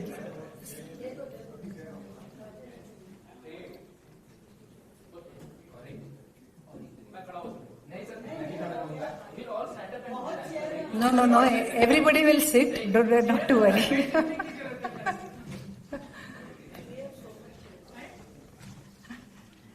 So thank you all for having reached here for the panel discussion today in spite of the heavy rains, and I'm sorry to apologize for the delay in the session. So I would like to start with Dr. Ninad Kakde actually. So we were discussing, he is a TB specialist, so he's saying there is no connection between tuberculosis and sleep. So what are the common comorbidities you see while treating tuberculosis, and do you see sleep apnea at all in that subgroup? Actually, first of all, thank you, ma'am, for inviting me. But I am feeling like an odd one out here for this. What TB and OS is doing. But in our country, TB is itra tatra sarvatra. TB can anywhere and everywhere. So why not with OSA? So some extrapulmonary form of tuberculosis like retropharyngeal wall abscesses and nasopharyngeal TB may worsen the symptoms of OSA. So this is the association. And when I googled, so Guru Google informed me that there is a single study so far been published in the European Respiratory Journal in year 2024, long back 10 years, and with that study they have revealed there is a significantly least incidence of TB in OSA and vice versa. Least Significantly least. So there is no any very further association. The only link, if at all, I would have thought is if there is a higher incidence of diabetes in obesity, yes, diabetes. and the diabetes is linked with tuberculosis. So multiple comorbidities as the diabetes and malnutrition and all these things. And as we came to know today that only obesity and snoring is not the criteria for to diagnose the OSA. Yes. So it is again furthermore it will be like an area of research or study further in TB to diagnosis OSA. Thank you, ma'am. Thank you. Thank you, Dr. Ninad. I would like to go to Dr. Kaustubh. So, in the pediatric population, how prevalent is OSA and what are the common risk factors you see? So first of all, again, thank you for inviting me. Out of all the adult physicians, I am the small child, the pediatrician out here. But yeah, as rightly pointed out, even though the causes of OSA might be completely different altogether as compared to adults, the most common cause being adenotonsillar hypertrophy as compared to your obesity in adults, it is pretty common. So if there has been data in which they've seen that they have reviewed multiple schools and they've done a random school visits and they found that at least 15 to 20% as high as those kids have complaints of snoring. Important point to note is not all snoring is OSA. So in pediatrics we have 4 grades. Primary snoring, upper airway resistance syndrome, obstructive hypoventilation, and finally obstructive sleep apnea. So based on what reports, what results you get on your maybe a level 1 or level 3 studies, polysomnographies. Again, AHI criteria are different for pediatrics. Not less than 5. 1 to 5 is also considered as mild OSA as compared to adults, which is a bit higher. So yes, it is very common, and the common comorbidities associated after adenotonsillar hypertrophy is allergic rhinitis. So kids who come snuffling, kids who come sneezing, kids who come with rubby nose, ears, eyes, they do have significant indirect agency that they might be having adenoidal hypertrophy as well, and they are the ones who usually come with sleep problems. Yeah, thank you. And I'm really curious to know, like when we were young, everybody used to get a tonsillectomy. So that was a standard of care. Now we hear very less of tonsillectomy. Right. So do you do a sleep study and assess whether the child needs a tonsillectomy, or what is the average? If the child has tonsils, do they undergo a tonsillectomy, or they wait till they grow older and the tonsils become smaller on their own? So there are specific criteria for tonsillectomy also. I'm pretty sure the ENT will support me in that. So you should have a typical number of tonsillitis, acute bacterial tonsillitis in a specific year. If I'm not wrong, the number is more than 6 or 7. If the child is having respiratory distress in either of the conditions, then it becomes one of the cause. But as you rightly pointed out, the numbers have gone significantly low right now. And as pointed in the previous talk as well, only tonsillectomy is not going to treat your OSA. Why we prescribe a sleep study before surgery and after surgery is that to objectively grade the amount of reduction in the level of obstructive or AHI is what we want to know. There have been many instances in even which when we prescribe a surgery, we say that your snoring might not go even after surgery. It is when your child grows up, the velopharyngeal area, the anatomical structure grows up, that is over a period of time, the snoring, the primary snoring is going to go down, but the obstructive hypoventilation or hypercarbia secondary to all these things is going to go down significantly after your surgery. But as a contradictory statement to what we initially heard that surgeries are absolutely or very less than in adults, pediatrics, yes, relatively higher rate to be done because we know that there is an anatomical mass obstructing this. Thank you. Thank you, Dr. Kaustubh. Coming to Dr. Ashwati. So, how does obstructive sleep apnea affect the kidney function? And because we have heard that obstructive sleep apnea can worsen the kidney disease. So we know that kidney disease can worsen obstructive sleep apnea. So how do both work? How does obstructive sleep apnea worsen the kidney disease, and how does kidney disease worsen, or does it happen? Yes, ma'am, you are absolutely right. There is a bidirectional relationship between the two conditions, between obstructive sleep apnea and CKD. And each condition is an independent risk factor for development, and in case the condition is prevalent, for worsening of the other condition. And this is by a variety of mechanisms. For example, if you have obstructive sleep apnea, that itself leads, especially patients with very severe nocturnal hypoxia, they are actually at increased risk of developing new onset chronic kidney disease. So one of the mechanisms is renal hypoxia.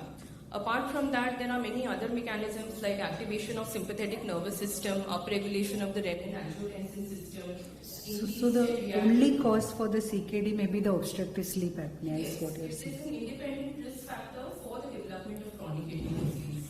And CKD itself is an independent risk factor for development of OSA. And there are three purported mechanisms. One is an alteration in the chemoreceptor sensitivity. And very importantly, the second thing is fluid overload. So especially when the patient is sleeping at night, you have a rostral movement of fluid, and you have pharyngeal edema and reduction in space of the surface area because of of the the pharynx. And the third mechanism is uremia itself. So would you have a lower threshold for actually doing a sleep study in these patients, even though they may not be so symptomatic? So the standard screening methods that are used in the general population, including the Berlin questionnaire, then I think this Stop bang. neck circumference and stop bang. So in patients who are on dialysis, the performance has been dismally poor. So which is why you have such a discrepancy in prevalence of OSA, like the reported prevalence of OSA across different dialysis units. So that can vary from 19% to almost 57%. That's how the difference is. What is the prevalence of OSA in the patients undergoing dialysis? OSA is actually 40% in patients who are on dialysis. But in the earlier studies, there was a lot of discrepancy in the prevalence, because these criteria, I mean, what screening tools were used in the general population were used in dialysis patients, and they have performed very dismally. So in patients who are on dialysis or with advanced kidney disease, it is recommended that they undergo a formal assessment with a polysomnography, as opposed Because to these patients screening don't tests. really look obese. They may not have snoring. Exactly. And the other thing is, in patients who are on dialysis, obesity does not correlate with obstructive sleep apnea. Other thing is, patients who are on dialysis, they may not report snoring much. And the third thing is, these patients also have a lot of these other symptoms like excessive sleepiness, which can again be due to Fatigue. uremia or under dialysis.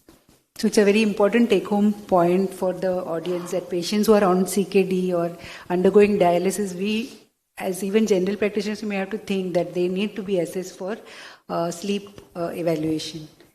Coming to the neuro, we already had a neuro speaker. So neurology is one of the organs. The brain is most affected by the sleep deprivation. So can you? Is there a relation between OSA and epilepsy, and OSA and stroke? So are these correlated? Yeah, they are directly or indirectly correlated. Either they are sometimes they are causative factor, or they can be the precipitating trigger. Coming to the stroke, so in obstructive sleep apnea, if it is untreated, so it will cause sleep fragmentation and some chronic hypoxia-like condition. So if it is untreated, so it will ultimately lead to more of atherosclerosis, more of uncontrolled hypertension, and some cardiovascular strain will increase. So these are the risk factor for the stroke. Also, there will be increased risk of arrhythmia. So they may increase the mechanisms of the stroke, and we put patient in increased risk of stroke. Now coming to the epilepsy. In epilepsy, it's a condition when there is a suitable triggering condition or serial threshold, patient will get more of epilepsy. So in a sleep apnea, there is a hypoxia, that is one of the trigger, and second thing is disruption of the sleep. So they reduce the serial threshold, and those patients who have epilepsy, there are more chance of getting epilepsy if it is obstructive sleep apnea and it is untreated. And vice versa, have you noticed that stroke patients have more incidence of obstructive sleep apnea? Is there any correlation there? See, as I mentioned, stroke, it is a two-way relationship. It is a causative agent, and also after stroke also there will be more chance of developing the obstructive sleep apnea. So we nowadays we have started addressing these issues, and we are addressing more patients for going for the sleep studies, especially in post-operative care, because it can be very often missed because the patient is anyway drowsy. It used to miss, but nowadays I would say maybe in last 2-3 years, I think sir is actively working in this, and we are also started increasing, and we have also realized that it is either way it is related. Yeah. And it is a treatable factor, ma'am. We can treat it. Yeah. Thank you, Dr. Vishal. For the cardiologist, so how most of our references come from you for uncontrolled hypertension. So how does OSA contribute to the uncontrolled hypertension? I think listening to everyone, OSA contributes to everything in the body. So now we have multiple aspects of the heart. Atherosclerosis is one aspect, arrhythmia is one aspect, heart failure is one aspect. These are very important aspects which we deal day in and day out. And hypertension, uncontrolled hypertension is one of the things which we are seeing. So it is related to all these things, but I'll come to you because the hypertension question, because it is something which we see very commonly, that patient's blood pressure is not getting controlled. They have quite variation in the blood pressure. So when somebody comes with multiple drugs, BP not getting controlled, I immediately go to the history of sleep apnea, and most of the time I find that it is quite significant, and I feel it is underdiagnosed and undertreated. And we see that once their sleep apnea is treated, their BP also starts getting controlled. The number of medication required also getting controlled. So I see a lot of correlation between uncontrolled hypertension and obstructive sleep apnea. So for sure.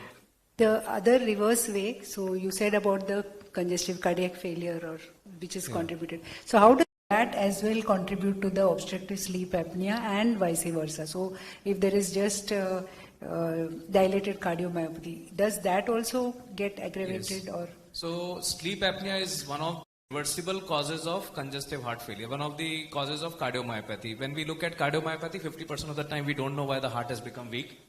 50% of the times there are other causes, and coronary artery disease is one of the cause, and there are other factors. And sleep apnea is one of the most common, we can say, one of the thing which can be treated easily, and there can be a complete reversal of the cardiomyopathy. So they are related. So OSA is the causative factor for a lot of cardiomyopathies, and when there is a cardiomyopathy, there is a congestion and all those things, it also exacerbates the sleep apnea. And there are various mechanisms. I think Dr. Ashwati also discussed the inflammation which happens, the fibrosis which happens, the activation of renin-angiotensin system. All these are contributing to all these, whether it is arrhythmias, whether it is atrial fibrillation. He was talking about the causative factor. So sleep apnea, increasing the chances of atrial fibrillation, and cardioembolic stroke are responsible for, I think, 40% of the stroke, cardioembolic. Significant, quite significant. Cardiac, so we work them up for atrial fibrillation, silent, even though they don't have atrial fibrillation in the beginning, we work up all these patients with Holter and diagnostic algorithm. So they may be having sleep apnea also. So that's how the chain is built up, where all these are interrelated. And also we were having this discussion about CPAP where the adherence is less. So CPAP becomes doubly critical in patients with cardiac condition and OSA, because they will treat the OSA as well as it will be treating the failure. Yes. So how do you find the compliance, and how do you find the reception of the patient when they are suggested CPAP practically? So I'll tell you, if it's a heart failure patient who has been very symptomatic, the acceptance is very easy because they want to get their heart failure treated. Sleep apnea also gets treated. When it comes to hypertension, uncontrolled hypertension and other, there is a little resistance amongst the patients to get their test done, which is becoming better. Yeah, and I think because we find that when patient is referred by cardiologist, they do undergo, at least they undergo the sleep study, because their cardiologist has told them that this is affecting the heart. In my practice, every day, there are 4 to 5 patients whom I suggest to undergo a sleep study. But many of them I refer to all the chest physicians that, you go and get it done. but there is an inherent resistance about the sleep apnea. They think sleep to अच्छे से आता है. When I talk to them about the quality of the sleep, not the quantity and the ease of getting the sleep, they say नींद तो आता है, नींद का तो कुछ problem नहीं है. So I have seen that resistance in them, which is I think getting better, and I think that you must be seeing a lot of patients being referred by us for the same reason. I tell them that if you get it controlled, their blood pressure, their heart failure, their arrhythmia chances, everything gets under control. In fact, patients who come with low atrial fibrillation, where they just present with atrial fibrillation, sleep apnea may be the causative factor. So I think it's getting, and I think we heard those. Even pulmonary hypertension. So have you found, as diagnosed as pulmonary hypertension came to you and you're finding the reason as sleep apnea? How often do you see that? So again, the same mechanism, hypoxia and creating all those vicious cycle of activating all those mechanisms and severe PH. So if I get a severe PH, in addition to ruling out all the cardiac causes, the other pulmonary causes, I think sleep apnea has to be ruled out. There has to be more awareness about the sleep studies, the sleep apnea, and more educating the patients. So one of the thought process was that the patient doesn't really have to snore to get a sleep apnea. They can still have sleep apnea when they are not snoring.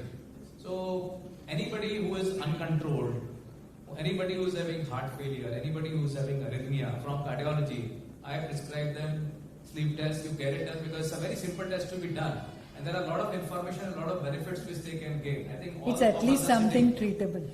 It is treatable, it is reversible, it can reverse so many diseases. So I think we should have a low threshold in getting the sleep test done. And if we find them, then we can. And I think there was some more insight. I came very late in the lecture where only I think those indexes are not important. The REM, sleep pattern, although I'm not aware, but I think all those things. Yeah, so coming to that REM, sleep and Alzheimer's. So we are seeing much more of dementia in our population these days. So how do you feel that the sleep apnea is contributing, or do you see that type of prevalence when you study it? Neurodegenerative disorder, as they are not like single pathology, there are multiple, multifactorial. Those who have vascular risk factor, uncontrolled vascular risk factor, have more chance of developing symptoms of the dementia, including Alzheimer's, as compared to other. Similarly, as we are considering obstructive sleep apnea as a risk factor, as a vascular risk factor, so we can explain the increased risk. Like in obstructive sleep apnea, there will be again chronic hypoxia, disruption of the sleep.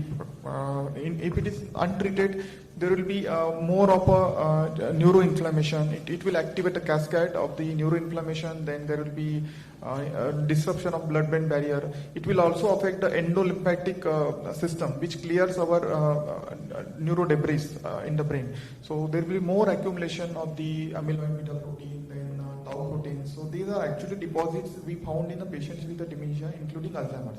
So if we consider all these factors, I will say obstructive sleep apnea must contribute to the. I think we have to be more having a lower threshold even here for screening of the patient, because they may not give the obvious symptoms.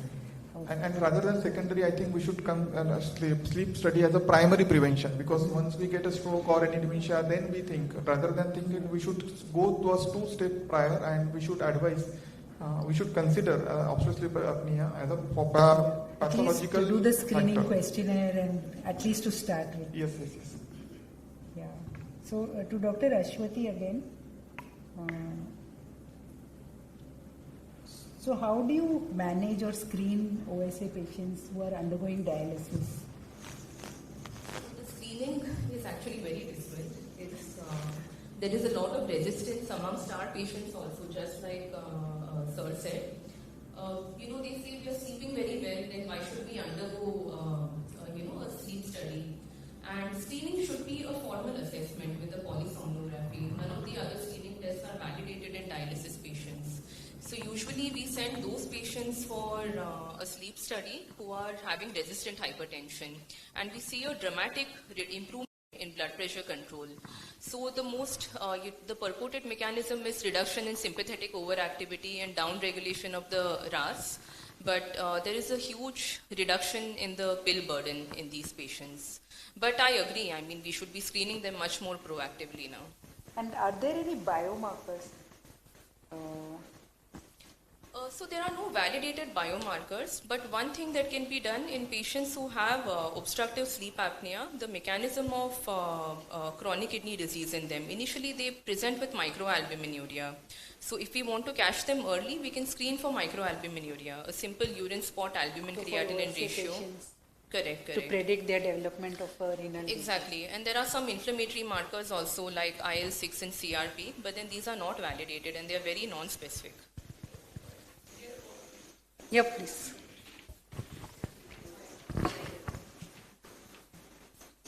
Thanks. There is a new biomarker, and I think that biomarker is going to bring all of us together. So there is a protein, there's a membrane protein called klotho.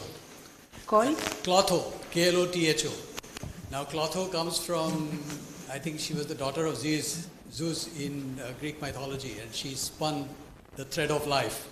So when they discovered klotho, I think klotho was discovered in 2013, same time that the lymphatic system was discovered by Mike and Nedegard.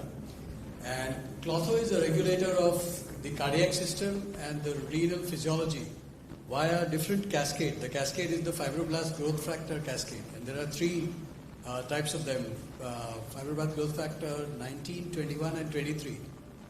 And they are regulators of the integration of a pathway that regulates renal function, brain health and cardiovascular health.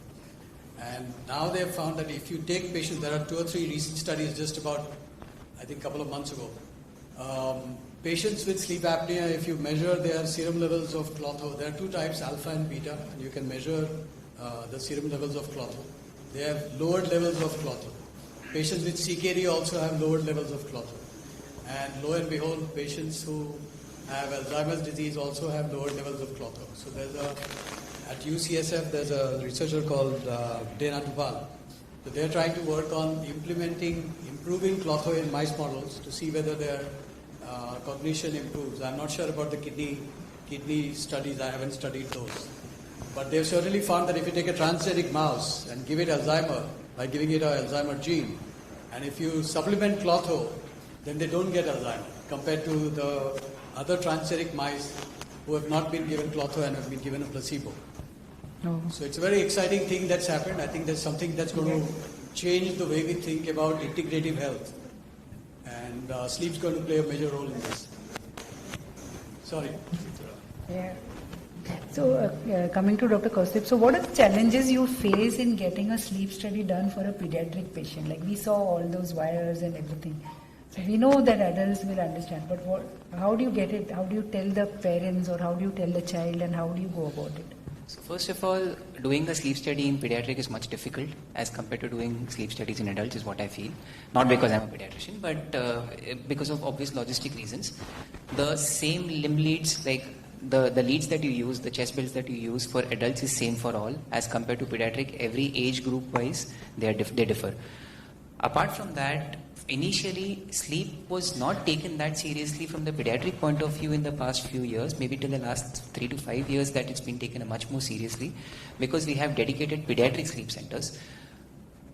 Accepting the fact that your child needs a sleep study and what will it gain extra over and above, it becomes much more easier if the child is obese, when we can tell them that this is the anatomy of your neck and this is causing obstruction, and by doing this, or by giving CPAP, or probably there is a treatment for it. Also, to add on to your previous question that you asked, whether there is anything that, if a child has an idiopathic pulmonary arterial hypertension, and this child also has craniofacial malformations. So we have various Cruzon's disease, Alpert's disease, Pierre-Robin syndromes. So in which we know that craniofacial malformation is causing obstruction, and that obstruction is aggravating the PAH. So in a way that becomes easier for us to tell them that, see, this is the reason for this is the reason for that. So if we do the sleep study, if we get to know if there is OSA, we can start your child on CPAP, and that is going to get your pH crisis down, and that is going to, you have to go reverse. And how do the children tolerate the CPAP? Like in adults, we have something. How do you find it? Is it worse or better? It is worse. So usually CPAP is not as common as you use in adults, as in pediatrics. But yes, in cases for syndromic children, yes. But over and above that, in kids who have retrognathia, macroglossia, it becomes much more difficult in a way that even if you're putting a CPAP, the leaks are not maintained. You cannot maintain positive pressure. This changing dynamic pressures is what we have right now, but previously we used to give, we say, start with 5 millimeter pressure. 5, gradually take it up till 8. Some tolerate, some might not tolerate, and kids obviously being more rebellious, they just don't want it. So surgical becomes a relatively easier option for us in such kids. But again, if there is a craniofacial abnormality, mandibular extraction surgeries cannot be done very early. So then again, contrary to the previous talks, tracheostomies is relatively more commonly done as compared to adults, as compared to in children for severe OSAs.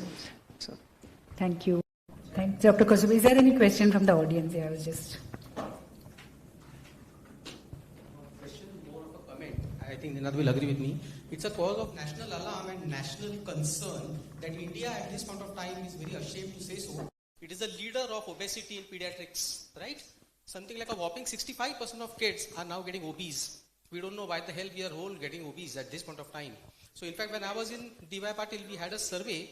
A whopping majority of people right from 8th year onwards started getting obese. These were the people, especially the females, and these were the females who invariably developed PCOD in the years to come. Of the females who got PCOD, a whopping majority went on to develop diabetes and their entire metabolic complications nonsense. So I think it will be worthwhile all of us coming together and really stamping out pediatric obesity, because pediatric obesity is going to beget you OSA, OSA is going to beget more obesity, and it's a vicious circle going round and round and round. To add to this point, sir, back in our MBBS days, everybody has done MBBS, which is common, but that is a time when we had that protein energy malnourishment.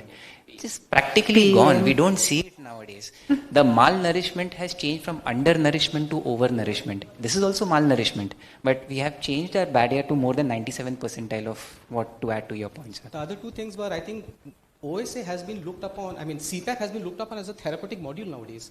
In fact, there was a paper in New England Journal of Medicine way back in 2015.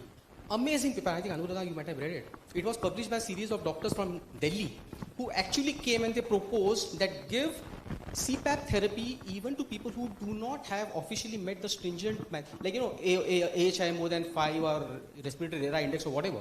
So they said that just give OSA as a therapeutic measure, and it did bring down the patient's pulse, blood pressure, mean pressures, HbA1c and all that. Now it was an amazing paper.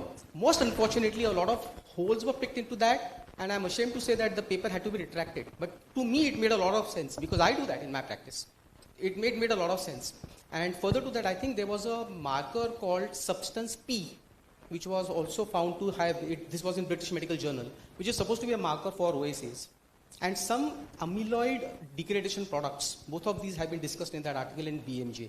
Now, of course, we are eons away from isolating that. Oh, you're going to talk about that.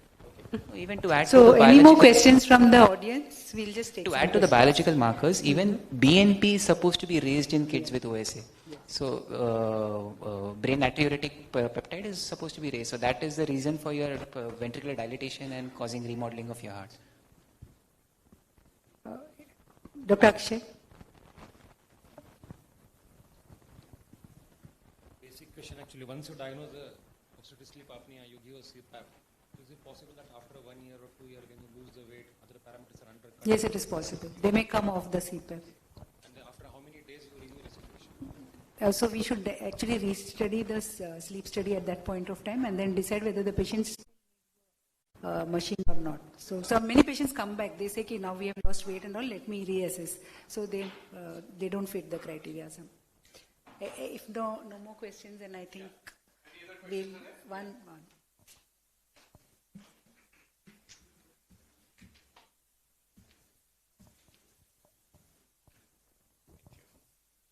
It's not a question, it's a suggestion from personal experience. So my brother-in-law is a little overweight. He has this OSA problem and he used to use the CPAP machine and he had a lot of problems using it.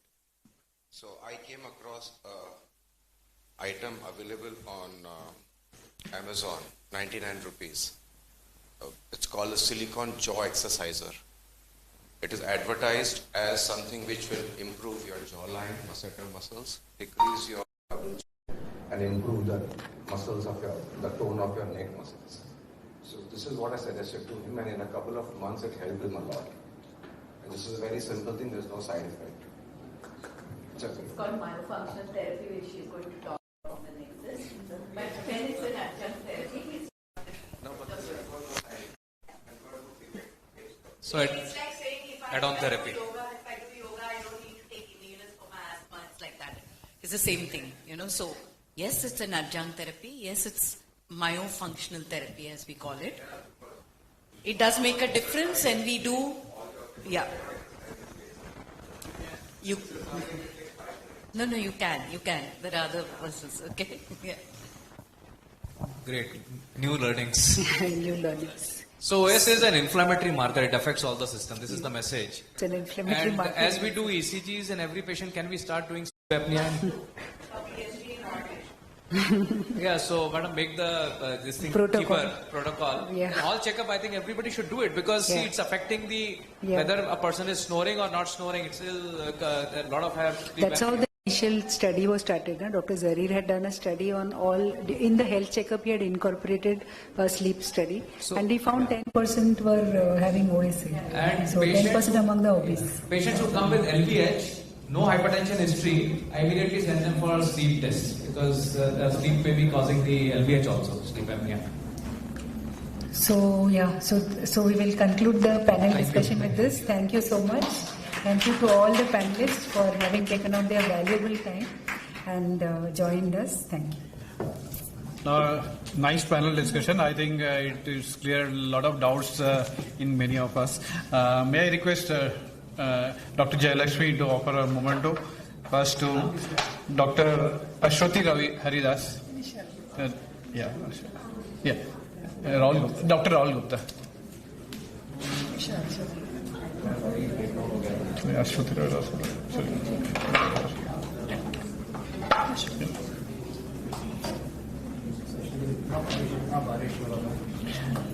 Dr. Ashwati Ravidas. Ashwati Ravidas.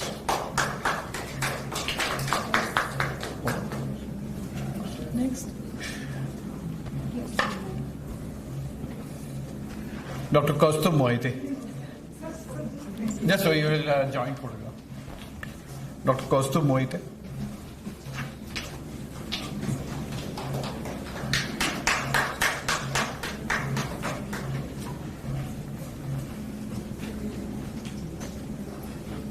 Dr. Vishal Safle.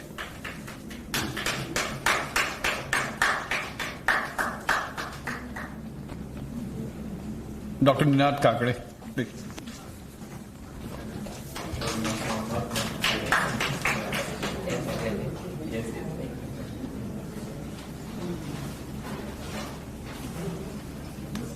We can have a joint.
Somebody's phone is here.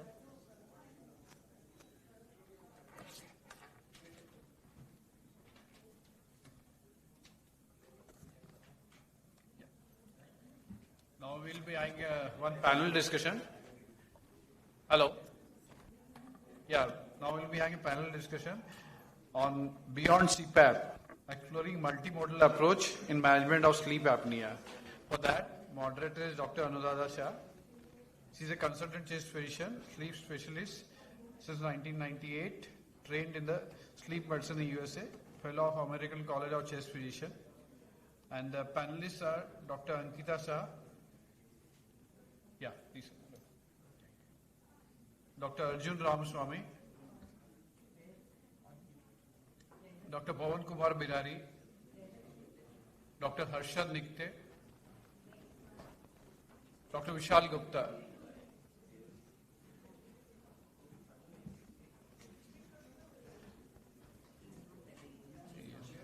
All are pulmonary. I think most of the people are pulmonary.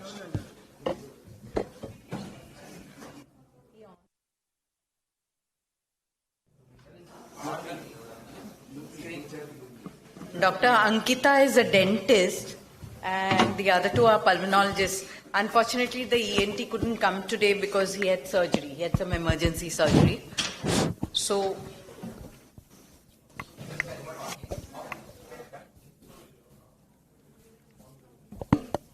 okay, I'm going to start with Dr. Arjun first. What percentage of patients do you have CPAP failure? So, around 30 to 50% can be get as number if you ask about CPAP.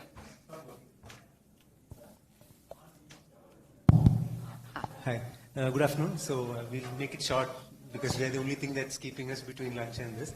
So, around 30 to 50% people are, that is the average given in textbooks and in literature for CPAP failure.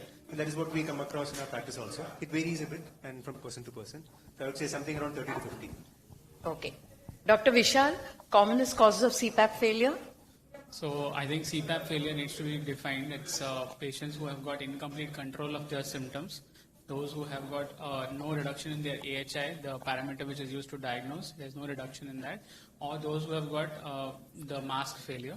So those are differently distributed. Very few of them, if properly diagnosed, will have no reduction in AHI, and of them a little bit more will have, let's say about 10-20%, will have the no response. That is, their blood pressure continues to be high. They have no change in their daytime sleepiness. So let's say about 10 to 20% will have the problem with their no reduction in AHI. 20 to 30% will have problems with no change in symptoms, and mask failure, like he said, about 50%. So the troubleshooting happens at those three levels. Obviously, for the mask issues, we'll change and titrate it better. For the no reduction in AHI, up titrate or below titrate. For those patients who have no increase in symptoms, we need to either give them medications or troubleshoot for comorbidity. Oh. Dr. Ankita. Yes. So indications for dental interventions in OSA, how do you select patients? And what investigations would you carry out?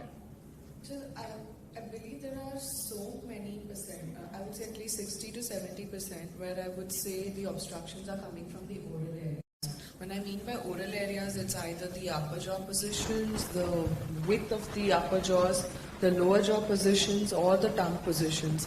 It's very rare that in dentistry we would use the that your tongue is big, which I heard very often today through the lecture, macroglossia or a glossectomy or anything. It's the tongue space that is small, it's not the tongue is big. Tongue is big would happen more often in a Pierre-Robin syndrome, but you will not come across that very commonly. So like a CBC of the airway and a brief history taking would be very easy to analyze where this is coming from. Oftentimes I also see a lot of nasal related factors are missed out, and I feel like sometimes like just having a nasal clip if they have collapsed nares, that also helps. And I just feel like that could also be resolved with turbinate reduction from the ENT side, or septum involvements, or even like sinuses sometimes have growths over there. You know, these are small things that sometimes if I notice it, I send it across to the ENT. When it comes to the upper jaw interventions, we usually look at, you know, expanding the upper jaws, especially when you're in the growing ages. When you're not in the growing ages, it's a little tricky to achieve it to the best extent. There are devices, but not very comfortable, I would say. And it does involve implant-oriented expansions, etc. in that case. Whenever an upper jaw is narrow, we will see elongated soft palates. There are some soft palates which are elongated, could be easily managed through myofunctional therapy.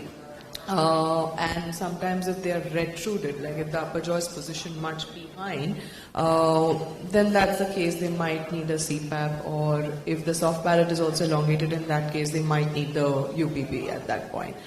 Lower jaw is, I would say, 60% of the cases where the lower jaw position will make a dramatic difference. So yeah, this is where the dental role in sleep apnea comes in. Of course, we'll discuss each modality going ahead. Arjun, patient education, sleep hygiene.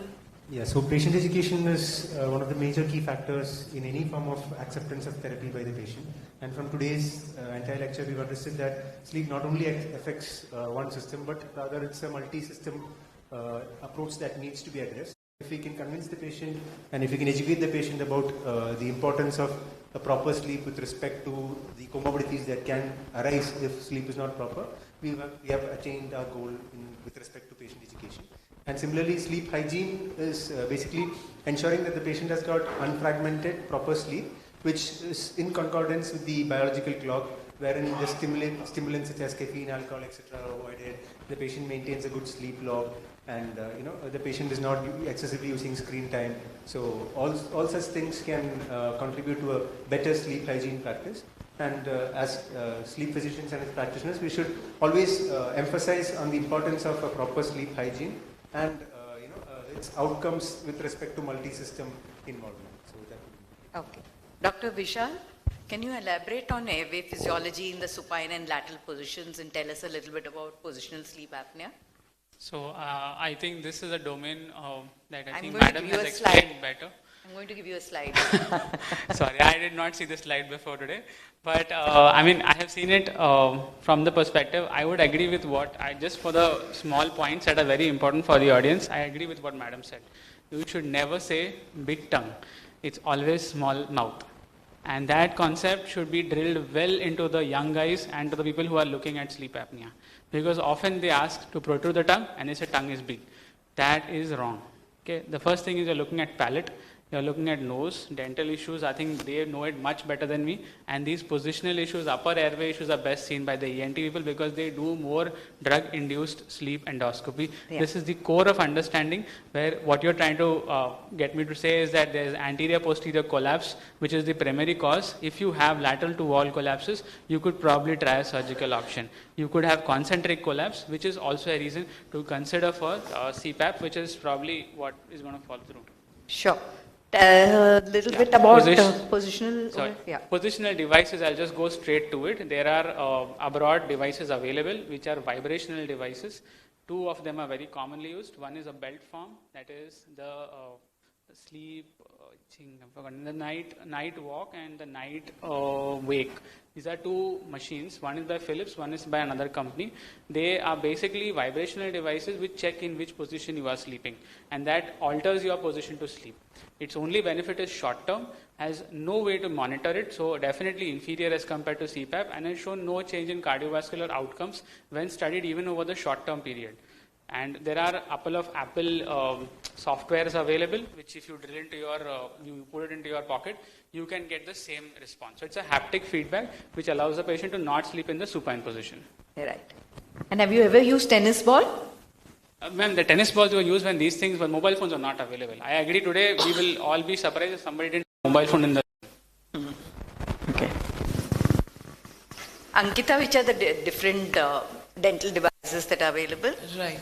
Now, for the lower jaw, as Sir had described from Amazon, now, so these are not customized mouthpieces. When you don't wear customized mouthpieces, we are actually putting a lot of undue strain on your musculature of the jaw that will eventually start TMJ problems. Now, with respect to dental devices also, lots and lots of companies have started coming in which say that, oh, you're going to position your jaw this forward and they have a gauge to measure 5 mm forward and 6 mm forward. But do you really think that is a profile that a patient has? Like, do you think this is normal for a patient to have that profile? You are really squeezing the jaw joint out of its cavity. So this is over a long period of time going to result in major TMJ issues, arthritic issues. So I personally don't believe in those kind of sleep appliances which are going to get your joint way beyond the head unless it's really necessary, which I would say is like 5% cases. Like otherwise everything can be tackled in a natural position by aligning the jaw in a good position to the TMJ. Now when we manufacture or produce these devices, we require special jaw tracking machines for this. And we analyze where the jaw should be positioned. And always, whenever we've taken an X-ray following this, we will see the airway has opened up after that. Because we've got the lower jaw forward. You don't have to like just get the jaw forward in a forward plane. There are many planes that we adjust the jaw into. So that's one of the most important key takeaways where I feel like sleep appliances are also being like misused and not being used to the right fullest potential. And patients then complain of pain in the morning, don't want to wear it always, and long-term damages there of that. Dr. Arjun, obesity and sleep apnea, what would you do? So I'm going to give you also a slide. So obesity and sleep apnea do go hand in hand, like we discussed. Around 70% of if the BMI is considerably high, it's more than 30, 35 or 40, then the chance of having upper airway collapse is significantly high. So it does go hand in hand, like that's how it is being saw in the morning. And like for the weight reduction interventions, you have your dietary modifications, lifestyle changes, physical exercises, pharmacotherapy, and lastly surgery. So everything should be used together and not just one modality alone. So, along with your low-calorie deficit diet, increasing your protein content, along with physical exercise, which includes both aerobic and strength and interval training. And if needed, if we supplement it with pharmacotherapy, especially the GLP-1 analogs like your semaglutide and liraglutide, and in required cases, if the BMI is extremely high and if the patient profile is accepting a pediatric surgery, then we can offer such options to the patient. So, Dr. Vishal, just to ask you, have you used any of these GLP-1 agonists for weight loss? Yes, I'm not the specialist with this thing. I always call up an endocrinologist to ask for an opinion if that is legitimate. But considering that weight loss intervention is not the only focus of my discussion, I want to clear out a notion that majority of the OSA patients are not obese. Okay, and the average age of diagnosis of OSA in the world is 25 to 26 years of age. It is not an adult who is working. It's a child who's probably somewhere post-graduation or just before around graduation. Okay, this concept that we have developed that obesity is OSA is clearly nurtured by us, but the fact is a little bit distant than what it is. And I have learned this. We have 15-year-old children, 20-year-old children, 25-year-old children, all come with symptoms of these performance issues. Some of them may be having difficulty performing physically, and some have social issues, and some of them have ADHD. ADHD is a very common problem which comes up with OSA. So I don't see pharmacotherapy as a part of all of this, but a very small subset which is like very, very mild OSA, maybe positional OSA. You can see the guy is very chubby and the patient is very resistant to take anything, just wants to take a pill and he's happy with it. That is my GPL1. Also a female who is like PCOD, wants to have weight loss because she's trying for conception, doesn't want to go into more aggressive things, and she's pre-diabetic. Yeah, I would take the endocrinologist, diabetologist opinion and start with the GPL1. But always monitoring is an issue. Fair enough. So, what about wearable devices, Dr. Vishal? So wearable devices are those like I'm wearing right now. All of us have smartwatches.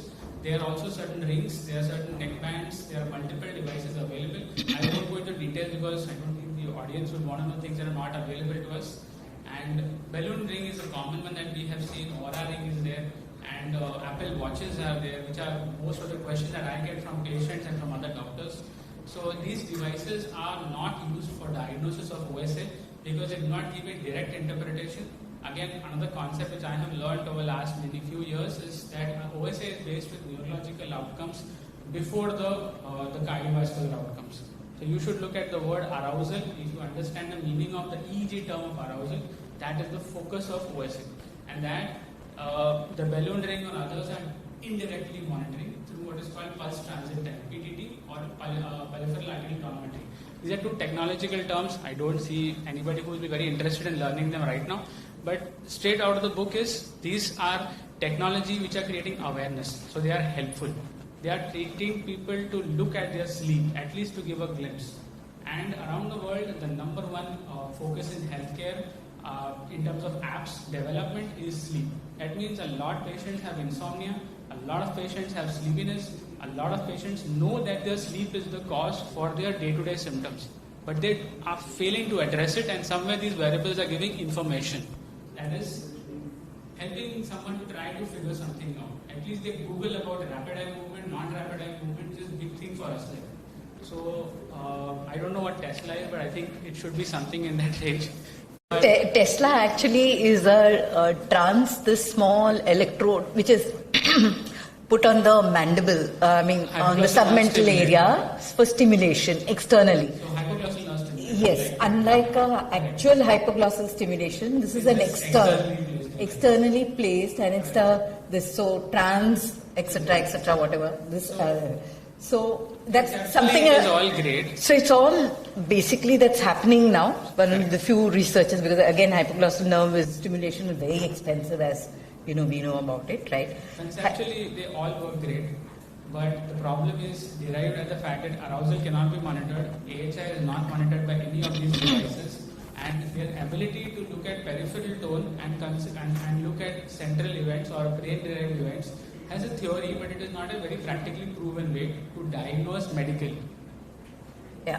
So we are using the balloon ring. Dr. Joy and I, we are using the balloon ring on patients who are very significantly this in terms of neurologically, okay, who have lots of neurological, and they won't cope with a proper sleep study, right? So those are the patients that we try and use a balloon ring. So at least it will tell you, give you an idea whether there is sleep apnea in those patients, because it does give you a REM index also.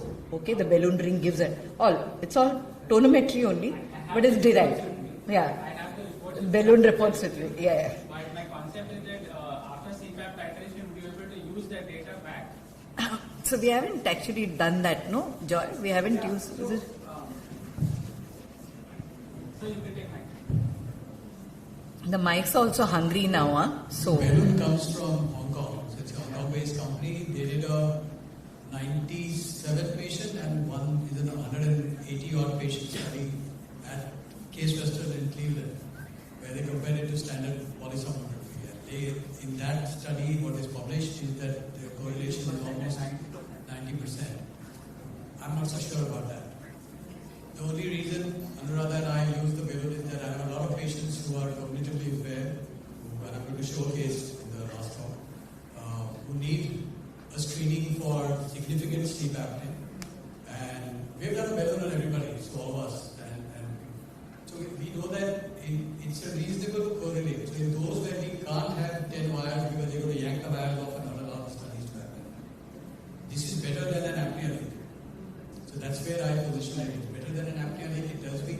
If that comes back with an index like in Richardani, I'm going to show you a case, there are about 40, then you have the option of giving them a trial that you want to take a trial for a 1 month rental for CPAP and see if your experience of daytime Parkinsonism also or cognitive dysfunction is better. Yeah. After the session is over now, okay? Unless After the session is over, Joy, now. Yeah. So, Dr. Ankita, myofunctional therapy, tell us about it, please. Now, myofunctional therapy is more like an adjunctive therapy, mainly deals with exercises of the oral musculature, tongue posture, soft palate, your palatal muscles, your throat muscles, all of these things. There have been enough researches saying that it helps with the apnea scores reduction by 30 to 40%. I wouldn't say it completely cures apnea. I only use it as an adjunctive therapy, and I consider it as an important adjunctive because people who are using CPAP also, when they're doing myofunction with it, the compatibility of using the CPAP is way better with it. But another important thing with myofunctional therapy that it stresses on is the tongue always has to rest in the roof of the mouth. So here comes the challenge with tongue ties. Again, I think a lot of people overdiagnosing it sometimes, but the key lies in just analyzing which case will really benefit from that release. Again, the release has to be the frenuloplasty release, where they're actually releasing the fascia to let the whole tongue rest in the roof of the mouth. That's again to be analyzed if that is the obstructive factor in that particular case. So if that is there, then I've seen patients benefit a lot out of it. So I think that answers that gentleman's question, that device that you talked about for your brother-in-law, right? Okay, Dr. Arjun, what is the future of OSA, pulmonologist perspective? You agreed with what I said? Absolutely. Okay. Future in terms of two aspects, one in diagnosis and one in treatment. Treatment, you beautifully had explained in a lecture about personalized therapy, phenotyping, and targeted therapy. And in diagnosis, probably would be an improvement in terms of all these devices, wherein they give us more information, more of such usage of this diagnostics. That would be the future from my perspective. Future of dental sleep medicine? It is great. I think it's a very overlooked area, and I think a lot of patients are benefiting, be it from children to even adults. Even in children, I feel a lot of times it's only removed tonsil and adenoid. But that relapses back because we have not looked at the causative factor. Is it the jaw shape? Because children are at the great advantage of getting the jaws aligned properly before their growth ages. I think another overlooked factor is mental health, because I see all of these patients walking in with stress, anxiety, depression. That would be a very common symptom in my list, which is always there. And I think that's another area to be addressed always when you're discussing sleep apnea. And Dr. Vishal, last, we are running away from sleep apnea and we're looking at central sleep apnea and home HIV in OSA. Right. So I think central sleep apnea is again treatment-derived sleep apnea, which is the commonest cause for central sleep apnea. Medication-induced sleep apnea, which is less talked about because we prescribe medications like tramadol, like fentanyl patches, and these are very big causes for sleep apnea there. And what was the last thing you would point out? Home and IV. So home and IV is for those patients who are not tolerating their CPAP. Now people may consider most of the time that CPAP is the last in OSA, but there are so many patients who have hypoventilation. PCO2 retention is not assessed properly, and they keep getting recurrent admissions. So that may be a domain where NIV at home is an important thing to think about. Okay. Thank you. Thank you very much.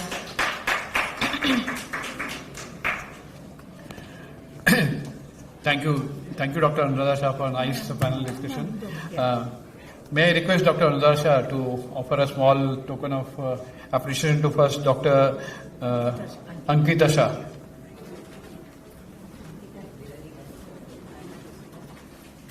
Photograph.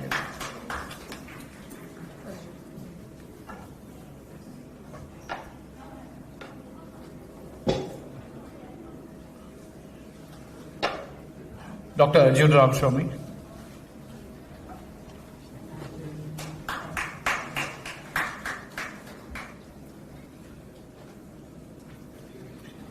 Dr. Vishal Gupta.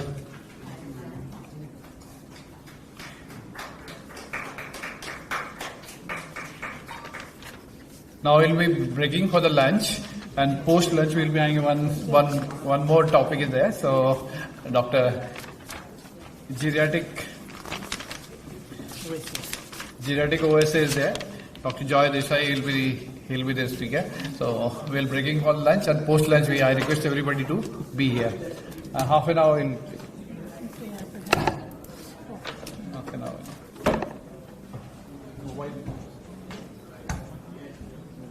Madam mobile किसका है? Okay madam का होगा. Taught that there are 4 genes that determine Alzheimer, the young onset Alzheimer. So there was APP, presenilin 1, presenilin 2, and for the older ones they said was the ApoE epsilon phenotype. And the ApoE epsilon, if you had 2 copies of epsilon 4, you had a 12 times higher risk of developing Alzheimer as you grow older. If you had 1 copy, then your risk was 3 times in a lifetime. Now we know that there are more than 67 different genes for late onset Alzheimer. So it's got a little more murky, and it appears that the roads to neurodegeneration are many, not the pathways are many. One of them could be sleep, which is what we are going to talk about. But there could be other pathways too in patients who don't have a sleep disorder and yet are susceptible to cognitive failure. And the thing that came out about Klotho is also something that's just in the last few years. So we're learning lots of new things, and it's making it pretty clear that our understanding is very small.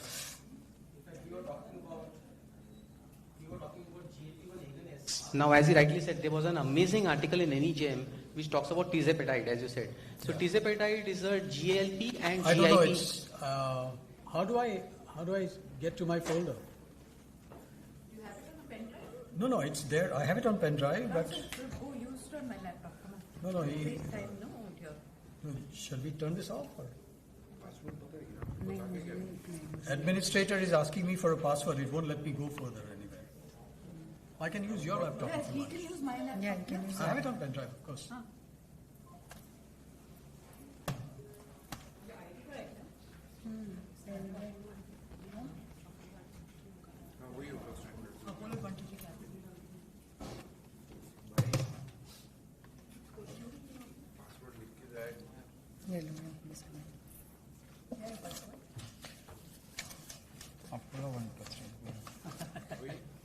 So people at the back, why don't you come in front? It's easier, so we don't have to speak so loudly. There aren't enough people anyway. Okay, they've got A capital A. Oh, you found it. ये folder खोलो. Yes. आपका English का geriatric sleep disorder breathing.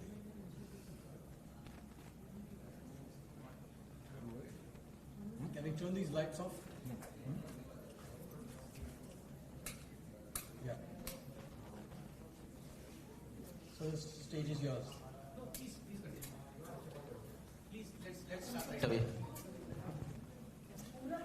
Yeah. So thank you, everyone. We have lost a significant proportion of the audience post-lunch. So when Anuradha spoke to me about the meeting, I said that we must talk about geriatric sleep disorder breathing. It's a subject that's close to my heart because the more I see patients from the neurology perspective and from the sleep perspective, I'm astounded by the number of times they come together.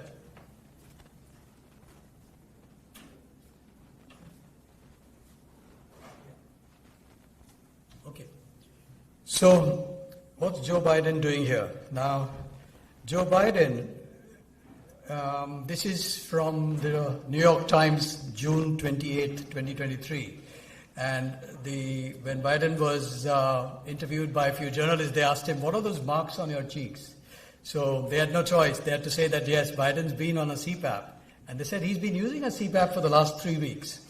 But if you look at the medical records that Joe Biden submitted, he had sleep apnea from 2008. So here's a gentleman who has had sleep apnea declared in his medical forms from 2008, and he's the president of the biggest, the supposedly the biggest leader of nations in the globe, and he was offered CPAP only in 2023. And that tells you how many years he's had sleep apnea. and he's not been treated. And you know why he's being castigated for his numerous cognitive failures. And is that surprising? So today we talk about what sleep apnea can do to the cognitive problems in the brain. So we want to know how prevalent is geriatric sleep disordered breathing. Is the predisposing phenotype for geriatric sleep disordered breathing different from that of young adults, and are they all obese? And the probable answer to that is probably not. And in this setting, how useful is the clinical screening tool for excessive daytime sleepiness? So we always use the tools that we are used to, and we use the stop bang, which is again not very useful in geriatrics. We often use the Epworth scale, and it may not be necessarily be very useful. And of course, the key question is, what is the neurological and systemic fallout of geriatric sleep disordered breathing, and what can it do to our elderly? And finally, of course, what are the therapeutic challenges that we face today? Very few people have actually worked on this. A major part of this comes from New York, and I'll show you some of the seminal work done there. So in 2010, this was a paper that was published by a British sleep specialist from St. Thomas's Hospital. And what it shows in this table is that in 2010, so this is about a good 14 years ago, if you look at the prevalence of sleep disordered breathing with an AHI of more than 10 or more than 15, you can see the variable numbers on the column on the right. The prevalence ranged from, in some studies, from 62% to 20% to 32%. Now we know that the prevalence numbers in younger adults is much lesser. So you can clearly see that even then in 2010 we knew that it seems to be more prevalent in the elderly. The Canadians tried to look at this slightly differently, so they looked at sleep apnea in 27,210 middle-aged and older individuals. And in men the prevalence was 21%. And the overall prevalence was about 17.5%, and it seemed that 1 out of 5 at least was their contention of men older than 45 is at risk of having, does have sleep disordered breathing. My own conviction is it's far bigger numbers than this. And therefore, if you see globally the meta-analyses and all the studies that have been done, this was a study from Argentina, and the Argentinian study was in about 200 odd individuals. The prevalence there was about, for those above the age of 60, the prevalence was more than 45%. So the point of the matter is that in a different way, when different investigators in different parts of the world are looking at our older individuals, they are all of them uniformly horrified by the numbers of elderly people who are suffering knowingly, unknowingly from sleep disordered breathing. And you can imagine that if we didn't treat the president of the US for a long time, many of these elderly may not have been treated. So one of the centers that is doing a lot of work on this is a center at New York University, NYU. It's called SAM, Center for Sleep, Aging and Memory. It's headed by a Spanish American called Ricardo Osorio. And Ricardo Osorio has written a very cogent and well thought out editorialized article in the American Journal of Thoracic Medicine. And he's called it a great challenge for the future, sleep apnea in the elderly. And he also took the effort of putting together all the studies that have been done from all parts of the globe, trying to correlate what's the prevalence. And you can see the numbers on the far right in the column on the right, that the numbers range from 62% to, in some studies, to 20%. So what it's telling us is that the numbers are big, they are not small. And in that editorialized article, from the vast experience of having put together collective data from all over the world, he did say that typical presentations of an overweight, snoring adult do exist, but they may be less likely to be men. The association with obesity and circumferential neck criteria, so the 17 centimeters in stop bang for men may not apply to the elderly.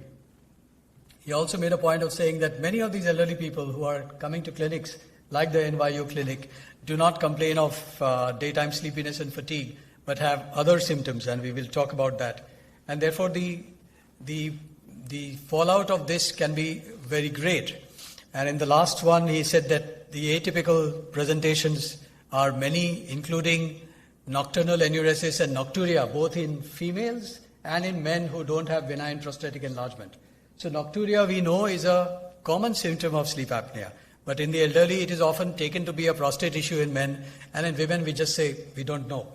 But the presence of nocturia, xerostomia, dry mouth, cognitive impairment, and you heard Dr. Anuradha speak about ophthalmic conditions like glaucoma and AION. We now know that retinal venous occlusions also have a strong correlate with sleep apnea. And I know for sure that we have seen together patients who have unexplained falls in the elderly and they have sleep apnea. You treat their sleep apnea, their falls get better. So that's a subject of new research that's being explored. So what Osorio wanted to say is that we still don't know what is the cutoff for an appropriate actionable AHI in our elderly people. And the Epworth Sleepiness Scale may not be applicable to everyone. And it's important that you take a good clinical history. The neurologist or the geriatrician or the psychiatrist who's seeing the patient needs to take a better history. And it may not be, excessive sleepiness is often taken as a symptom of old age. He's an elderly man, so he sleeps a little more. So sleepiness is not taken by family members very seriously. And while full polysomnography is a gold standard, we may have to find better tools for assessing their sleep, because many of them will not tolerate a full level 2 polysomnogram or a level 1 polysomnogram that was discussed in the morning today.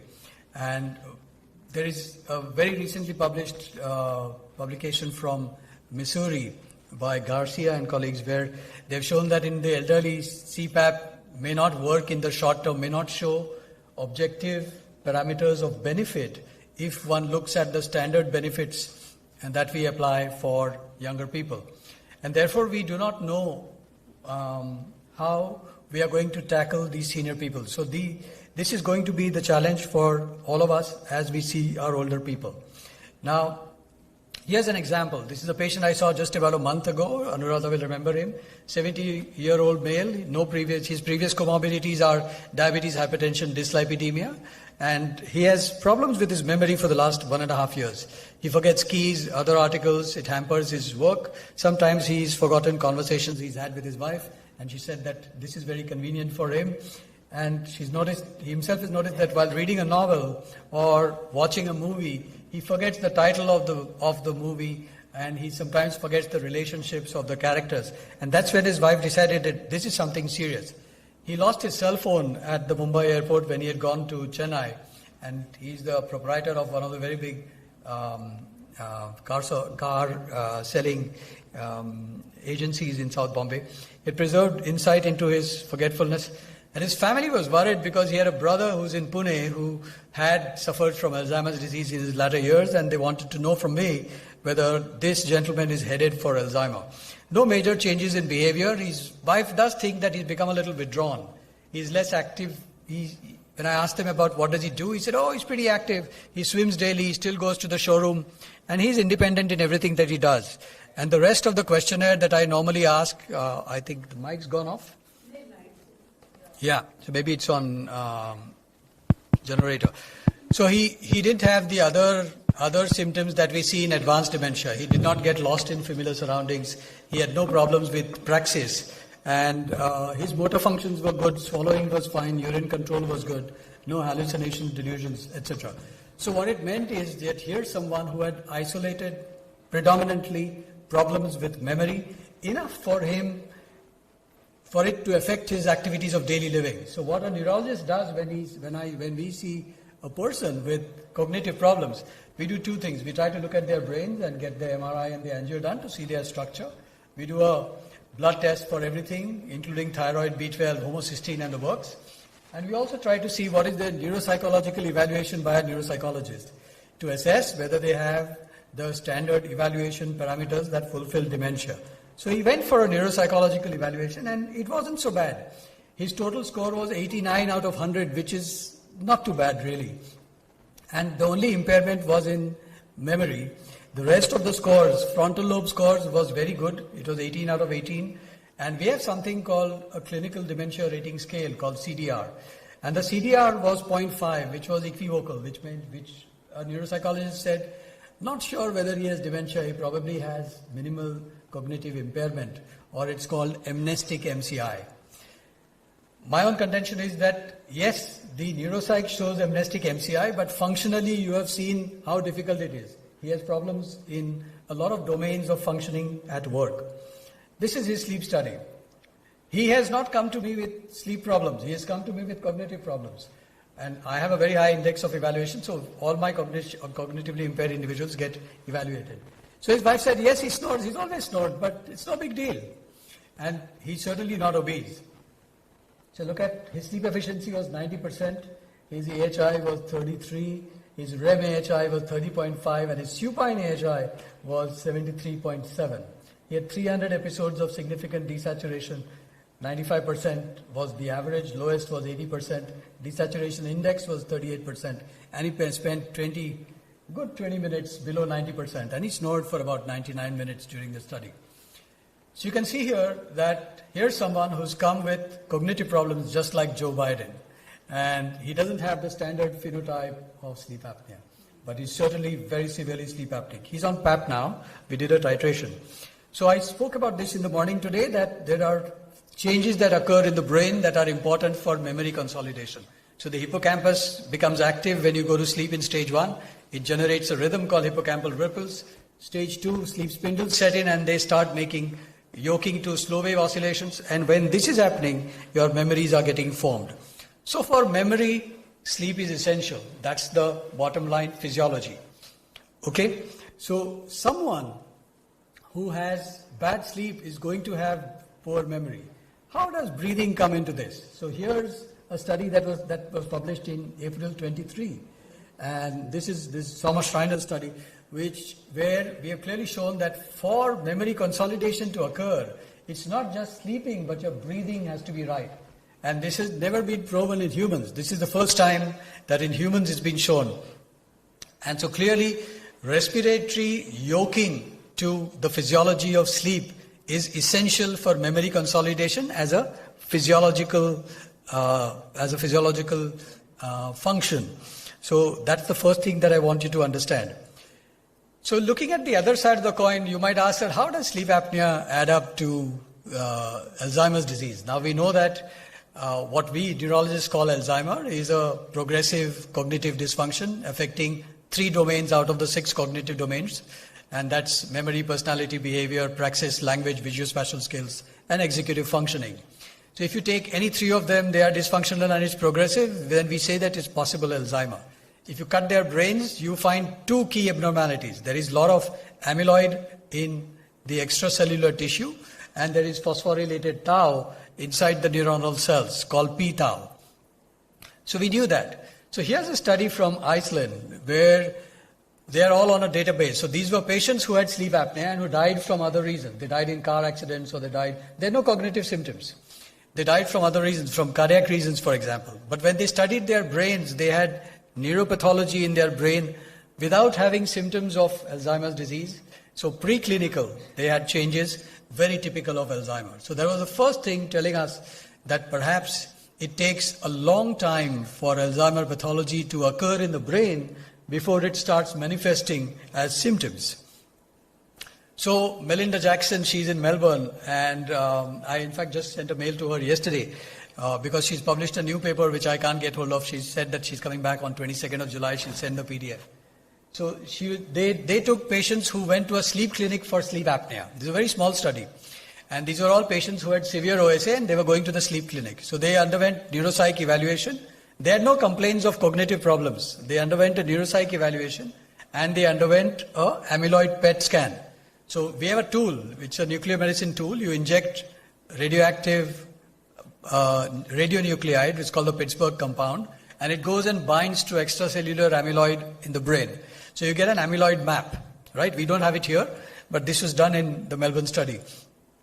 So the patients who had sleep apnea, moderate and severe, had very typical amyloid maps in the brain, typical of Alzheimer. So one more bit of evidence telling us that they are related.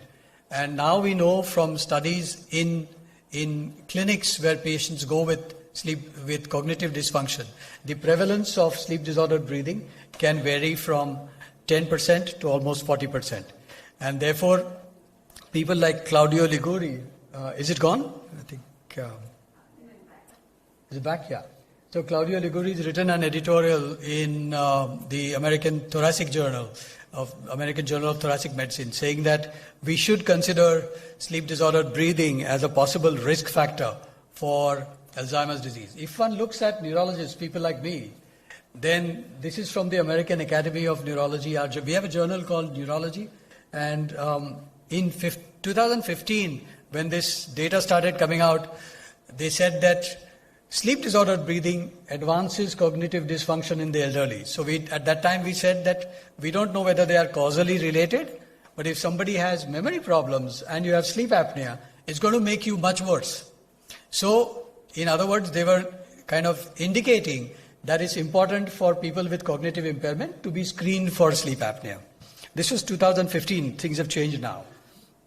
So then now we have everyone contemplating that is it time to consider sleep apnea as a risk factor, and how does this add up? So what happened was that this is the purported mechanism, and this mechanism comes from our understanding of the glymphatic system.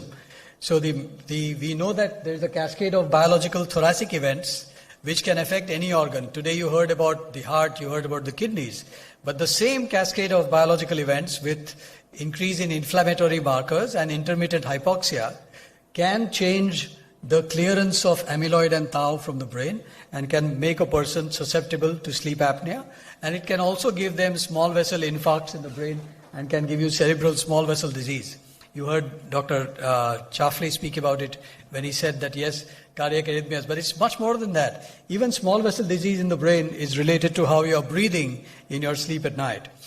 So how did we understand this? We understood this because in 2013 we discovered that Mike and Nergard discovered this glymphatic system. So none of us in this room were taught about the glymphatic system when we were in med school. So it comes from glial lymphatic. So it seems that when we sleep at night, the interstitium of the brain in non-REM and REM sleep expands. And this expanded interstitium has a function because the CSF flows from the arteries to the veins. So what is shown here is cerebrospinal fluid flowing from the arteries to the veins. That's the astrocyte. And what is shown here is insoluble solutes in the parenchyma of the brain. That's getting washed, which means that sleep is a washing machine. And it's a washing machine for amyloid and tau. And how do we know that? From lots of experiments. So in a nutshell, unidirectional flow of CSF, called the glymphatics, occurs when we are sleeping, and it stops as soon as you wake up. As soon as you wake up, the glymphatics not working. Supine and lateral position optimizes it, whereas the prone position seems to reduce the efficiency by 40%. If you exercise and if you have low dose alcohol, I'm not so sure, but that's what some of the studies show. It enhances glymphatic efficiency. Head injury, diabetes, strokes, obstructive sleep apnea, all of them impair glymphatic efficiency. So what does the glymphatic do? It removes beta amyloid and tau, and there are tons of experiments that have shown that, and I will not walk you through them. But we now have a way of measuring how the glymphatic works. So for us as neurologists, I said that when I see someone with cognitive impairment, I would do an MRI of the brain. So now we have a tool. There is a sequence on MRI called diffusion tensor imaging, called DTI. And we were using DTI only to look at fiber tracts. But if you give gadolinium in the intrathecal space, there is an index that's been calculated. It's called the ALPS index. And this index is a very robust tool to measure glymphatic function in the brain. So you can now do it. It's not being done in America, but it's being done in Korea, it's being done in Japan, it's being done in China. So we have a very big Korean study here, which shows that if you have sleep apnea, the DTI-based index tool, which tells us is the glymphatic working or not working. If you compare them to people who don't have sleep apnea, the glymphatic system is not working. So at least we now have a radiological proof also that in human beings, if you have sleep apnea, which is untreated, then your glymphatic system, which is supposed to remove amyloid and tau, is not working well. So there's lots and lots of proof bringing the two conditions together. We spoke in the morning today in different sessions about assessing our individuals and looking for newer ways of assessing them. Many of my cognitively impaired individuals don't have the cognitive reserve to cooperate for a full-blown study. And they often yank out wires and the study is not done, or they yank out the pulse oximeter because it's tied on their index finger. So now we have a tool like the balloon ring, and Dr. Anuradha spoke about the balloon ring. So the balloon ring, I got this from my colleague in Delhi, Dr. Manveer Bhatia, who's a somnologist there. And we have been using the balloon ring, using the peripheral arterial tonometry tool as a screening tool for sleep apnea. So when I suspect that my patients have cognitive impairment, but they will not cooperate for a standard PSG, I often do a balloon screening for them. This is how the study comes out, and you can see here, this is one of my patients who has Parkinson's disease. He's an elderly man. You can see he's 82, I think, and his BMI is only 22. So his BMI is normal. He's a lean person. He looks like me.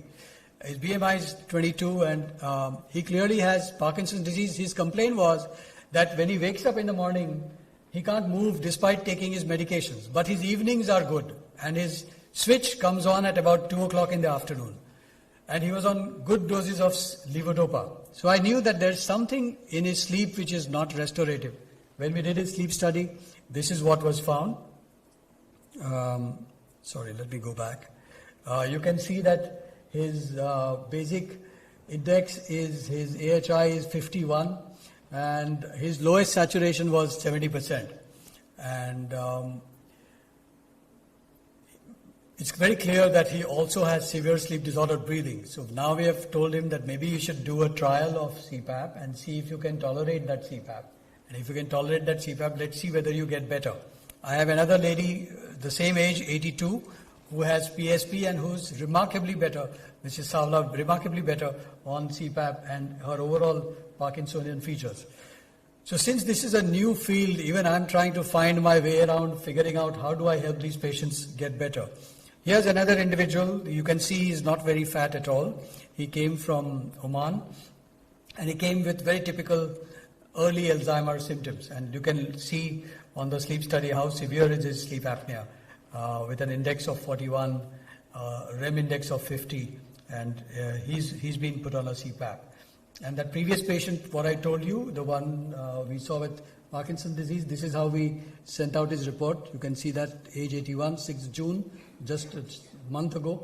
Sleep efficiency of 87%, AHI of 51, and REM AHI being 55. And we said that he may benefit from a trial with CPAP. So the issue here is that if we look at optimal sleep benefits, then I think 4 tenets of sleep need to be met, which is duration, quality, timing, that is timing of circadian rhythmicity, and its consistency. There are some other speakers who spoke about 5 and 6 hours. I'm not so sure that 5 and 6 is really good enough for our elder people. In a different talk that I do for our neurologists on cognition, we have lots of studies which show that if you sleep for 6 hours or less in your middle years, that means in your 60s, for about a decade, your risk of Alzheimer's disease in your 70s is increased by 35%. And that's a staggeringly higher number. So sleep fragmentation, circadian rhythm asynchrony, sleep disorders like OSA and RLS, and just plain vanilla sleep deprivation because you're sleeping less.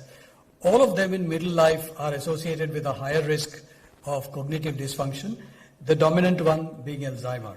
So investing in sleep hygiene is brain and cognitive preservation. I think that's the thing to remember. If we invest in sleep hygiene, we are all looking at, are we exercising or not? Are we having our nutrients or not? Are we doing our multivitamins or not?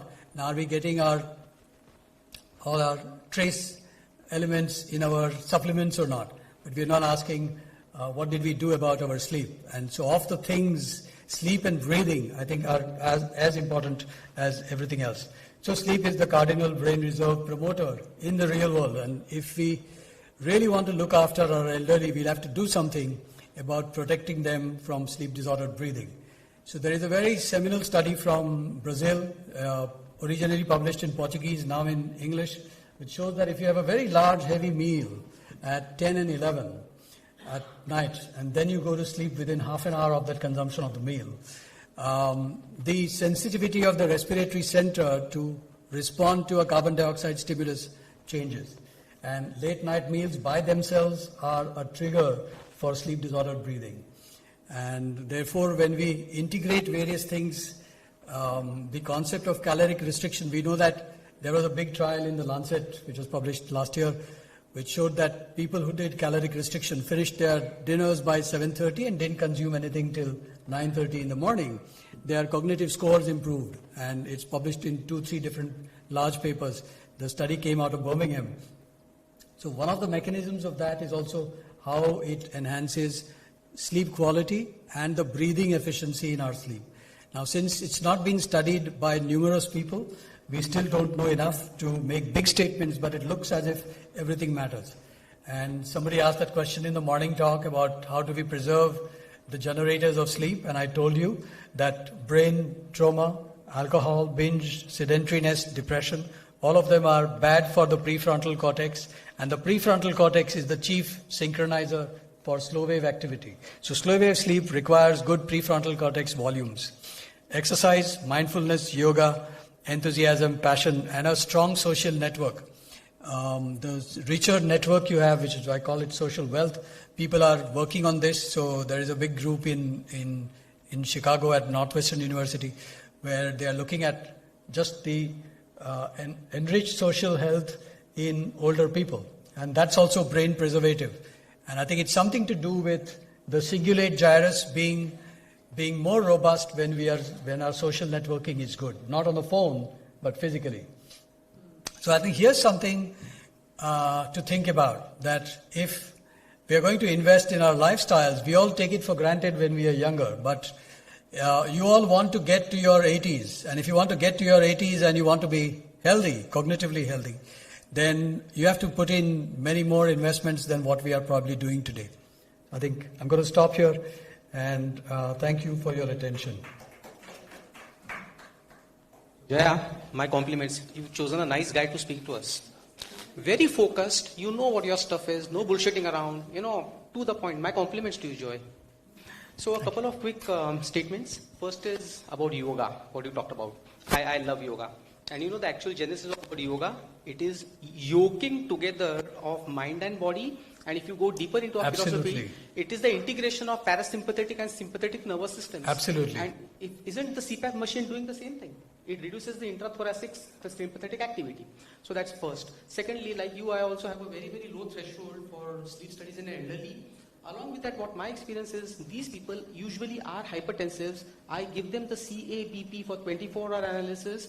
Most of them have isolated systolic hypertension, which may be missed in the clinic. And Joy, a lot of them are non-dippers.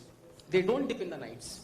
Along with that, when I do a sleep study, I usually get these sort of reports. But what I've seen is the amount of oxygen drop is much more than your apnea-hypopnea index and the arousal indexes and all that. Now, what I wanted to ask you was, a lot of our patients are sarcopenic. So, I don't know, Jaya, whether it makes a lot of sense in checking the CO2 also along with the fall in O2, because I feel they could be CO2 retentive. Yeah. So I think what Sir said is very cogent. So there are lots of things at play here. The sarcopenia is a very big thing. And there's also a new concept in geroscience. Geroscience talks about what is called the frailty syndrome of the elderly. Now, the frailty syndrome kicks in like a switch driven by the brain. And there's a new term that's been coined. That term is called anabolic resistance. So by anabolic resistance, it means that our elderly people are actually consuming food, but they are wasting away. And we see a lot of them. We see a lot of them in our and we don't know the mechanisms behind it. So geroscience research is now trying to figure what happens to an elderly brain that switches them to a mode where they become osteopenic, osteoporotic, sarcopenic, vulnerable to falls, and with that the brain's failing. So whether the brain failure comes first or the peripheral stuff comes first, we don't know that. But that's something which is going to be a very big number. So your question about yoga, I think it's very important. I think Anuradha also strong proponent for yoga. So you can do yoga, or you can do weight training, or you can do both, or you can do core exercises. But just doing cardio is not enough. So one thing we physicians have to see is to tell our patients that just walking 5,000 steps or 7,000 steps is not enough. We've got to do core exercises. We've got to do some bit of weight training, and we have to do yoga. And of course, I believe in proteins, but that's a separate thing. On one of your slides in the initial ones about the incidence and the prevalence of OSA in elderly, which years were the publications in? I can see the date. Osorio, so the Osorio thing is 2 years ago, 2022. Okay. So you can look up Ricardo Osorio. He's got 4 ongoing projects right now. Right now, as we talk, there are 4 ongoing projects for which they have funds which have been sanctioned for studying the elderly in terms of sleep health, breathing, and biomarkers. Because apparently the incidence, as per the latest thing, is as high as 33%. It can be as high as 67%. So there's one study from elderly home on the Swiss-French border, very close to where France meets Switzerland. And there the prevalence, they took every individual, did a sleep questionnaire and did a PSG. The prevalence was 67%. And are we anywhere near elderly, above the age of 65? In fact, about this alcohol, in the Yearbook of Cardiology 2014, there was a very nice article, in fact, which exactly underemphasized what you were talking about. They had made a survey to talk about with wines, and to add the snob value, it was the French wine, because the French wine has maximum red and resveratrol. That's a subject by itself. You're right about that. It's called the French paradox. The French love their cheese and bread, yet they seem to be cognitively better than their other European compatriots. So they call that the French paradox. And the French paradox, they claim, is the red wine. So there's a researcher called David Sinclair at Harvard. So he spent a lot of time researching this. So the thing that came out of the red wine business was that it contains a flavonoid called resveratrol. And resveratrol has become very big in anti-aging research. So there are 3 molecules that they're trying to promote, which will come as anti-aging supplement. It's already there on Amazon. So there's a company called Decode, and they are selling nicotinamide mononucleoside, resveratrol, and quercetin as a combination. I just bought a bottle for fun last week, and it costs $900, and there are 60 capsules in it. I've only had one, so I don't really know what it does. But in David Sinclair's book on lifespan, he talks about the fact that when they gave nicotinamide mononucleoside to lab rats, so elderly lab rats, so the rats get old at about 11 months. So these are elderly lab rats. They gave them this enema and they broke the treadmill. They just wouldn't stop running. So I think we are learning new things. I'm not sure how much a lot of this translates into real life. For people over here who are really interested, there's an excellent book by Gregory Walker called Sleep. Lovely book. It's there on Kindle or whatever. It talks about everything. Because you know what? Sleep is unfortunately an orphan line, like neither a psychologist, nor a neurologist, nor a shrink, nor a... So that Gregory Walker, Sleep. Lovely book. It's worth reading. It's Matthew Walker. It's called Why We Sleep and Dream. It's available free for download on 2 or 3 sites. And if there's anybody in the audience who wants a PDF copy, you can message me. I will WhatsApp it to you. There's an equally good book on breathing, I think all of us should read, and that's James Nestor's Breath. I have a question for you, sir. Interesting topic actually, and wonderfully presented. A lot of insights. There are 2 things. One thing is you mentioned about sleep deprivation worsening dementia. Elderly people often suffer from insomnia and they are given sedatives very regularly. So what's your take on that? Will it help the problem? Will it worsen it? That's one thing, because they're prone to falls. And second question was, people who have OSA on CPAPs, is it worth doing something like a MMSC or a memory evaluation preemptively in people above the age of 60 to understand whether this problem is... No, so good question. I don't think, and people who are older who have sleep apnea certainly have some degree of cognitive dysfunction. Now, it doesn't apply to everyone. There are some. So there are obviously some unknown resilience factors of the brain which we haven't understood. So science is also trying to figure that thing out, that what makes someone resistant. So if 2 of us have sleep apnea, I may be cognitively impaired, you may not be.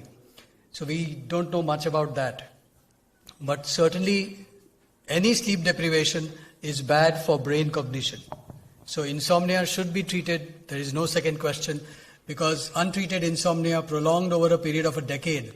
I did not show a slide here, but we have very cogent science evidence which shows that the amyloid and tau pathology in the brain, by the time a human develops symptoms, it takes 10 years of preclinical, subclinical biology to occur. So we have biomarker studies on tau and amyloid. So the preclinical period is 10 years, which is a long time. So the time to invest is now, I think. So I had a comment on alcohol, whether it's red wine, white wine, whatever it is. The Europeans have got it right. They drink at 5:36 in the evening. 5 to 7. Happy hour is only 5 to 7. Absolutely. And then they eat, and then they go to bed at 10:30, 11. And I think that plays Perfect. a really important role. And I think I tell all my patients, don't drink. If you want to drink, drink between 5 to 7. Yeah. And people look at me and laugh. But because here in India, No, I'm with you. I tell all my patients 10 this. o'clock at night and keep drinking till 11:30, 12. So Anuradha, I mean, that's sensible because, alcohol is basically a CNS depressant. And alcohol is notorious because it's going to reduce the tone of your palatopharyngeal muscles. So you can't drink before bedtime. You should not drink. You are going And to snore more. Drink it 5 hours, 6 hours before you A go nightcap to sleep. is a bad idea. Yeah. Of course, Churchill doesn't say that, but Joy, there were some couple of articles about alcohol and this. Apparently, alcohol works better because of the associated disinhibitory effect, it's the psychological aspect, which you will not get with swallowing those tablets you're talking about. yes. So I actually didn't. No. I didn't specify. This funny thing about the glymphatic study on alcohol was in mice, not in humans, and they injected whiskey with a syringe into the peritoneal cavity. So we don't have a very good human study looking at alcohol timing and alcohol quantity. In my own mind, alcohol certainly is detrimental to sleep health. If you have 2 whiskeys just before bedtime, the number of arousals that night is going to be 3 to 4 times greater. And that's one of the reasons why the delirium tremens of alcoholics, right? We have a term for it in sleep science. It's called agrypnia excitata. That means what's happened to the brain is that it has forgotten the physiology of sleep and wake. And there is no boundary between the waking rhythms and the sleeping rhythms. So that's called agrypnia excitata, and that's the new term for delirium tremens. So alcohol is bad news for sleep by and large, unless, like the Europeans, you're having it between 5 and 7, and maybe a modest amount.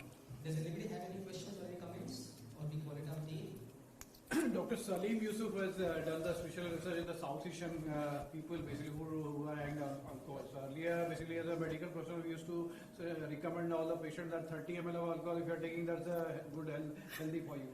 But he did the special research in the South Asian country. What he found out that even 30 ml alcohol for South Asian people, it increases the thromboembolic phenomena, at least for 7 to 8 fold. That's why he is recommending South Asian people should never drink alcohol. If you want Tell that to red the- wine once in a while, you can carry, but not. Tell that to the manufacturers. We have now become the global leader in single malt manufacturing. So it's good fun.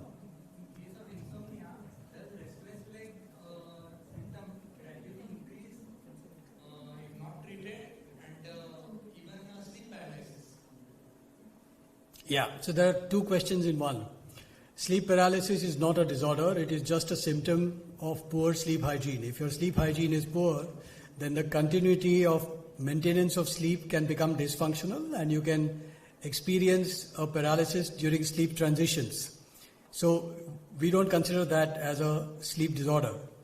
About the restless legs, it's a complex story. We know some things about it. The new thing is that there seems to be some relationship to iron metabolism dysfunction within the peripheral nerve and within the hypothalamus and the midbrain. Because of that, the current recommendation is to screen all patients with RLS with a serum ferritin. And if their serum ferritin levels are low, they mandate taking intravenous ferrous citrate as a therapy.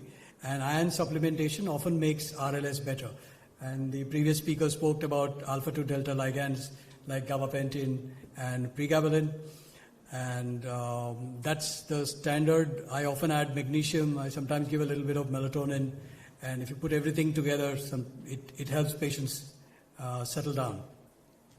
Treating insomnia, does it reduce restless leg? Does it help in? Like the main modality of treatment would be treating insomnia or treating the restless I didn't. So any impediment to sleep continuity and its initiation can make your sleep quantity dysfunctional. If it is dysfunctional for more than 3 days in a week, for a period of 3 months, it's called chronic insomnia. So we have filtered it down to very simple. Are you sleeping hygienically well enough for a sustained 3-month period, yes or no? If there are blocks in that failure, it's called insomnia. And one of the big drivers which was not discussed is the failure of arousal to come down. So basically what I spoke in the morning about arousal neurotransmitters and sleeping neurotransmitters. So when we sleep at night, we want the arousal neurotransmitters to be at a very low key for sleep initiation to occur. So we need to keep a downtime. We should have a downtime from devices, from stress, from screens. Only then you will be able to initiate sleep. Yeah? So that's what CBT is about. They want to create that downtime effectively by changing your behavior. So that's the key tenet of cognitive behavioral therapy. There is a repeated mention in Bhagavad Gita about Arjuna. Sri Krishna calls him Gudakesh. Gudakesh means who has conquered sleep. What is the modern science says? Gudakesha is mentioned repeatedly. Who has conquered his sleep. That is mentioned in Bhagavad Gita number of times. So what is your take on that? I want to add to his questions and to your perils also. I don't know about that, so maybe you, sir, can answer that question. I have no knowledge about it. Along with that, I would also like to people from commandos or SWAT teams or people like intensive care units or air hostesses, pilots, they are severely sleep deprived. So people who don't sleep as much, what happens to them? Do they get screwed up in the later years? Yes, so let me try and answer that question, very important. So there were 2 politician figures who are now in martyrs, sleep martyrs in sleep literature. One of them was Ronald Reagan, the other was Margaret Thatcher. And now I am told Mr. Modi also says the same thing, but I will not open my mouth beyond that. So Margaret Thatcher and Ronald Reagan, in their times as president and prime minister, different decades of course, had said that I don't need more than 5 hours of sleep. Ronnie, in the end, didn't know who Nancy was and had absolutely no idea what he had had for breakfast. And Margaret Thatcher, in her last 7 years before she succumbed, had severe Alzheimer's disease, didn't know who Mark was when Mark would go to visit her, and she would ask him, have we met before? So, if you really ask me, whatever little I understand about brain health, I think sleeping less is a serious risk. There are about 4 genes that have been discovered which can allow you to get away with short sleep, which is less than 6 hours. From what I know today is that those genes have been mapped only in about 600 odd individuals globally. So you can do the math for the population. So I would not take that risk. So let's end the session, but not without we go home chuckling. So now that the topic has come up, he's quoted Thatcher, he's quoted Reagan. I'm going to quote my favorite, Winston Churchill. So Churchill was a chronic alcoholic, he was a chronic smoker, and his blood pressure was never less than 200 by 140. So every time he had 4 physicians look after him right from 1942 to till the time he died in 1966. And they all said, Vinny, take care. Vinny, sleep more. Vinny, stop smoking. Vinny, stop fagging. So he says, yeah. And this famous quotation, every time I feel like exercising, I go to my bedroom and sleep till that damn feeling goes away. So he never exercised. He never slept for more than 3.5 hours. And he lived till 88 years. And the 4 physicians who looked after him all died before him. Yeah. So let's call it a day. So all what these anecdotes do tell us is that brain reserve is an ill-understood thing. It's subjective. It's very subjective, absolutely. Thank you.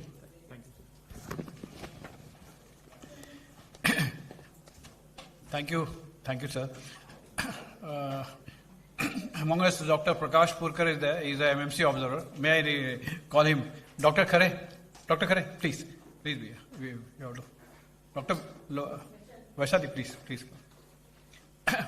Prakash Purkar, please come.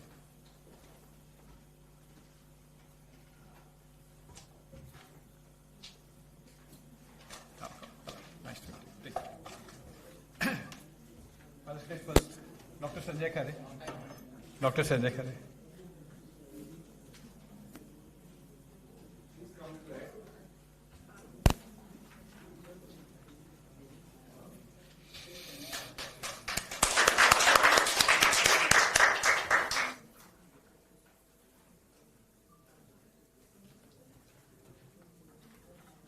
Dr. Vaishali Lokhande.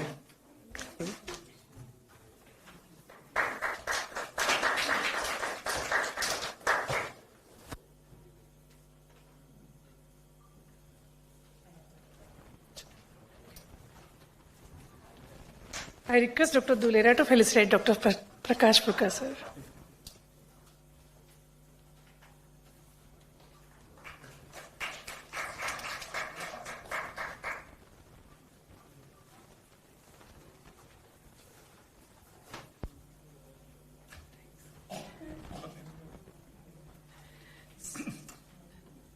Now, formal vote of thanks by Dr. Alka, Secretary, IIM Mumbai. Okay, so we conclude today for the end of the CME. Thanks Apollo Hospital for organizing such a knowledgeable and wonderful CME. I thanks all the speakers, today's observer, delegates, and thank you. I declare here to end the CME for the 2 days.